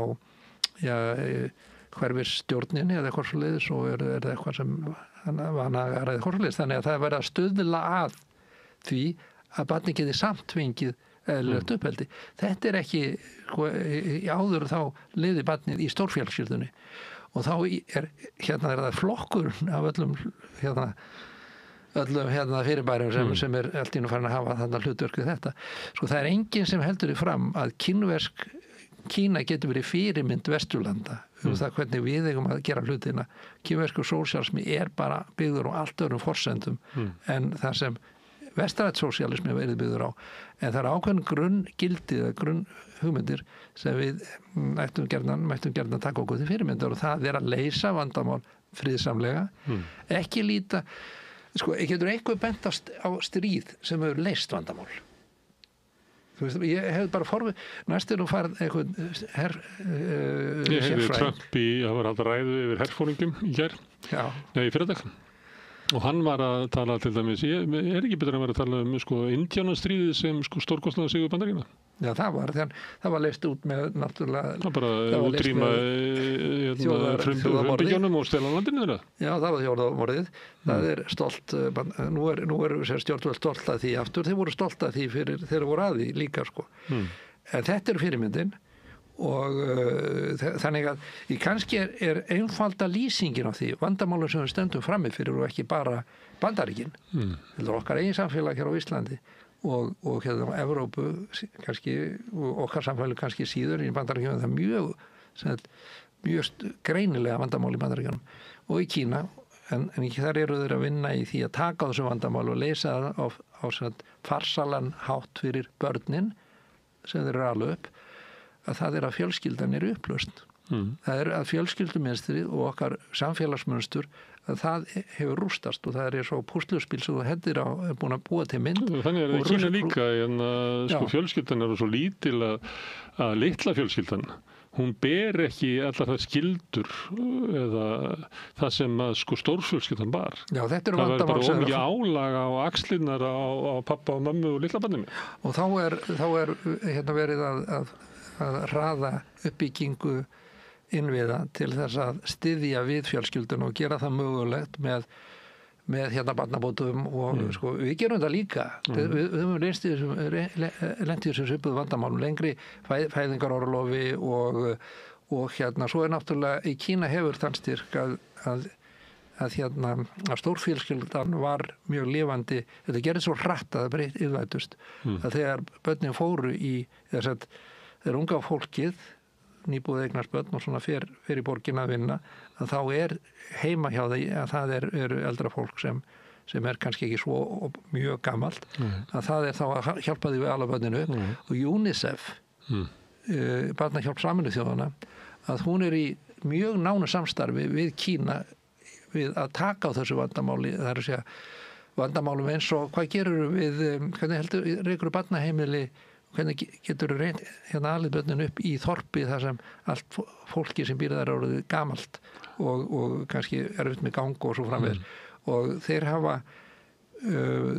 ég Rotary myndist á Rotary áðan og ég félagi Rotary klúbnum í Peking og þá fengum við fulltrúa frá UNICEF til að segja okkur frá því hvernig það væri að vinna með kýverum og þá sagðu þeir það, já þeir eru með vandamál sem það tekið við okkur og við komum þá inn í sýnisverkefni þar sem við hjálpuðum þeim að reyna að byggja upp þá kennslu samkvæmt nútíma bara kennslufræði aðferðum og að börnin fái þá tilfinningu fyrir læri að hegða sér og kynnast öðrum börnum og sé ekki alltaf einangrum með gamla fólkinu og kennur þeim líka sko hvernig við gerum það og það búið til svona fyrirmyndar þorp gert og svo bara taka þær og gera svona 1000 svona þorp alveg eins að gera þetta svona á stórum skala þannig dæmi það að Sameinuðu þjóðirnar, Barnahjálp Sameinuðu þjóðanna hjálpa kynverum að taka á þessu vandamáli þetta þeirra svo leið sem þeir telja að eigi að fara þar að segja að ríkið í heiminum eigi að vinna saman við að leysa úr vandamálum sem þeir lenda í. Og þetta eru svona átök sem við þekkjum alveg að til dæmis að íhaldið í Bandaríkjunum, kristna íhaldið, vill stærri fjölskyldur og minni afskipti ríkisins eins og þeir myndu orða það, á meðan að kannski þeir sem að vilja mæta þessu vanda þar sem að fjölskyldunar eru minni og fleira þess að fjölskylda getur ekki axla þessu vilja að þau opinbera búið til einhver svona stuðningsnet til þess að fólk geti sko lifa sómasamlegu lífi og frjálsu lífi. Já, þetta eru átök. Þetta eru átök. Ég lendi því einu sinni að ég var fullur á Íslands í Norðurskautsráðinu, þá fór ég til Alaska nokkra ferðir og þar eru náttúrulega frumbyggjar og í Norðurskautsráðinu þá vinnum við með frumbyggjum og það sko, það var mikið sjokk fyrir mér reyndar að sjá sko að það verið að útrýma menningu frumbyggja kerfisbundið í Alaska núna, sko ekki eins og fyrir 200 árum eða svoleiðis, heldur þetta gerða núna með því að þeir fá ekki að varveita sín tungumál og ríkið styður þó engan hátt við það.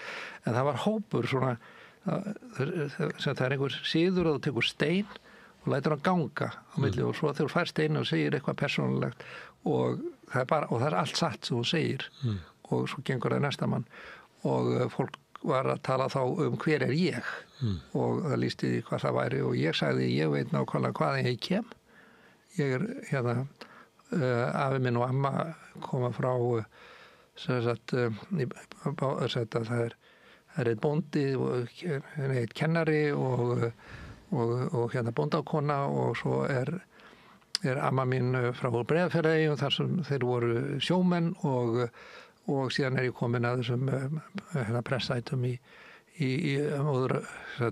móðurætt og það var ekkert annað það að þessu næsta manneskja sem tók, hún fór að gráta og hún fór að reyna að lýsa sínu upprifun vegna þeir vita almennilega ekki, við getum mestalagi talið svona 2 ætlið aftur og ég sagði þegar ég kem heim að þá var ég búin að fara út allan heim og ég er búin að kynast ýmsu öðru, en þetta eru rætur, þannig ég veit nákvæmlega hvað mínar rætur eru og í hverju eru fólgnar og þeir voru að tala sínu, þetta var allt saman, þetta voru einhverjir fólk aðflutt frá hérna Washington eða eitthvað staðar í Bandaríkjunum og þau voru með ekki miklu samskiptu við foreldrana og vissi ekki um afa sinn og ömmu.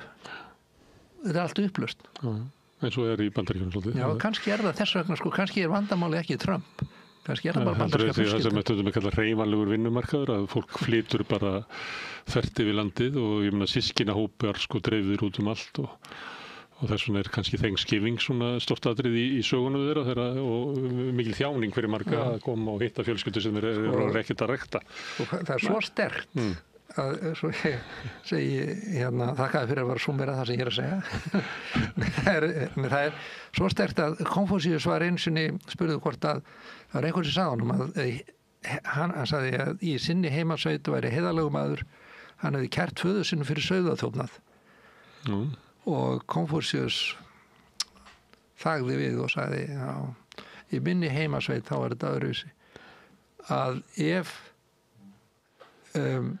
faðir einhvers gerir sekan og sauðaþjófnað þá reynir sonur hans að hilma yfir fyrir föður sinn og því að ef sambandið á milli innan fjölskyldunar riðlast þá riðlast samfélagið.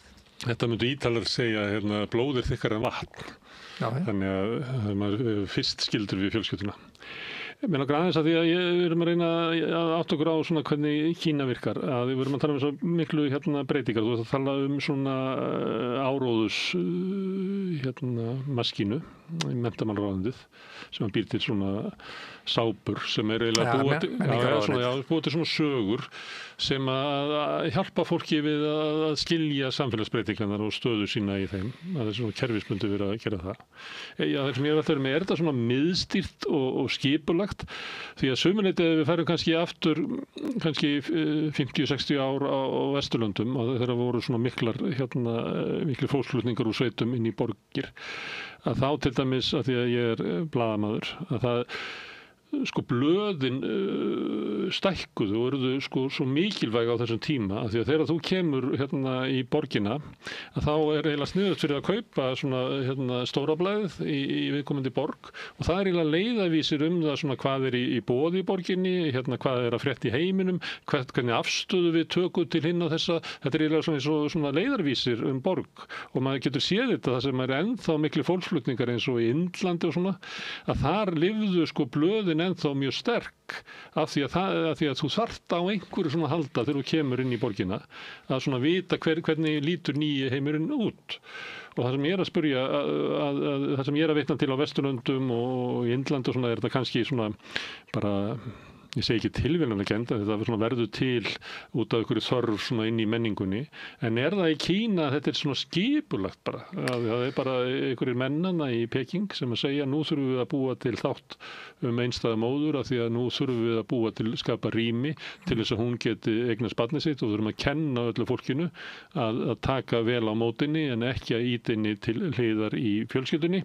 Og er þetta bara byggt á Konfúsíusi að svona eigi ríkið að vera eins og risastór landsföður að tala nýjan söguþráð inn í hausinn á fólki sem er að lifa mikla samfélagsbreytingar? Það fer alveg eftir hvernig þú lýsir þessu, hvað þið finnst þetta, en Kína er náttúrulega ekki risastórt ríkið í ákveðnum skilningi, þá er þetta allt saman einstaklingar og það er bara mikil fjöldi á fólki og það eru margar félagslegar einingar og mörg byggðarlög og mörg samfélög. Þessi ríki gerir það er að það setur svona helstu línuðnar og áhersluðnar á grundvelli þess sem er að gerast í samfélaginu og það eru þá sérfræðingar sem eru að fylgjast með þessu. Þetta er rauninni, eins og ég er kennaramentaður og hef verið kennari þegar ég var yngri, að þá náttúrulega kynntist ég því við vorum með skólarannsóknardeild og svo vorum með í hverjum skóla, stærri skólum að þá eru fólk sem er að vinna að námsefni og þess og áherslunar er allar settar það er alltaf, það eru ekki mjög ólíka frá því sem kemur að setja sjálfur og það er gert með svipuðum hætti. Það er sem einhver menntamálaráðherra sem var ég man eftir menntamálaráðherra Birgir Ísleifsson var að tala að við ættum að kenna fólki meira hérna Íslandssöguna og svo framvegis, en þá aftur spurningin hver Íslandssagan og hvað gerði sko, þá fórum menn að rífast það náttúrulega, en hugmyndin það að það sé áherslur og sko, fjölskyldan grundvöllur. Ég maður, Fransson fór inn sinna með stóðasti í kosningabaráttu þar sem þeir höfðu bara eitt kjörorð, það var hérna, Halldór Ásgrímsson þegar hann var formaður, að þá var það bara fjölskyldan í rúmi líklega og það var bara keyrt á því og það eins og það vígorð bara alltaf í efsta sæti í Kína, þannig að það að setja línunar, en framkvæmdin og hvernig þetta gert, að fólkið á grasróðinu og almenningur, að það ekki bara gera sitt besta við að reyna að framfylgja þessu. Það ekki að skipa, nú gerði þetta verkefni og svo framvegir, en það bara meðvitað það hverjar áherslunar það skilur það líka hvers vegna, vegna þess að það hefur stúdirað hvers vegna eru þessar áherslur, og þá leggur það svo fram að gera það veruleika, og það þetta nýsköpun er sterkasta dæmið það, hvernig getur stuðlað að nýsköpun? Er það með að segja, hérna styðja einhverja konur á Egilsstöðum við að hekla eða búa til minjagripi eða eitthvað svoleiðis? Já, kannski, en það miklu stærra. Það að tilenga sér þann hugsunarhátt að þú þurfir ekki að gera hlutin alltaf eins og þú hingað til við að gera það eitthvað nýjan hátt. Og rauninni hefur Ísland mjög sterka nýsköpunar kraft. Það að segja, það eitthvað í þjóðinni, og þó að það skilir sig í gegnum ræðurnar hjá ráðherrunum endilega, að þá er þetta land sem í sköpun og við fengum eldgos einhvers staðar og þá fer allt í gang við að finna nýja leiðir við að bregðast við því eldgosi og koma í veg fyrir og minnka skaðan af því. Þetta nýsköpun og líka í hugbúnaðargeiranum eða í notkun í sjávarútvegsgeiranum, þróunýra fiskveiði tekna og svo framvegis. Við erum dálítið duglegir í þessu. Við snúum fram, mætti segja. Við höfum til þess ekki eins og marga þjóðir svona hugmyndum good old times. Make America great again myndi ekki virka á Íslandi. Af því það vill ekki fara aftur til 1960. Af því við höfum svona hugmyndum að framtíðin sé betri heldur en fortíðin. Já, og þetta reyndar við erum að tala um Konfúsíus, en í rauninni ekki að læra Konfúsíus nema að þú setjir það í nútíma samhengi, og setjum til dæmis núna í nútíma samhengi hvað stóra vandamálið í íslensku hagkerfi. Það líklega gjaldmiðla krónan, hvað á að gera, og þá gerur það, þá íslenska aðferðin í raun og veru, þó ég hef ekki orðið bara við að stjórnmála mennirnir hafi raunverulega, stjórnmálastjættin hafi raunverulega átt að segja á þessu. Sko, við höfum ekki að vera að leysa það með því að horfa aftur í tíman í bakspeilin. Það þýðir ekki að vera að horfa á hvernig íslenska króna var þegar var bara eftirmynd af einni krónu, ein króna dönsk króna og ein króna íslensk króna, eða frá því tíma þegar pundið var aðalgjaldmiðli í heiminu sko fyrir bara rétt í byrju síðustu aldar eða fram á miðju síðustu ald, eða þegar dollarinn var, sko, ég fann að segja var, sko, helsti gjaldmiðli í heimi vegna hann komin undir 40%, undir 70%, undir 50% undir helming af öllum viðskiptum ef við tökum með alla þættina sko, og líka á landamærastöðum og slíku, og það að koma upp þessi rafrænar myntir. Ég er ekki að tala um þessar rafræna myndir sem byggðar á einhverju svoköldu námugrefti þegar þú setur einhvern hugbúnað í gang og eyðir mikið orku og gerir einhver ósýnilegan uppruna. Heldur það rafræna myndir gefnar út af gjaldmiðla eða seðlabönkum í Evrópu og annars staðar, þeir alls staðar verið að vinna þessu, og þá rekjanleiki og þá framtíðin líklega í því. Það að segja að við ættum að veltaði fyrir hvernig tengjum við okkar gjaldmiðl sem verður að vinna það á Íslandi við það sem verður að gerast í rafrænum myndum. Erum að gera þetta? Ég sé það ekki, en það íslenska leiðin að gera það svona. Það ekki að tala um að við verðum þá bara að taka upp evruna. Evran var mjög sterk, ég sé aftur bara vegna þess að hún að styrkleikinn að minnka. Og fyrirsjáanlegt að muni minnka enn frekar. Sko, sér hlutur að heimsviðskiptum og svo framvegis. Þannig að svarið ekki í fortíðinni, svarið í framtíðinni. Herðu, hvað eru við komið langt í Konfúsíusi? Það hefur verið komin í nútíma. Það eitt af stóru vandamálum. Ég er í stjórn alþjóðasamtöku Konfúsíusar sinna og stóra vandamálið í því hvernig að útskýra fyrir heiminum að Kínverjar hugsi svolítið öðru vegna þess að því sem konfúsíska hugsun og þá það verður fundur núna í lok þessa mánaðar austar í Suður Kína þar sem ég sitt í stjórnaráði samtakana og ég þurfti að fá 3 mínútur, 3 eða 5 mínútur til að lýsa því. Og þá lýsi ég sem dæmi hvernig við getum reynt að útskýra þetta fyrir Vesturlandabúum. Að það að tala kannski, ekki nota mikið af þessum gömlu hugtökum eða Konfúsíus sagði eða eitthvað svoleiðis, heldur að setja þetta í nútíma samhengi. Eins og þá nefni ég dæmi það að ég hef komið hér í lilla sjónvarpsstöð á Íslandi sem þar sem menn að velta ýmsum málum fyrir sér. Þar sem ég einmitt að tala Kína nútíma sem eiginlega grænt og viðskiptavænt Kína. Vill verða allavega? Já, það orðið það grænt og viðskiptavænt og heimsvænt. Þannig að þeir hafa tekið að sér að svona einfaldar neysluvöru sem þeir þurfa að framleiða fyrir sjálfa sig og geta framleitt mjótur hætti að þeir eru að framleiða fyrir allan heiminn. Það ekki heimsvæðing, þá veit ég ekki hvað síðan eru þeir að vinna með öllu þar á meðal Íslandi. Man sér þetta til dæmis í Afríku að það eru bara allar vörurnar eru kínverskar kannski eða eru orðnar indónesískar núna eða frá Bangladesh, ég veit það ekki. Heimsvæðing. En það er eitt sem að rugla mér svolítið. Annars vegar segiru að við getum aldrei tekið upp kínverskan sósíalisma vegna þess að hann byggir á Konfúsíus og fleira sem er bara kínversk menning sem er þá okkur einhver reyti framandi og við getum ekki orðið okkur töm. En á hinbóginn að segja að þetta sé bara almenn skynsemi byggð á því hvernig maðurinn er og að við getum raunverulega fundið eins og við erum búin að svolítið vera að leika okkur að reyna að fundi skyldleika við vestræna hugsun. Þannig ég þarf eiginlega að byrja þig ákveða, Konfúsíus, er það sérkynnisstyrjubrigði eða er það bara almennt common sense? Þetta er dæmigerð vestræn spurning. Ertu með eða ertu á móti? Ég skal svara kínverskt svar fyrir þig. Já og nei. Já, það er nákvæmlega þannig. Það er að allt hefur mismunandi hliðar er með, og allt er í þróun og breytingu. Þetta er bara hugsunáttur sem raunlega nútíma maðurinn hefur að verulegu leyti tilenga sér. Svo er ekki bara kínveri, heldur er þetta svona orðin, þetta er bara hugsunáttur vísindana og upplýsingarinnar.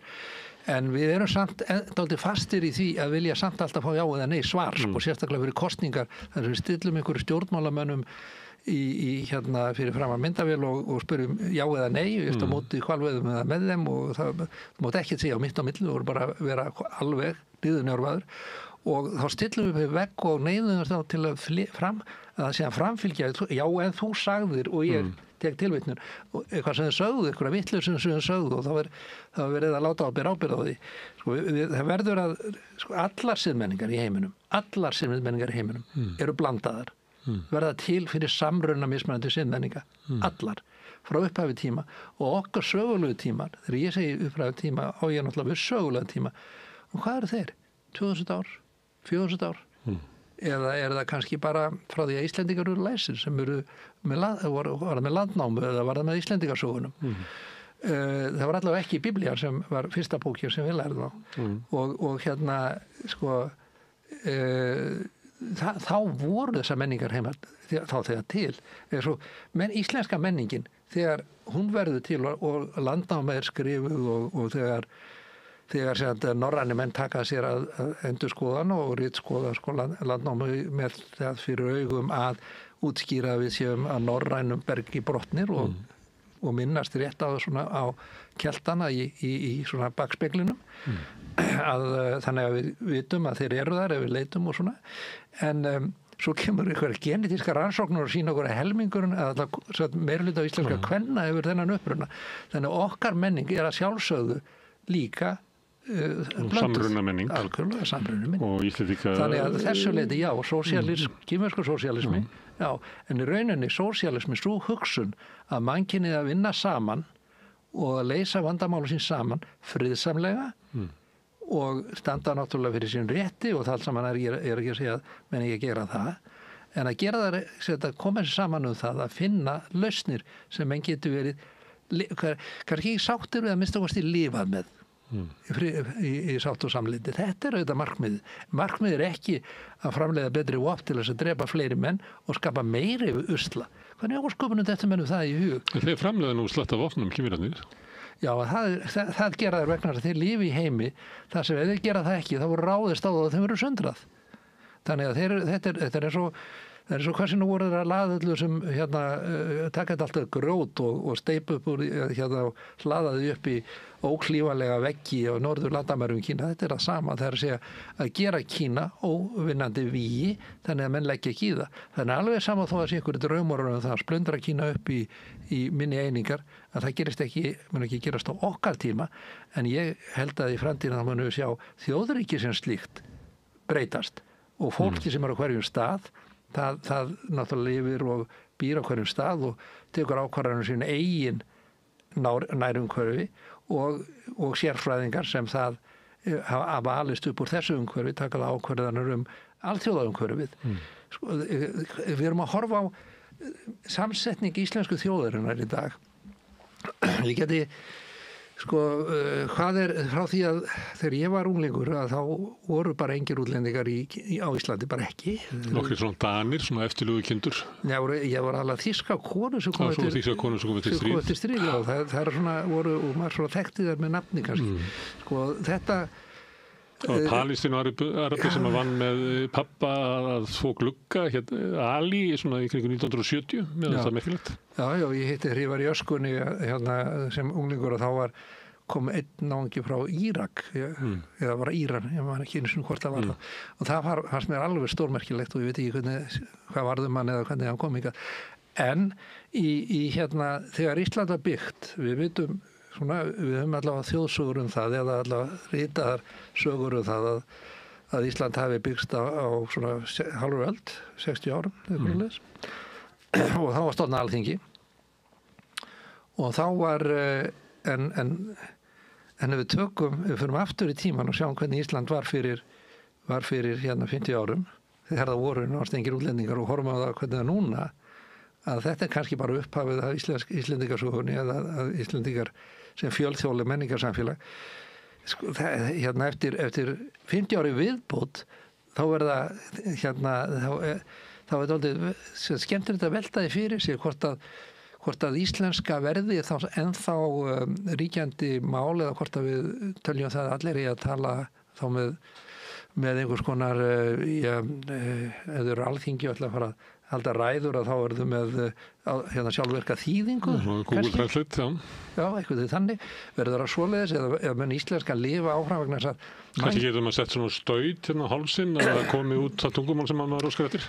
Allavega verður ekki eins og það núna og íslenskunni auðvitað heldur frá hann breytast en og ég heyri eftir að hafa lengi burtu þá heyri ég framburðar breytingar á íslenskunni en svo mannkennið svolítið skrítið að því leiti að það vill hafa sérafstöðu, það vill vera sérkenni eigið, ég Íslendingur og erlendir ríkisborgarar sem hafa festi rætur hér og eru byrjað að fara að tala íslensku sem þeir eru stoltir eða borðað hákarl og hafa smakað brennivín og þeir eru stoltir af íslensku jöklurum og þeir gera sitt besta að reyna þetta tungumál sem við tölum og kannski verður íslenskan áfram til og vegna þess að fólk vill gjarnan skapa sér sérstöð með að tala öðruvísi tungumál og geta sagt hlutin eitthvað öðruvísi ég veit ekki hvað mörg orð sem við höfum yfir hesta og snjó það er eitthvað 20 á hvoru það eru svo frumbyggjar í mörgum ekki í Afríku en kannski á norðurslóðum að þeir hafa svona mörg orði verið það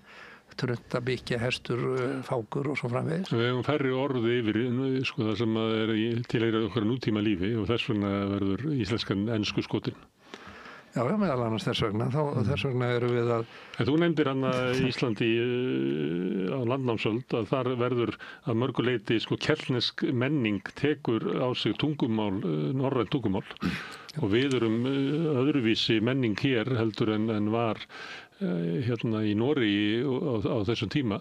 út af þessari blöndun sem var hér og þess vegna eru til sögurnar og fornaldarsögur Norðurlandanna eru til hér en ekki þar. Já, og þess vegna erum við kannski svona eins og við erum í dag. Já. Þess vegna erum við kannski með fjölskipa stjórnvöld en ekki með eitt stjórnvald þar sem ráðherrarnir eru fulltrúar forsætisráðherra eða forsetans og svo framvegis, kannski er það þess vegna. Góða veldið ennþá. Já, kannski. Viljum það.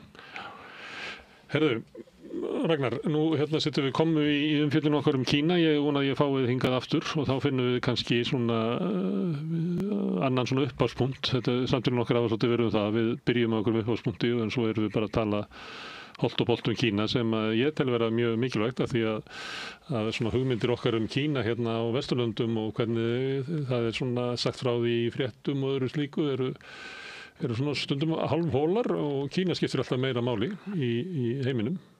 Það að vaksa. Já, við verðum allavega að halda áfram að ræða. Já, kæra þakkir Ragnar. En við ætlum að halda hérna áfram við rauðaborðið, við lifum í anda Tao og Konfúsíusar, við erum alltaf að reyna að skilja heim sem við vitum að breytist jafnóðum og við fáum eitthvað skilning. Næsti kafli eftir augnablik. Alþýðufélagið er frábær hugmynd. Félagsgjöld í Alþýðufélagið eru krónur 2.750 á mánuði og renna óskipt til dagskrár og útsendinga samstöðvarinnar. Samstöðin.is. Ég heiti Þórhildur Þorleifsdóttir.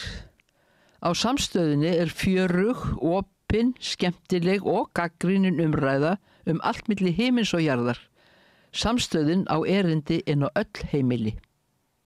Allir þættir samstæðvarinnar eru á YouTube.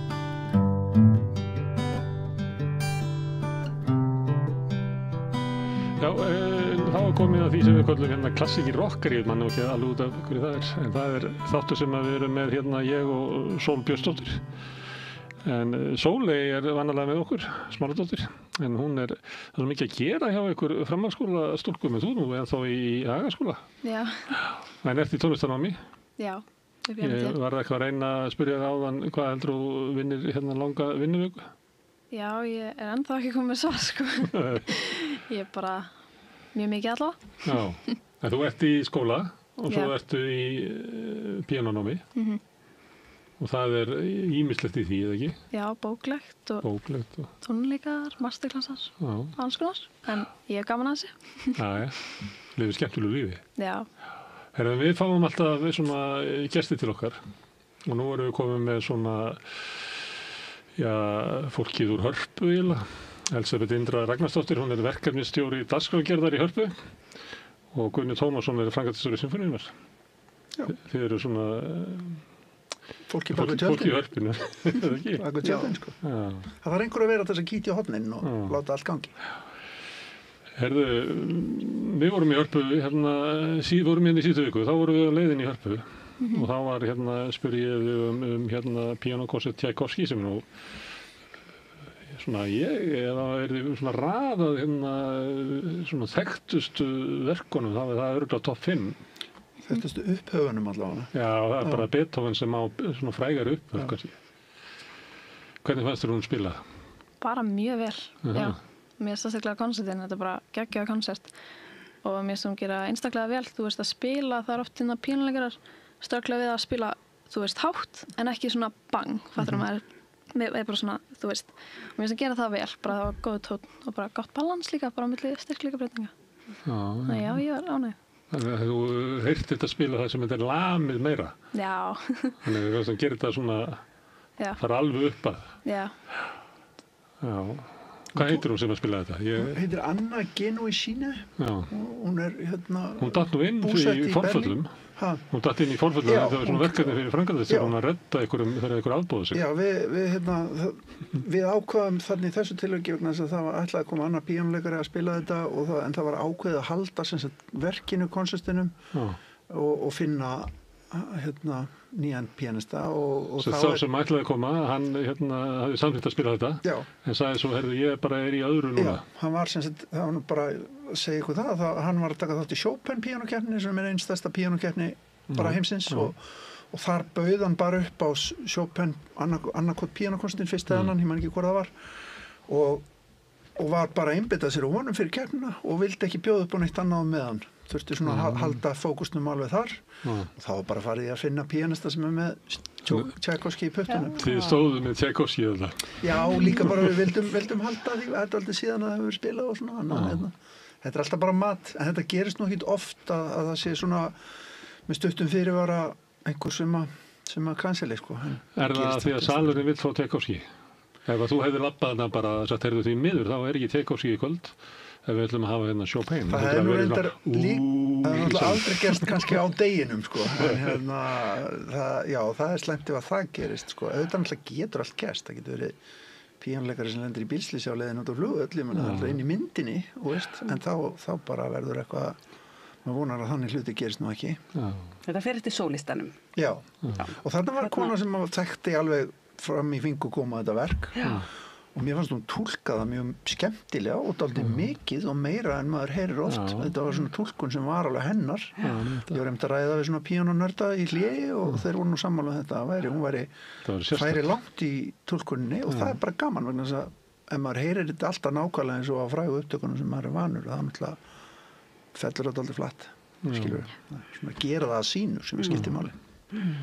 En Tchaikovsky er alveg mikið undur tónskáld. Ótrúlega klár og skemmtilegu maður. Er það ekki? Já, bara geggjaður. En hann er liðið fyrir eitt. Hann átti mjög erfitt svo vinsæll, sko.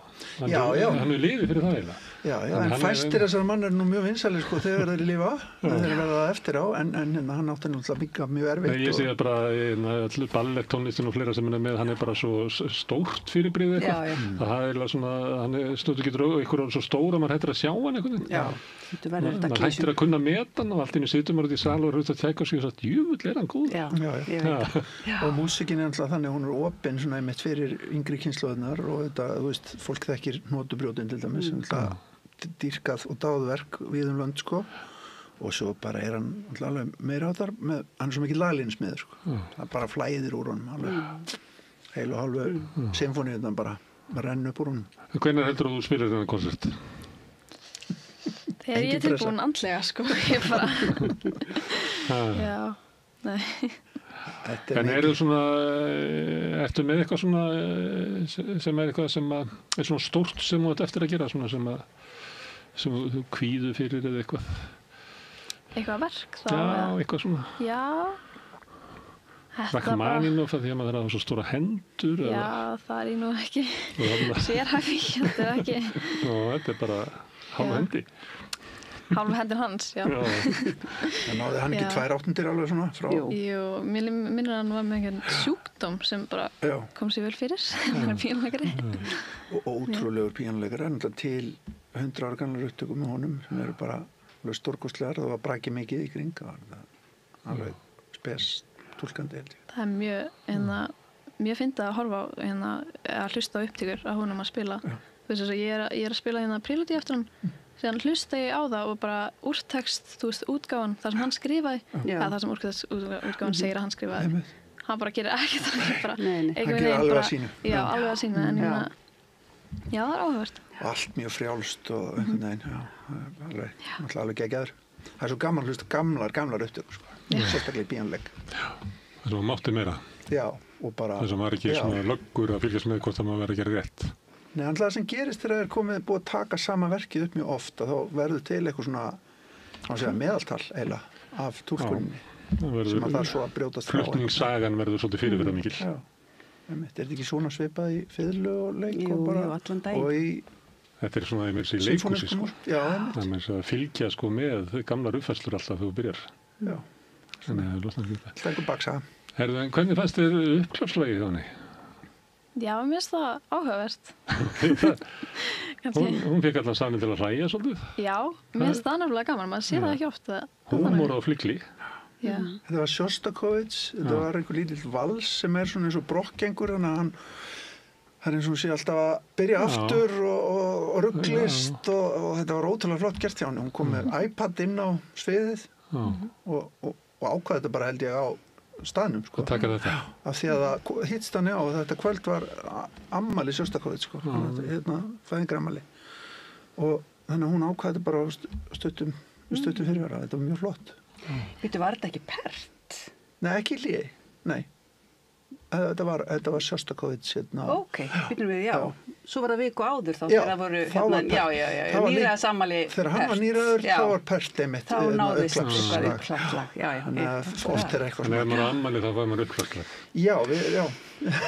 Eða bara hann undir sólistanum hvort hann vil líka bara vera með uppslag, það er engin skylda heldur. Ég misti því miður af þessum píanóleikara á Tchaikovsky en ég náði að lauma mér inn á efstu svalir, það er svo mikill lúksus þegar maður að vinna í Hörpu að geta lauma sér inn á æfingar hjá Sinfó og æfingar, það er nú yfirleitt lausæti þá. Já, þú heyrðir Daniel. Og þá heyrði ég verkið hans Daniel sem var alveg rosalega áhrifaríkt. En ég hafði ekki heyrt eitt af þessu áður. Jú, eitt hluta, en þetta voru 3 þættir. Fyrst þessi síðasti ótrúlega spennandi einhvern veginn. Fyrsti þátturinn var nákvæmlega. Móttakarinn hjá mann misjafn, en mér fannst einhvern veginn síðasti hluti verið bara djúðlega eitthvað svona áhugavert og spennandi og margt í gangi þarna. Hvað í gangi þetta? Þetta held ég bara með betri verkum Daniel sem ég hef heyrt og alveg frábært verk. Stórt og mikið og 45 mínútur og 3 kaplar og engin afsláttur af því. Og ég er alveg sammála með síðasta kaplan. Já, ég er nokkuð sammála því. Og þetta er pantað af nokkrum hljómsveitum, eða ekki? Þetta var Toronto og okkur. Nei, Sól, það er þekkt að fólk eins og þú sem ert í tónlistarnámi. Þeir eru svolítið íhaldsam, þeir eru alveg á kafi í Bach og Beethoven og fleira, þannig að eitthvað finnst nútímatónlistin vera svona. Hvernig fannst þér, Daniel? Mér finnst mjög góður, og sérstaklega sammála með síðasta kaplan, og já, ég er sammála, en þú veist, mér finnst líka, þú veist, með eldri kynslóðina, þau eru náttúrulega búin að heyra Bach og Beethoven svo lengi. Kannski verða þau líka spennt til að bara svona, já, þetta er nýtt nútíma tónskáld, en skemmtilegt að heyra það. Þannig að ég meina, já, þú veist. Það eru margir þannig, en þannig er ekki alveg allir fastagestirnir, þeir vilja bara fá sem Beethoven. Nei, en mál er að, en þú veist, þarna var samt, það sem er nú kannski áhugaverðast finnst mér allavega við að sitja í sal og hlusta á góðar symfóníuljónsveit spila, að hvernig notar tónskáldið þetta furðulega fyrirbæri sem raunar í 100 manns í hljómsveit. Tónskáldin eru misgóð í því. Heldur betur. Sjostakovits og nefndur hérna áðan, hann var náttúrulega frábær í því. Ótrúlega. Það er svo gaman að bara horfa á hljómsveitina þegar verkunum hans. Það bara fylgjast með því hvernig hann er að nota græna. Þetta Daniel vera að nota þetta apparat svo vel. Það voru svo margir litir, slagverki var svo flott. Og básúnar. Það kom svona básúnukabli. Ég hef ekki heyrt fallegri básúnu bara. Nei. Það sem að var að menna svona kæfða. Já, akkurat. Með dabbarná. Einmitt. Það breytir hljóðfærinu mikið. Já, með það fallegu kabli. Já. Og það fengu allir sitt svona eins og. Já, þau voru einmitt að tala um það í hljómsveitinni, þetta verk væri dálítið eins og það sem er stundum kallað konsert fyrir hljómsveit, það er að segja hver og einn rödd fái mikið að njóta sín. Og þetta finnst hljóðfæraleikurum æðislegt, að fá ljósið á sig í smá stund í stuttan tíma, eins og til dæmis konsert fyrir hljómsveit eftir Bartók sem er mjög frægur svona 20. aldarverk, það sem allir skína mjög sterkt í smá stund og svo bara rúlla boltinn. Þetta var dálítið þannig á Danmörku núna. Og það verkið náttúrulega svona sögulega merkilegt að sömu leyti, eða þannig var Sam, ég er ekkert að sagða hann, hann fer til Bandaríkjanna og þar eru mikið af flotta fólki sem eru komið frá Evrópu og allt innu hittir hann hljómsveit sem er bara miklu betri. Hann rennur alltaf upp fyrir honum að ég get samið raunverulega bara einleikskafla fyrir alla í þessar hljómsveit. Þetta er svo góð hljómsveit. Það færðist svo margt til Bandaríkjanna með stríðinu. Svo er gaman að heyra þetta eftir ekki svo langan tíma aftur. Nei, mitt. Það er oft með þessi íslensku verk að heyrast og það er svo gaman eins og með Önnur Þorvald sem er önnur annars stórkvæsli tónskáld sem er hún var vikun undan eða 2 vikur undan með líka með frábært verk. En það er einmitt, hennar verk sem höfum við verið að heyra aftur og aftur og breytast þau líka. Svo interessant. Þetta var náttúrulega aldrei í gamla daga, það var alltaf bara einu sinni, ef þú fékkst leikið einu sinni verkið þetta og bara fékkst þú annað eftir 20 ár kannski, en þetta er aðeins öðruvísi með Önnu sem er ánins svo mikið stórstjarna, hún er leikin okkur einasta kvöldi held ég bara í dag, einhver staðar í veröldinni. Eitt mest spilaða samtíma tónskáld, bara heims. Ég man ekki hvað, þekktustu verkin hennar, Arkora og þetta sem eru svona þekktust. Þau eru leikin, tugum skipta á hverju ári. Svo sástu þá tónleika með Cellokonsertin. Cellokoncert Önnu. Nei, við minnum ekki. Svolítið svona dimmur svolítið. Já. Hvaða tónlistakvöld? Hvað segir þú? Voru ekki fyrstu tónleikar starfsafsins? Þetta var frumflutta proms hérna í... En svo var líka fyrsta verkið núna í síðustu viku var líka eftir Íslending. Já, einmitt, akkurat. Það hérna... Kvikmyndatónlist úr Tár. Já, það var eftir hann Hildi Guðna. Úr hann Tár myndinni, sem nú einmitt klassiska músík. Hefur séð þá mynd? Nei. Hún hljómsveitarstjóra, sko. Hvað heitir leikur hann? Kate Blanchett. Kate Blanchett leikur hljómsveitarstjóra. Sem á nú dálítið erfitt svona andlega og mjög svona dramatísk mynd. Ég myndi ekki setja að vera upplíkandi mynd. Nei. Ekki beint, nei. En dálítið góð. Já, dálítið reyna henni. Hún dálítið skrítin. Svona í laginu. Og mikil músík. Músík eftir Hildi og Önnu. Og Anna kemur ekki Anna fyrir. Anna kemur fyrir, það er eitthvað vitnað í hana. Já, það er eitthvað vitnað í hana. Þetta er langt síðan sá þessa mynd. En þetta er náttúrulega ótrúlegt hvað við hefum mikið af samtíma tónskáldum sem að bara meika það stort. Tónlistarmönnum sem að eins og Víkingur Heiðar, eins og við kallum hann, Víkingur Ólafsson. Hann var að fá medalíu. Já, heldur betur. Ég var svolítið, þegar maður skoðar þetta oft svona, þegar maður sér eitthvað svona, þá fyrir maður aðtöða hvað er þetta, því að það er ekki eins og maður að vera að fylgjast eitthvað með þessu. Svo sem skoða maður hverjir að fengið þetta, það var náttúrulega, holy moly. Svo fór ég að vera að skoða þetta, herðu, byttu, og ég fór að aðtöða hvað fólk hafi verið gamalt þegar ég fekk þetta. Hann er bara 41, en þeir sem hafa verið að fá þetta, þeir hafa verið svona, þetta er eiginlega Live Achievement Awards, þess að menn fá svona eftir 60. Og ég hugsaði bara, hvílík stjarna er drengurinn. Maður er bara alltaf hinsa og þetta stækkar ár eftir ár. Þetta stækkar ár eftir ár, hvernig hann... Já, því að maður er skoðað þetta, ég man að fyrst ég sá eitthvað svona, það var eitthvað, ég man ekki grammafón eða eitthvað, sko, senda frá sér eitthvað 10 bestu, píanóleikar allra tíma, hann á listanum. Ég svo verið, Og það er ekkert að, þú veist, þetta er bara, það er einhver að meta þetta sem að setja hann bara á svo, bara æðsta stallin, sko. Akkurat. Já. Sem hægt að fara á. Það ferði ekki þeirra. Ég er líka að þessi verðlaun teysið ekki bara svo langt aftur í tíman fekk ekki Brahms. Jú, Brahms fekk þessi verðlaun. Það var ótrúlegt bara. Ótrúlegt. Já, Brahms fekk þetta. Ég þekkti ekki þessi verðlaun áður, sko. Nei, þetta er náttúrulega þessi tónlistarakademía, sko. Það eru eiga náttúrulega sínar akademíu breytanir, sko. Þetta er svakalegu listi, svona, kannski, ég fór að þetta. Og ég stoppaði svona í 1960 því að þá kemur kafli þar sem eru fyrst og fremst að láta sko Breta fá þetta. Þannig að svona eftir 1960 sem er á 60 ár hefur þetta verið eiginlega bara ótrúlegur hópur sem er fengið þetta sko. Já, akkurat. En ég menna hann alltaf er svo velunum hlaðinn hann Víkingur og að já, maður bregður ekkert lengur ef hann fær ný velun, það bara er eitthvað sem að... Og held ég, svo maður að hugsa sko hvað er þetta, fyrir utan það að hann er náttúrulega alveg fenomenal flinkur og hæfileikaríkur og vinnusamur og allt það. En ég held til dæmis að þetta, sko, hvernig hann nálgast hljóðferði sem leikvöll, alveg frá upphafi, er ekki að taka þátt í keppnum. Nei. Allir það hafi ekki skipt allir máli.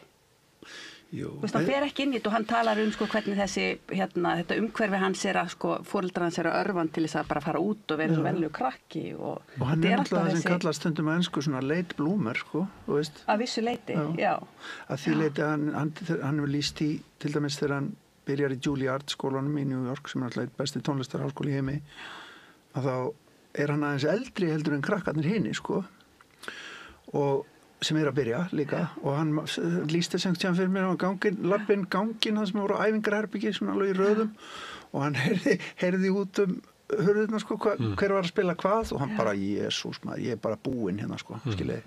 En þá er hann aðeins eldri og svo gerist þetta aðeins hægar að ferillinn byggist hægar upp og hann er bara fyrir aðeins seinna inn í þennan upptöku heim og næra stjórnunum. Þetta byrjar nú að gefa út sko 2-3 plötur hérna heima sjálfur með bara af Elju Semi eins og Íslendingar gera ofta en kemst síðan á þennan samning á Deutsche Grammophon Slæri algjörlega gegn, en heldur sig, og þá vilja þeir endilega fara að steypa hann í sama mótið, haldunum þarna, að spila ameríska músík. Nú komið píónuleikarinn sem að fara að spila ameríska mínimalismu, af því fyrir klassíku svo vel. Hann heldur nú ekki. Það sem bara, næsta sem ég ætla að taka upp Bach. Og þeir bara, nei, engan Bach hér, sko. Hann slæri aftur í gegn með næstu plötu. Og með konseptið alltaf á hreinu. Og það sem svo flott, mér finnst það flottast sem ég veit, Víkingur náttúrulega segir mikið hvernig hann hugsa hlutina, en hann horfir á þessa klassísku músík, Bach, og núna hann að taka upp Beethoven og þetta, hann horfir á þessa menn sem samtíða menn sína, hann endur móta músíkina hann að semja hana líka, þú veist, að einhverju leiti, þú veist, hann nálgast hana mjög skapandi hátt, en innan þú veist, rammin samt svo skýr. Það nærir hann Glenn Gould, sem náttúrulega svipuð típa. En konceptið miklu meira skýrt og svakalega skýrt á öllum plötum, alltaf hugsun, alltaf ritgerð sem fylgir með.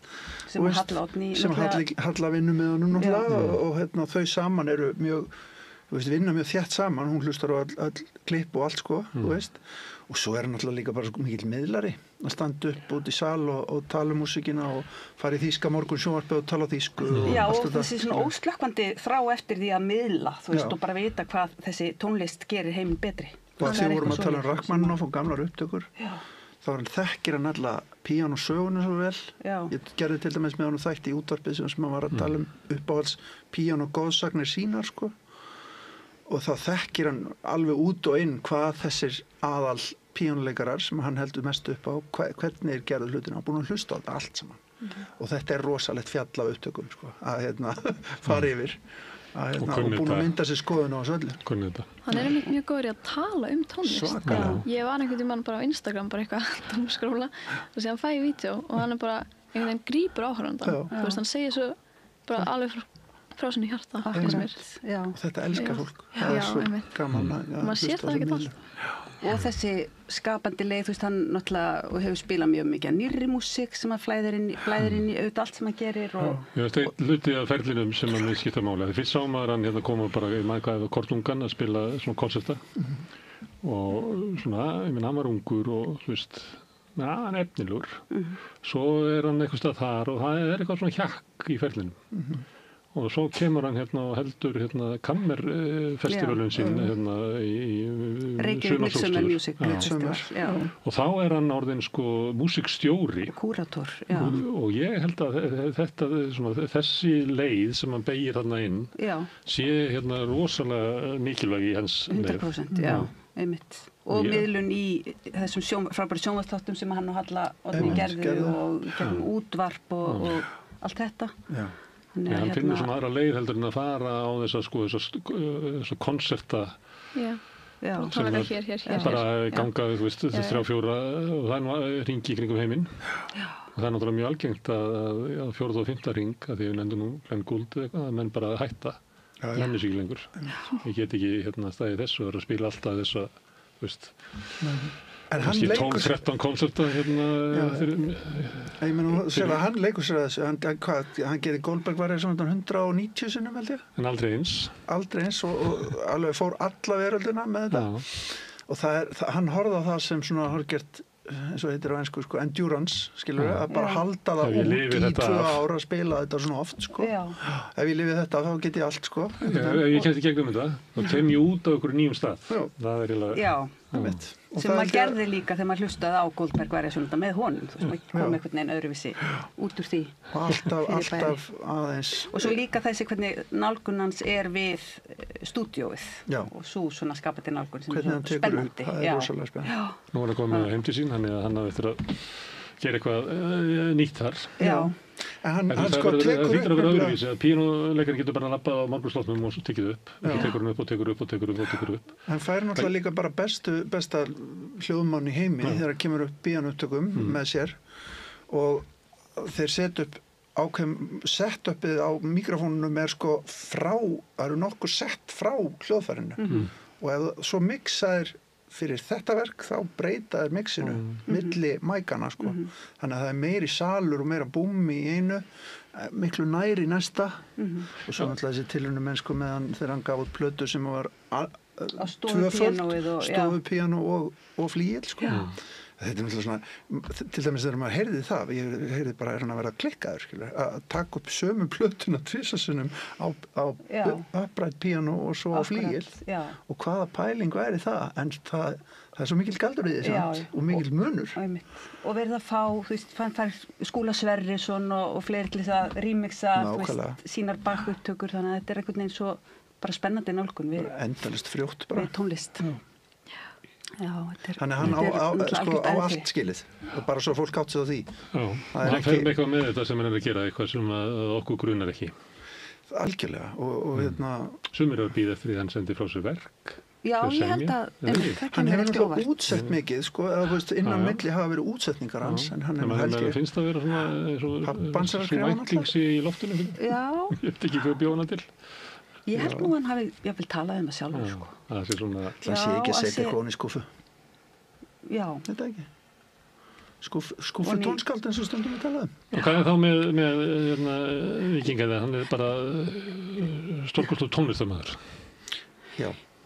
Hann er, já, nákvæmlega. Ég heyrði einhverju, hann talaði þetta orð performer sem er kannski ekkit sérstaklega skemmtilegt orð, eins og flytjandi er alveg glata orð. Þá talaði hann communicator sem mist svona, þú veist, eins og vorum að tala þess að miðlum. Miðlari, miðl. Já, svona heilstiftur listamæður. Og forvitin og náttúrulega bara greind og virkilega góð manneskja.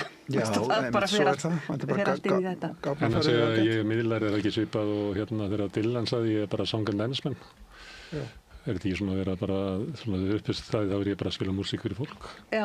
Jú, auðvitað í grunninn, þá er það. En það er líka verið að, þú veist, það er verið að ekki,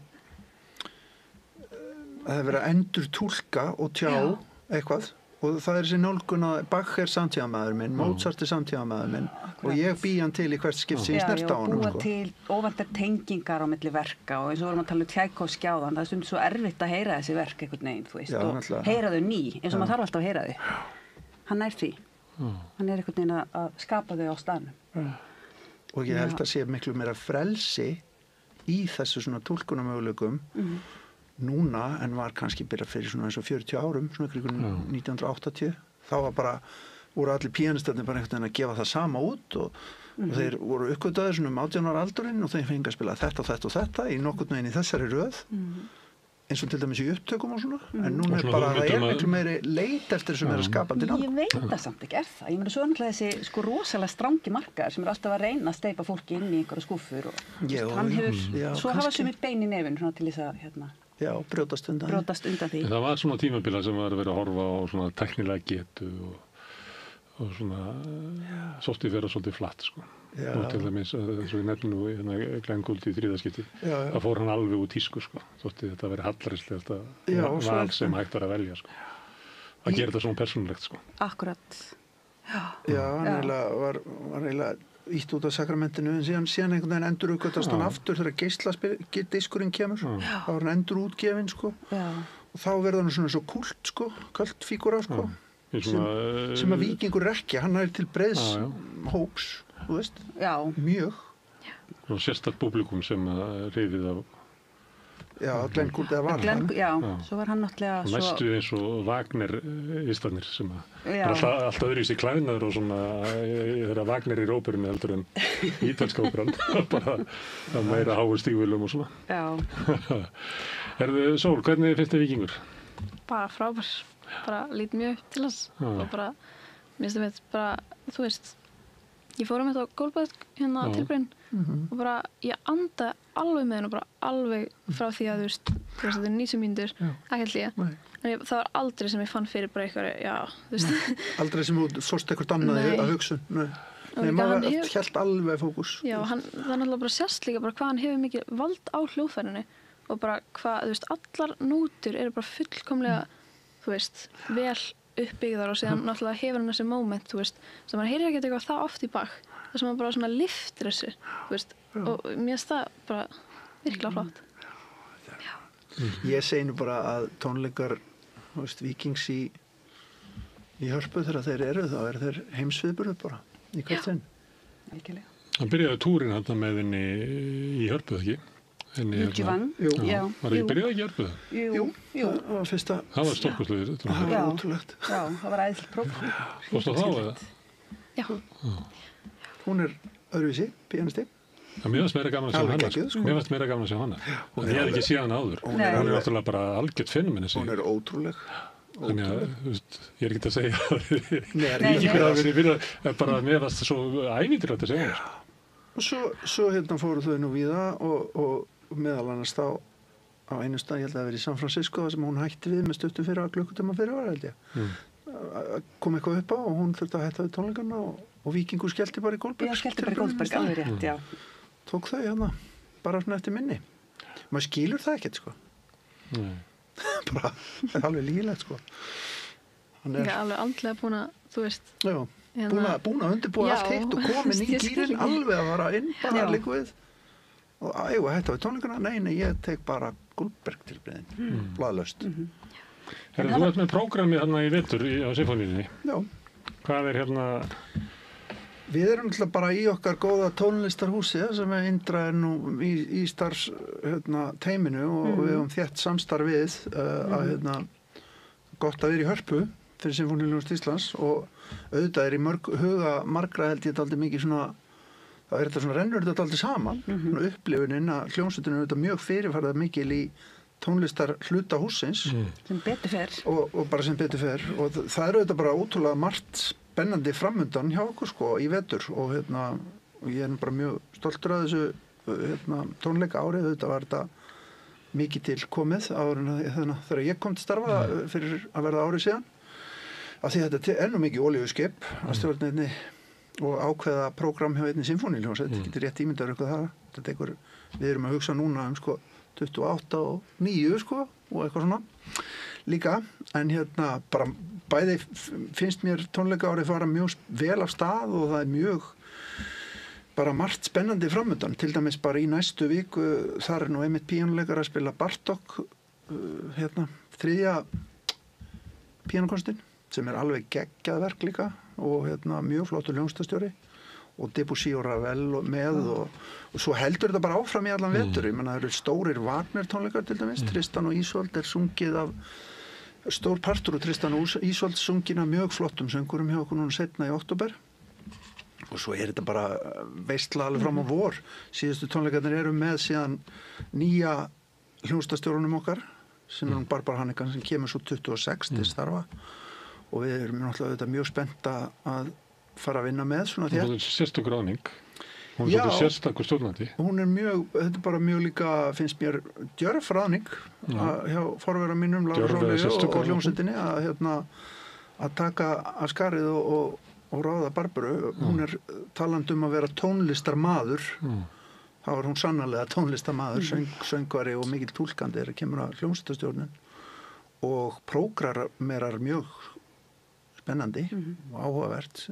Hún er með mikið konsept á baku hverja tónleika mjög spennandi þannig að það er bara óbúslega margt framundan hjá okkur og gestirnir okkar flottir í vetur stórir tónleikar á listahátíð ekki bæði Mahler og Hildur Guðna já, líklega stærstu verkefnin sko sem að það er ekki alveg rétt hjá mér að Barbara séu síðustu tónleikarnir en hún er reyndar eiginlega í apríl en einu stærstu tónleikarnir hjá okkur eru Mahler 8 sem verður inn á listahátíð að við tvítökum þá rísa sinfóníu sem aldrei eru flutt áður þurfum að stækka sviðið Hörpu með þess að það er svo mikið á Íslandi notabenni fyrsti flutningur á Íslandi 8 söngvarar, rísastóri kórar það þarf að steypa saman 2 kórum og svo er barnakór líka hljómsveitin er stækkuð og svo stóra það þarf að eins og ég segi það þarf að taka 3 sætaraðir stækka sviðið Þannig að ég sá þetta verk peningar sér í ferðarþjórum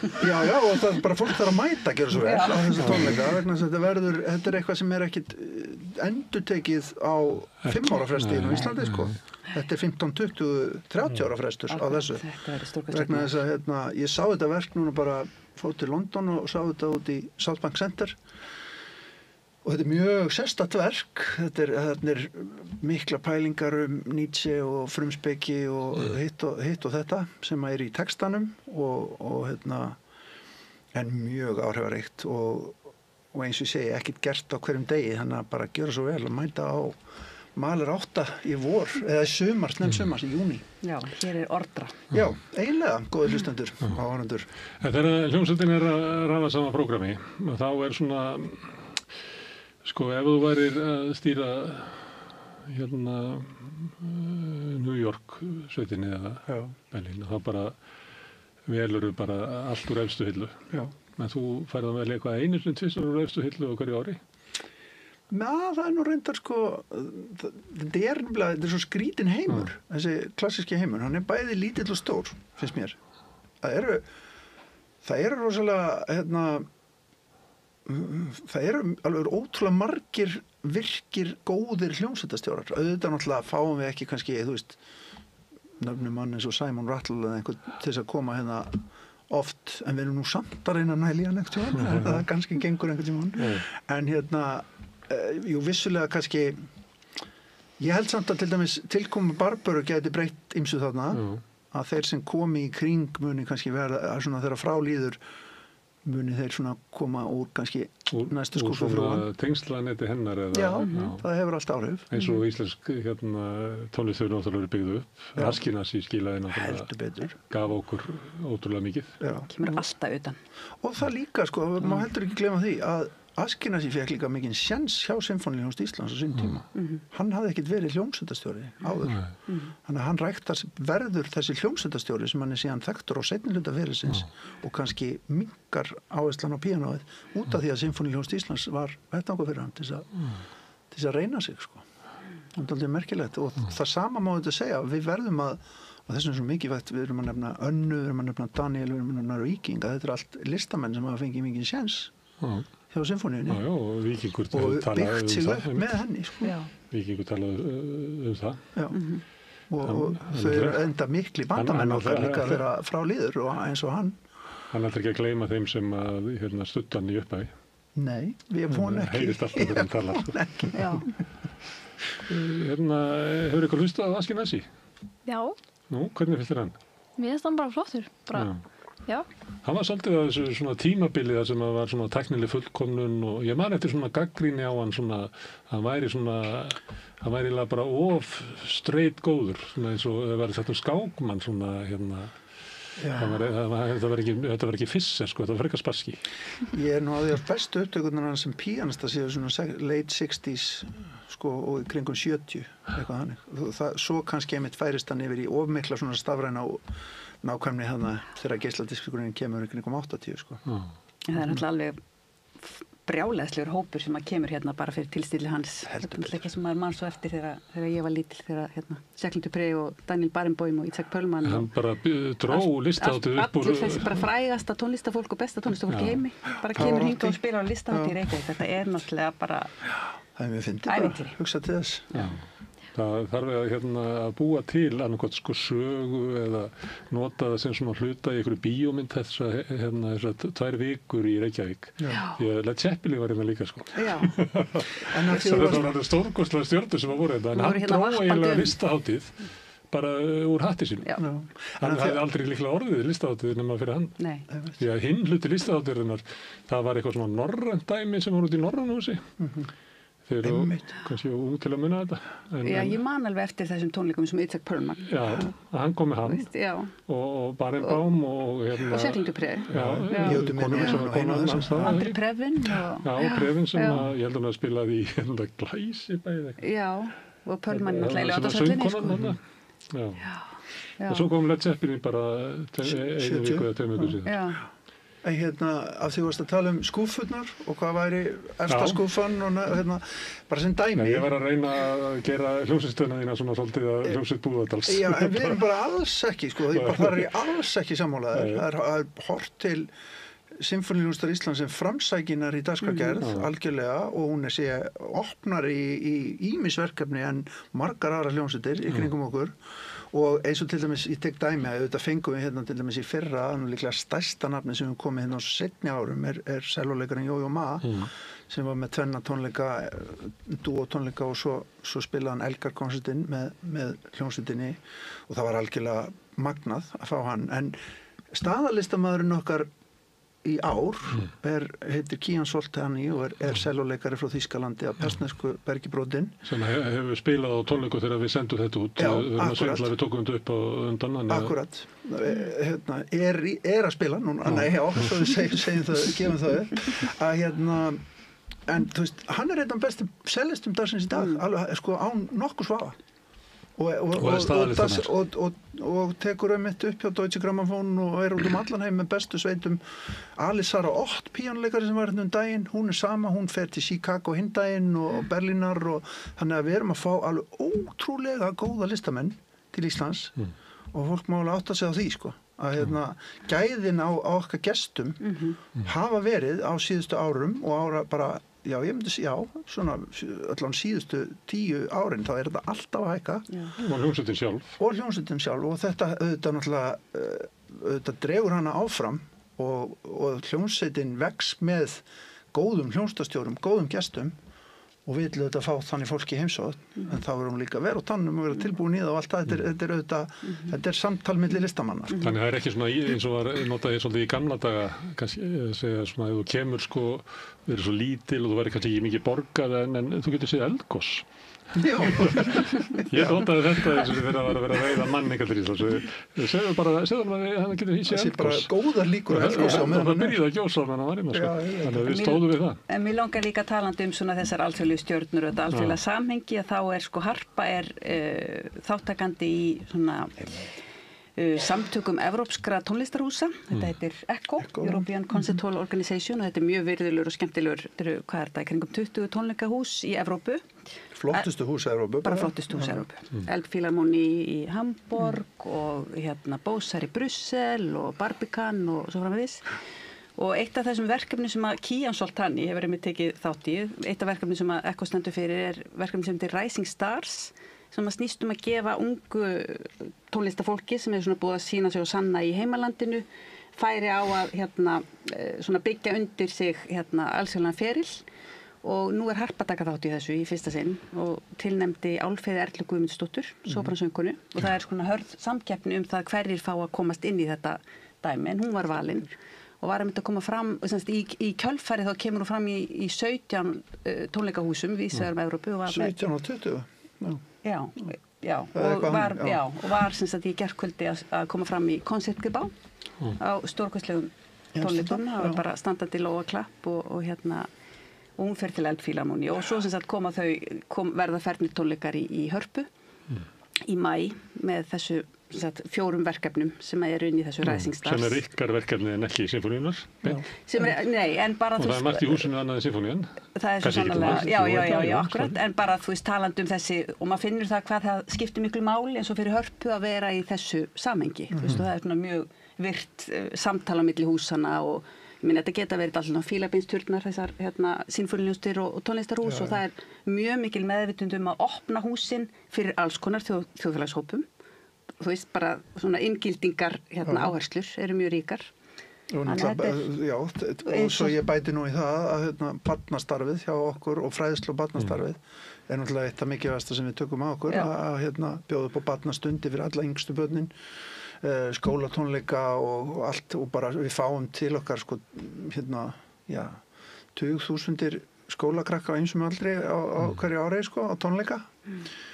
Bara á skólatíma líka stundum þannig að og auðvitað alveg frábært þar sem unnið líka í Hörpu og þar barnadagskrá alltaf á og til og bara mjög minnst okkur tvisvar í mánuði og að því að við erum kannski að tala Hörpu en einbytt okkur að músiklutanum, auðvitað er þetta ráðstöfnuhús líka en það er bara svo mikið að músik annari. Já, og líka, en klassíkin, þá er ég að tala kammemúsíkin skiptir líka svo miklu máli. Sunnudagstónleikar mikið, hvað heitir, Sígildi sunnudag? Sígildi sunnar alla sunnudag klukkan 4. Og kammemúsikklúbburinn, hann var að byrja á sunnudaginn með frábært prógram. Já. Bara frábæri tónleikar, ég fór bara að var í leiðslu, á þeim tónleikum. Og mjög vel spilað. Já. Og vonandi eflist kammemúsikklúbburinn var þessi mikilvæga stofnun sem þetta er nú 69. starfsárið hjá þeim merkilega félagskap og hann er náttúrulega skipta útrúlega miklu máli fyrir tónlistafólk og meðal annars hljóðfæraleikara í Sinfóníuhljómsveit Íslands sem hafa alltaf, það er svo mikilvægt að komast úr hljómsveitinni og spila kammemúsík. Og líka mikilvægt fyrir áhorfendur að hlusta á kammermúsíkina. Já, heldur betur. Já. Því það eru bara stór hluti af músiksögunni sem eftir. Já. Hvernig finnst þér að koma í Hörpu, Sól? Bara eins og mitt heimili. Já. Alltaf velkomin. Nei, en hvernig finnst þér að fara á svona kammermúsík tónleika? Bara mjög gaman og það gleður mig líka að sjá, þú veist, ekki alltaf bara góð aðsókn, bara sérstaklega í kammermúsík? Jú, það er dálítið sterkur hópur þar á bakvið, sko. Hann er svolítið gamall. Já, en þú veist, vissulega tröstur bara, en auðvitað viljum við bara þar eins og annars staðar fjölga og ídundi nýliðin. Já, þegar við nefndum hann hátíðina sem Víkingur Heiðar var með, það var náttúrulega svona sýndi hvað kammermúsíkin er eiginlega sko rísa, hvað er hægt að gera margt í því, sko. Já, akkurat. Svo er önnur árleg hátíð sem er alveg stórkostleg sem heitir Reykjavík Early Music Festival, sem ég veit ekki þú varst kannski ekki að koma fram þar, en það er sem sagt bara áhersla á svona snembarokk og barokktónlist.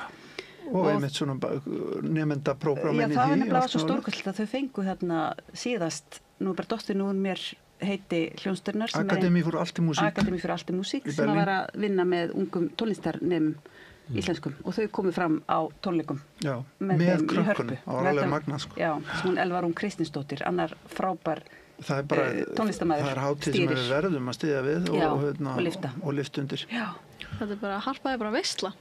Já, ég er nú alveg á því. Ég er það líka. Kammermúsíkklúbbur, Ari Þór Viljámsson var að taka við sem listarstjórnandi þar. Já.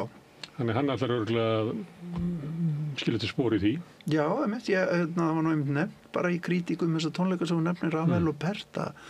Þetta væri nú kannski efniskrá sem að hefði ekkert endilega heist alltaf eða væri kannski dálítið nýja brum í kringum í þessum félagskap, en það er bara frábært það er bara svo mikið til að góðri músík og það er það sem er náttúrulega skemmtilegt við klassíska músík finnst mér að brunnurinn hann tæmist bara ekki sko.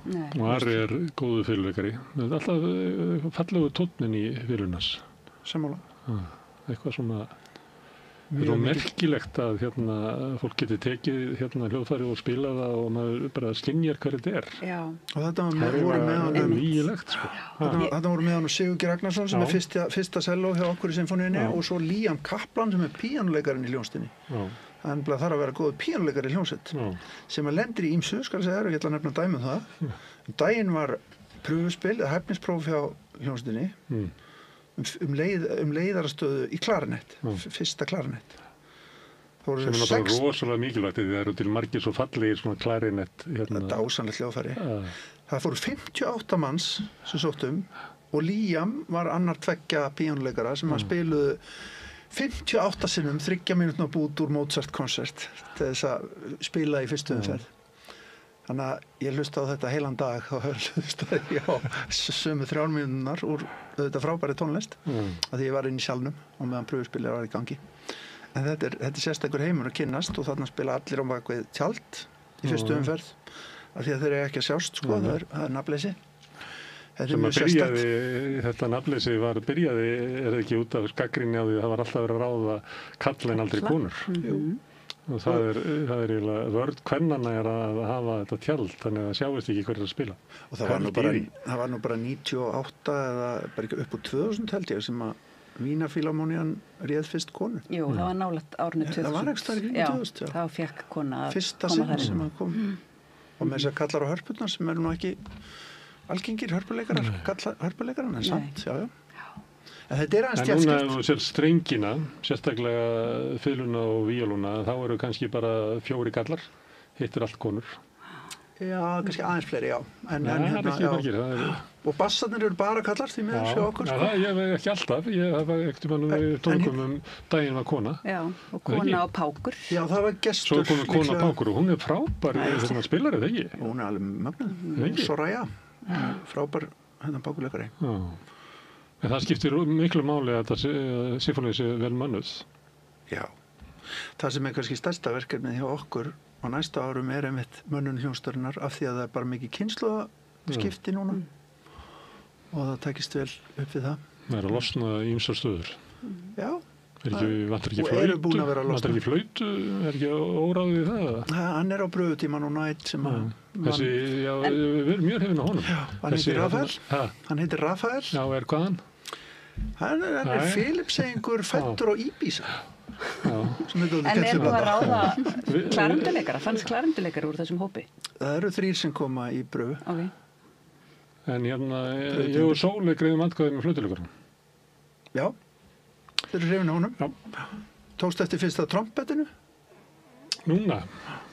Nei, sem var á... Sem var núna hjá Danna? Hérna, já. Ekki það ég ætla að fara að spyrja það út í alla, en auðvitað á ekki gera það, en hann er líka á pröfu. Það eru 8 núna á pröfutíðanbili. Hvernig er þetta? Þarna, til dæmis í trompetinu, þá sita þarna 2 gamlir sem maður er búin að horfa á í 40 ár. Það er góður gildir, já. Það er góður gildir, ég er ekkert að... Er það þannig að þú ert leiðari ákveð tíma og svo færur þið aftur í svona eins og Wise Old Men og... Þú hefur réttið þess, já. Upp á 50 með þess að. Þá getur svo sem er leiðari í leiðarastöðu getur fæst sig aftar í deildina niður sæti. Og gerir fólk það ekki? Ekkert allir en sumir gera það bara. Ég vil vera sendir eða ekki neitt. Sumir get ekki beðið eftir því að færa sig aftar og losna við ábyrðinum að leiða hljónstina en aðrir bara. Það er í trompetinu held ég eru gamli leiðarar hérna.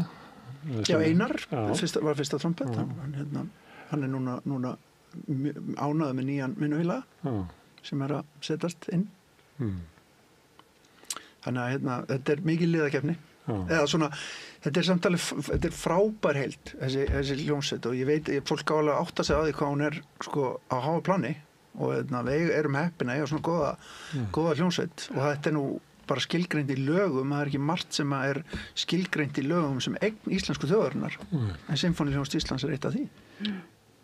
Okkur auðvitað betur að manna hana en til dæmis Alþingi. No comment. Já, það er gaman að horfa á hljómsveitina og hérna með tímanu þá þekkir maður svona fólk á þess að þekkja það sko. Maður bara sjá það svo. Við fylgjast alltaf með einum fiðluleikara til þess að athuga hvernig hann tekur undir klappið. Já. Það er hérna, ég alltaf grunum það að segja eiginlega harðasti dómarinn hérna á svæðinu. Já, þegar hljómsveitin klappar minnur. Já, og þegar hann klappar þá er eitthvað sko stórkostlegt. Hann gefur eftir sko mikið klapp sem það sé alveg. Svo er bara gaman að horfa bara á fiðlunar og alveg upp í bassana, þetta er eiginlega sama hljóðfærið, þetta er svo ólíkar hreyfingar. Og óbóið verður svo rautt í framann. Þetta er bæði náttúrulega þetta leikrið sem þetta er mjög sérstætt fyrirbæri Sinfóníuhljómsveit sem fyrirbæri en mér finnst það alveg rosalega heillandi og líka það að setjast í góðan tónleikasal sko. Það er svo forvitnilegt sko. Út á hljómnum sem verður til mér finnst þetta mjög merkilegt daginn ég var út í Svíþjóð í Stokkólmi og ég heyrði 2 daga í röð sömu symfóníuna þetta er Sibelius symfóníuna og ég kom semst heim daginn eftir og heyrði hann aftur hjá okkur. Já, ég skil. Já. Og með alveg sikkur í hljómsveitinni, Svíarnir spiluðu alveg dásamlega í Konstitúsinu í Stokkólmi, en hljómurinn var rosalega langt frá mann einhvern veginn. Það var svona eins og bara í öðrum heimi. Svo kom maður í Hörpu og hljómsveitin spilaði symfóníuna rosalega vel, ég var mjög ánægður með flutninginn, en maður var einhvern veginn inn í hljómnum. Og þetta er náttúrulega, og þau eru svo ólíka þessi hús og þessin er líka mikið veit fyrir hljómsveitina eins og við gerum reyndar í vor að fara á tónleikaferð til Evrópu og spila í öðrum húsum og allt þetta. Það er svo margar hliðar á þessu. Ég get talað um þetta eins og þessi heyrið. Sól, hvað er það að æfa núna? Á pínu? Hvað er það að æfa? Ég byrjað á Schumann pínukonsertinum. Nó, geggjaður. Já. Mikið uppáhaldskonsert Víkings. Já. Nú spilaði með Sinfó. Já, mjög flott. Og Etíu eftir Chopin, nummer 1, nei, nummer 8. Já. Það er ekki smá. Og bara, já. Á hvað er þetta komið langt í námi? Ég er á framhaldsstígi. Já, frábært. Já. Og ætlar að vera píanóleikari? Já. Ok. Geggjað? Já.